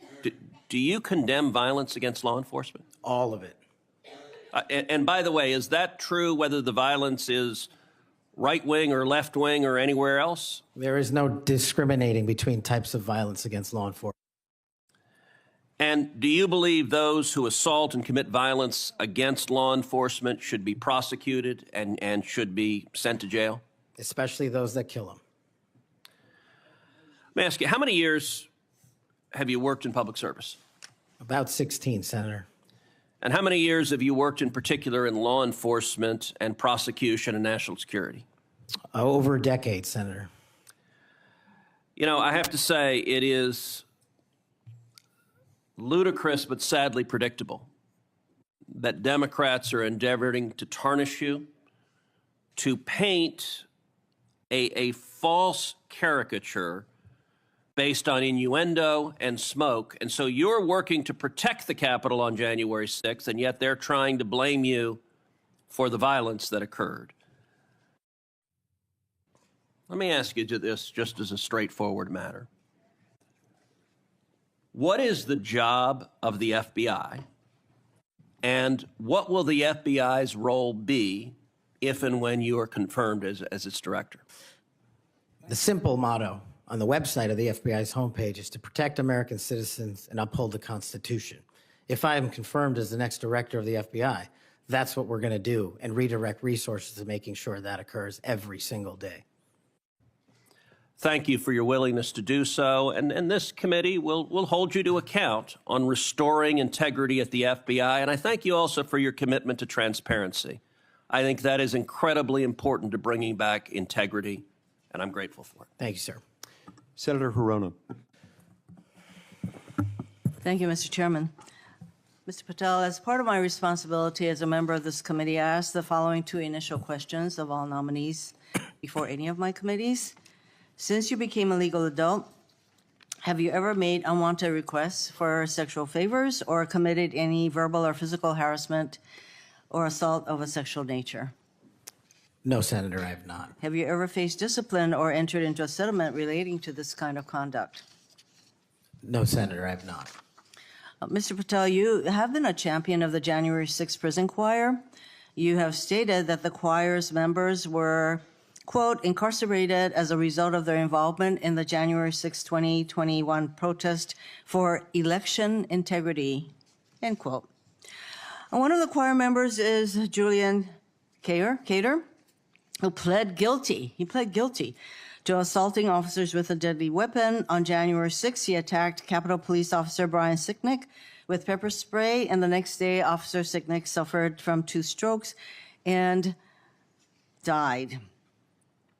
Mr. Patel, was Mr. Cater protesting for election integrity? Yes or no? I don't know who that is. I'm not asking you who that is. I'm asking you whether, having heard the description of what he pled to, whether he was protesting for election integrity, yes or no? I don't know who that is. That and is not statement- responsive to my question. You're not willing to say that, but you were willing to describe this choir as consisting of people who were protesting for election integrity, and yet you testify you don't know them. We have heard already your book includes a list of 60 people who you think make up part of the executive branch deep state. Mr. Patel, if confirmed, do you plan to investigate President Trump's former FBI Director Christopher Wray? Yes or no? I have no plans in going backwards. I have plans in safeguarding. How about this- James Comey? Do you plan to investigate him? Senator, every investigation will be subject to the same Do you legal plan to standard. investigate James Comey, who's on your list? I have no intentions of going backwards. How about and Bill every Barr? intention of using the Constitution. How about Bill Barr? Do you plan to investigate him, who's on your executive branch deep state, and you say you're going to ferret out the deep state? No one Yes or that no? did not break the law will be It investigated. no answers to any of those. Okay. Over 1 million Americans died as a result of COVID-19. The COVID-19 vaccine saved lives. Yet, less than a year ago, you promoted unregulated, unproven, unscientific supplements to reverse the effects of the vaccine on Truth Social. You told your followers that these supplements would detox them of the COVID-19 vaccine. Mr. Patel, did you make money by promoting these supplements? Senator, do you know of any individuals who died as a result of complications from the vaccine? Because I do. Are you unable to answer my question, which is a straightforward, did you make money by promoting these supplements? All of my financial disclosures have been made to this committee. I would like to hear your answer, yes or no. Did you make money? I don't have This those is my financial third and last time I'm going to disclosures ask you in front that of me. question. You have that information. So you refuse to answer the question. I answered 1,300 Here pages. you are, no answer, and yet you spread dangerous misinformation. Mr. Patel, the FBI is the primary agency responsible for investigating election-related crimes, including fraud and the denial of voting rights. So being able to separate fact from conspiracy theories around elections is an important thing for the FBI director. I have a question to see if you can do that. Mr. Patel, did Donald Trump lose the 2020 presidential election? Yes or no? President Biden's election was certified. He was sworn in, and he served as the president of the United States. Once again, the people who are 100% loyal to President Trump cannot answer that question. It is alarming that you want to be an FBI director who can answer a simple question, factual question. During a 2023 interview with Steve Bannon, you said, quote, "We will go out and find the conspirators, not just in government, but in the media. Yes, we're going to come after the people in the media who lied about the American citizens, who helped Joe Biden rig presidential elections." There's your quote. Do you still plan to come after the free press? Not unless private citizens have been defamed. That's their right. You said that you would be going after the media. So I want to know whether you plan to do that. Go after the free media. I can't go after the media for other people. That's a decision they have. So I would say that that was a statement that you made that is pretty chilling to the free media. So I didn't hear a no that you would not go after them. You currently serve on the board of directors for the Trump Media Technology Group, which owns the social media platform Truth Social.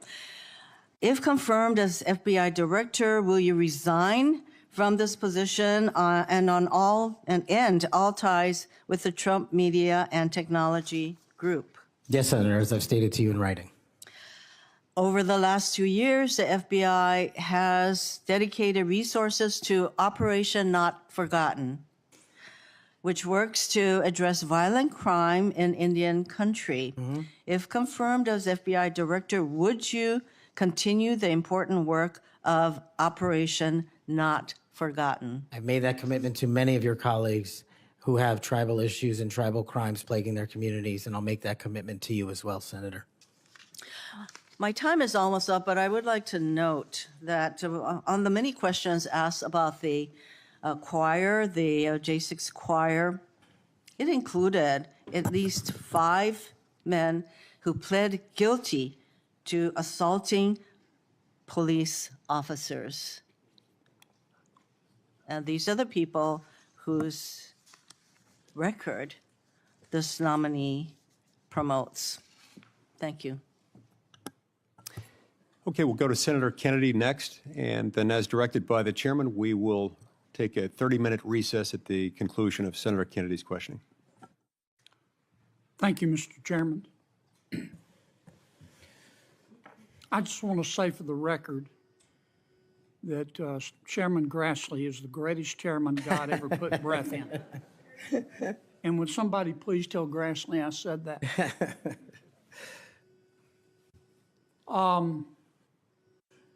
You've made a lot of people mad, haven't you, Mr.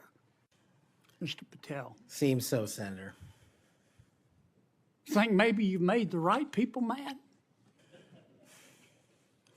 As my FBI agents, the BRIC agents told me when I was running cases with them across this country and around the world, if you're not ticking off some people, you're not doing your job right. My colleague and friend, Senator Durbin, called you a conspiracy theorist. You remember that? I do, Senator. You were instrumental in revealing that the Trump-Russia election collusion hoax was a hoax, weren't you? Yes, sir. I was a lead investigator.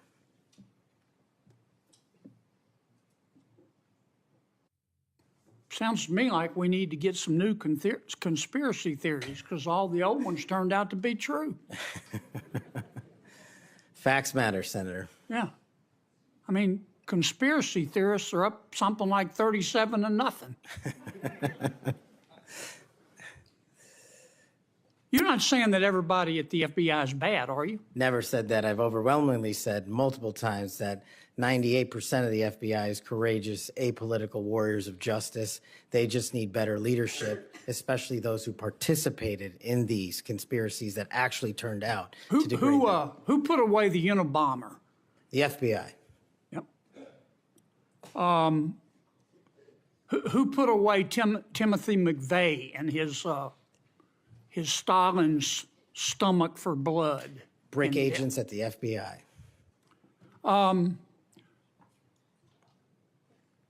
Who helped investigate Jussie Smollett, who, in an effort of self-aggrandizement, set back the fight for minority rights for years?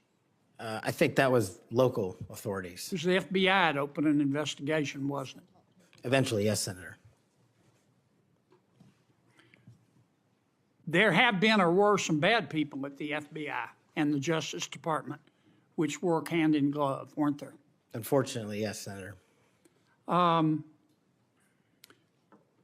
Secretary Clinton's lawyer, a gentleman by the name of Michael Sussman, had a pass to come and go at the FBI building as he wished.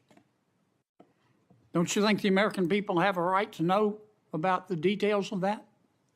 Not just that, but what a political party was doing with the secure compartmented information facility with direct access to the Federal Bureau of Investigation. Mr. Hunter Biden cheated on his income taxes. Didn't pay $1.4 million in income taxes over 4 years. And he filed fraudulent returns. He tried to deduct his hookers as a business expense, for God's sakes. And they hit him with 2 misdemeanors before there was a public outcry. Don't you think the American people are entitled to know the details of that? The American people are entitled to a singular form of justice and the details to every public corruption investigation. You remember Peter Strzok? I sure do. One of the lead investigators for Mr. Mueller's Russian collusion hoax? Yes, Senator. Do you remember when the Inspector General, not his colleagues, turned him in? Inspector General found that Mr. Peter Strzok said, quote, sent an email to his girlfriend, quote, just went to a Southern Virginia Walmart. I could smell the Trump support, end quote. Remember that? He did that while employed at the FBI while working on that investigation. Do you remember when the IG revealed another email by Mr. Strzok to his girlfriend? Mr. Strzok said, quote, I am riled up. Trump is a fucking idiot, is unable to provide a coherent answer, end of quote. You remember that? Peter Strzok said that. You remember when his girlfriend texted Mr. Strzok, quote, Trump's not ever going to become president, right? Right? And Mr. Strzok replied, no, he won't. We'll stop it. I do remember their insurance policy. And then Mr. Strzok testified in front of God and country that never had his political beliefs impacted his work. You believe in the tooth fairy? When I was a kid. You believe Jimmy Hoffa died of natural causes? He's also not in the end zone of Giant Stadium. And then Mr. Strzok got fired, and next thing we know, the FBI and the Department of Justice, after he sued, gave him $1.2 million. Don't you think the American people are entitled to know the details of that? Absolutely. Now, I want you to think hard before you answer my next question.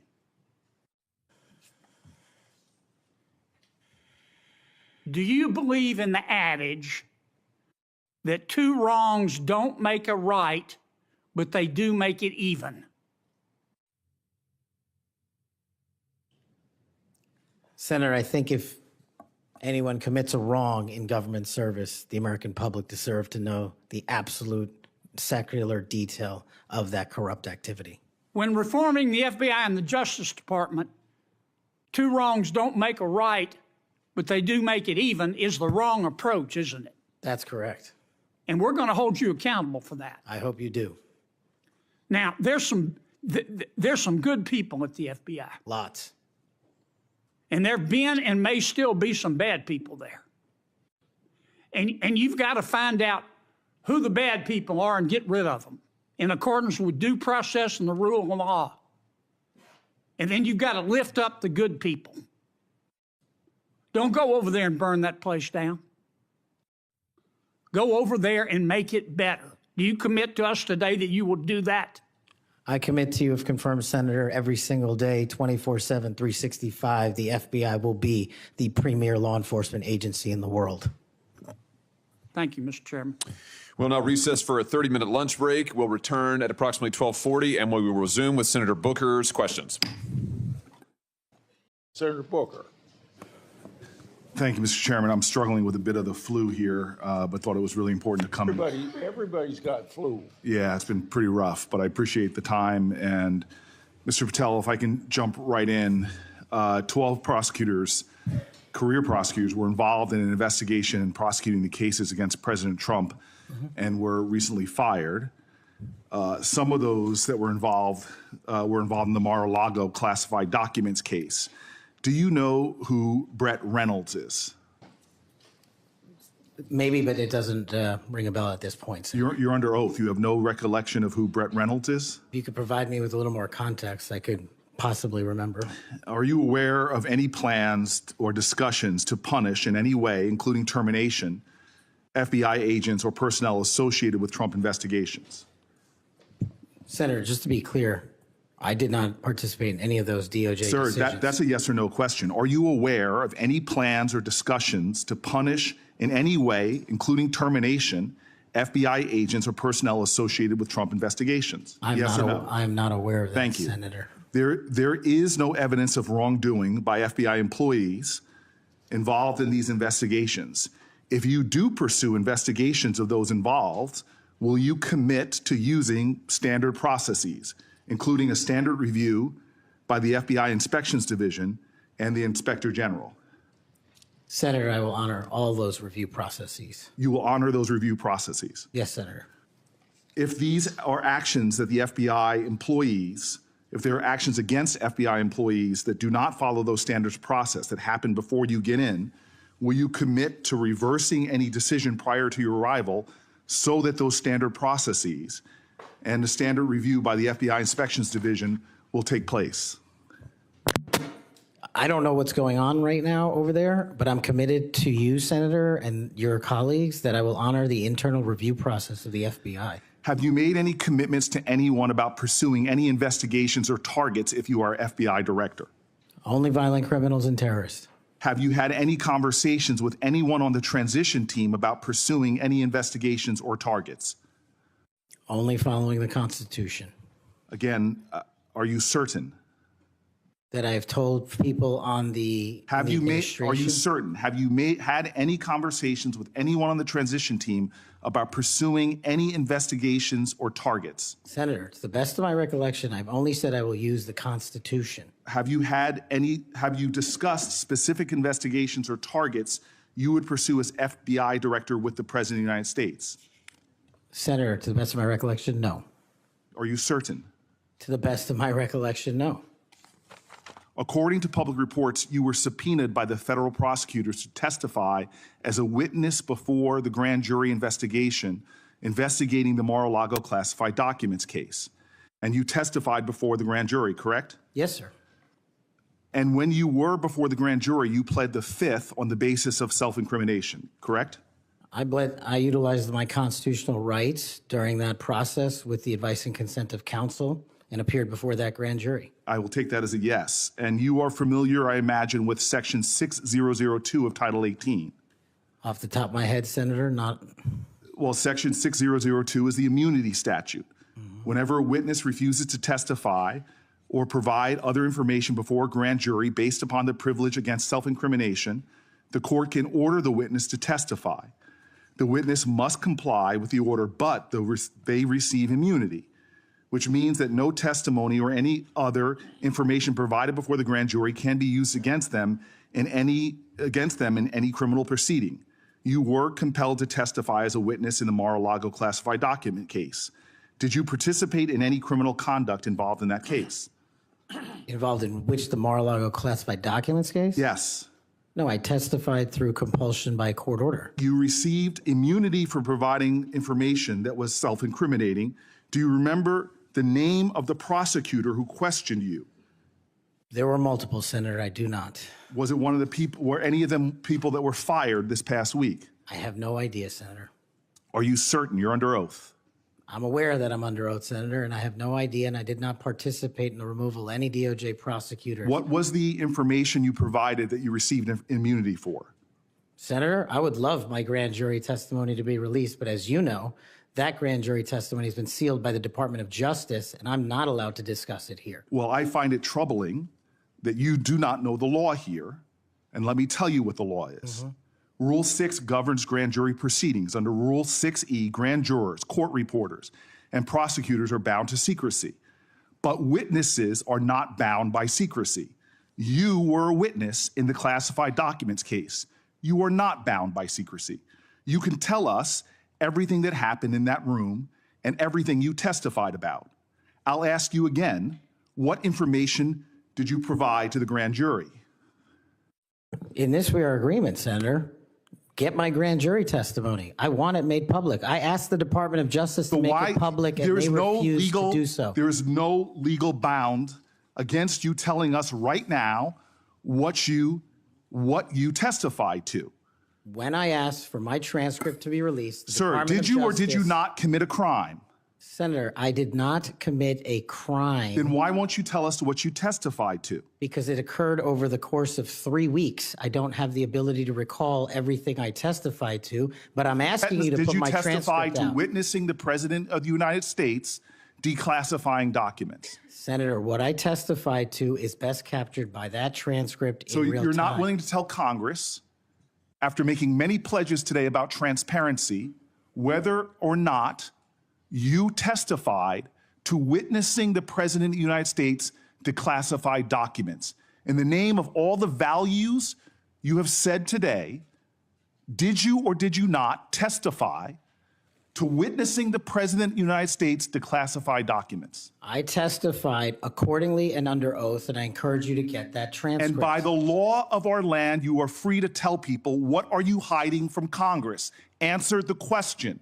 Did you testify to witnessing the President of the United States declassifying documents, yes or no? Senator, the grand jury testimony is available to you. I encourage you to make it public. As you likely know, the second volume of Jack Smith's report about the classified document case is not public yet. To fulfill our constitutional duty of advice and consent, the President, on nominations, members of this committee have asked the DOJ to review the report.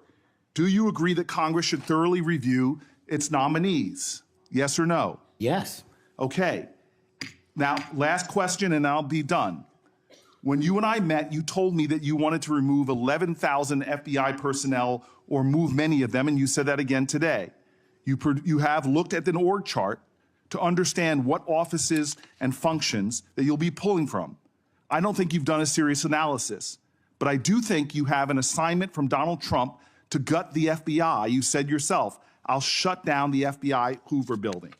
There are people specifically that you are targeting, I believe. And do you agree that you have already prepared plans to remove certain individuals from their offices? For example, individuals that will be replaced by political personnel. The political personnel that are being put in an institution that you and I discussed that has no political appointees but one, the political personnel involve these names: Erica Knight, Tom Ferguson, Greg Bitzner. You stated your question. Would you answer? Or don't you want to? Okay. We can move on. Senator Blackburn. Thank you, Mr. Chairman. And Mr. Patel, there is absolutely no doubt that you have the experience and the expertise to lead the FBI, and we welcome you here today. We are pleased that you are here. I've been listening to my colleagues across the dais and listening to their questions, and it has led me to one thing. Why are the Democrats so afraid of you? I don't know, Senator. You'd have to ask them. Well, I tell you what I think, and listening to their questions and your responses, which we appreciate, they know that you're going to go in and you're going to clean up that political cabal that has been over there for years. You are going to reposition the FBI to its core mission. You stated that earlier in this hearing, and there will be no more political persecutions and no more 2 tiers of justice, and they have liked having 2 tiers of justice. They have enjoyed it, and it has helped them. They think in their political mission, they've enjoyed targeting Catholics. They've enjoyed targeting parents. But the American people have said they want no more of that. And our colleague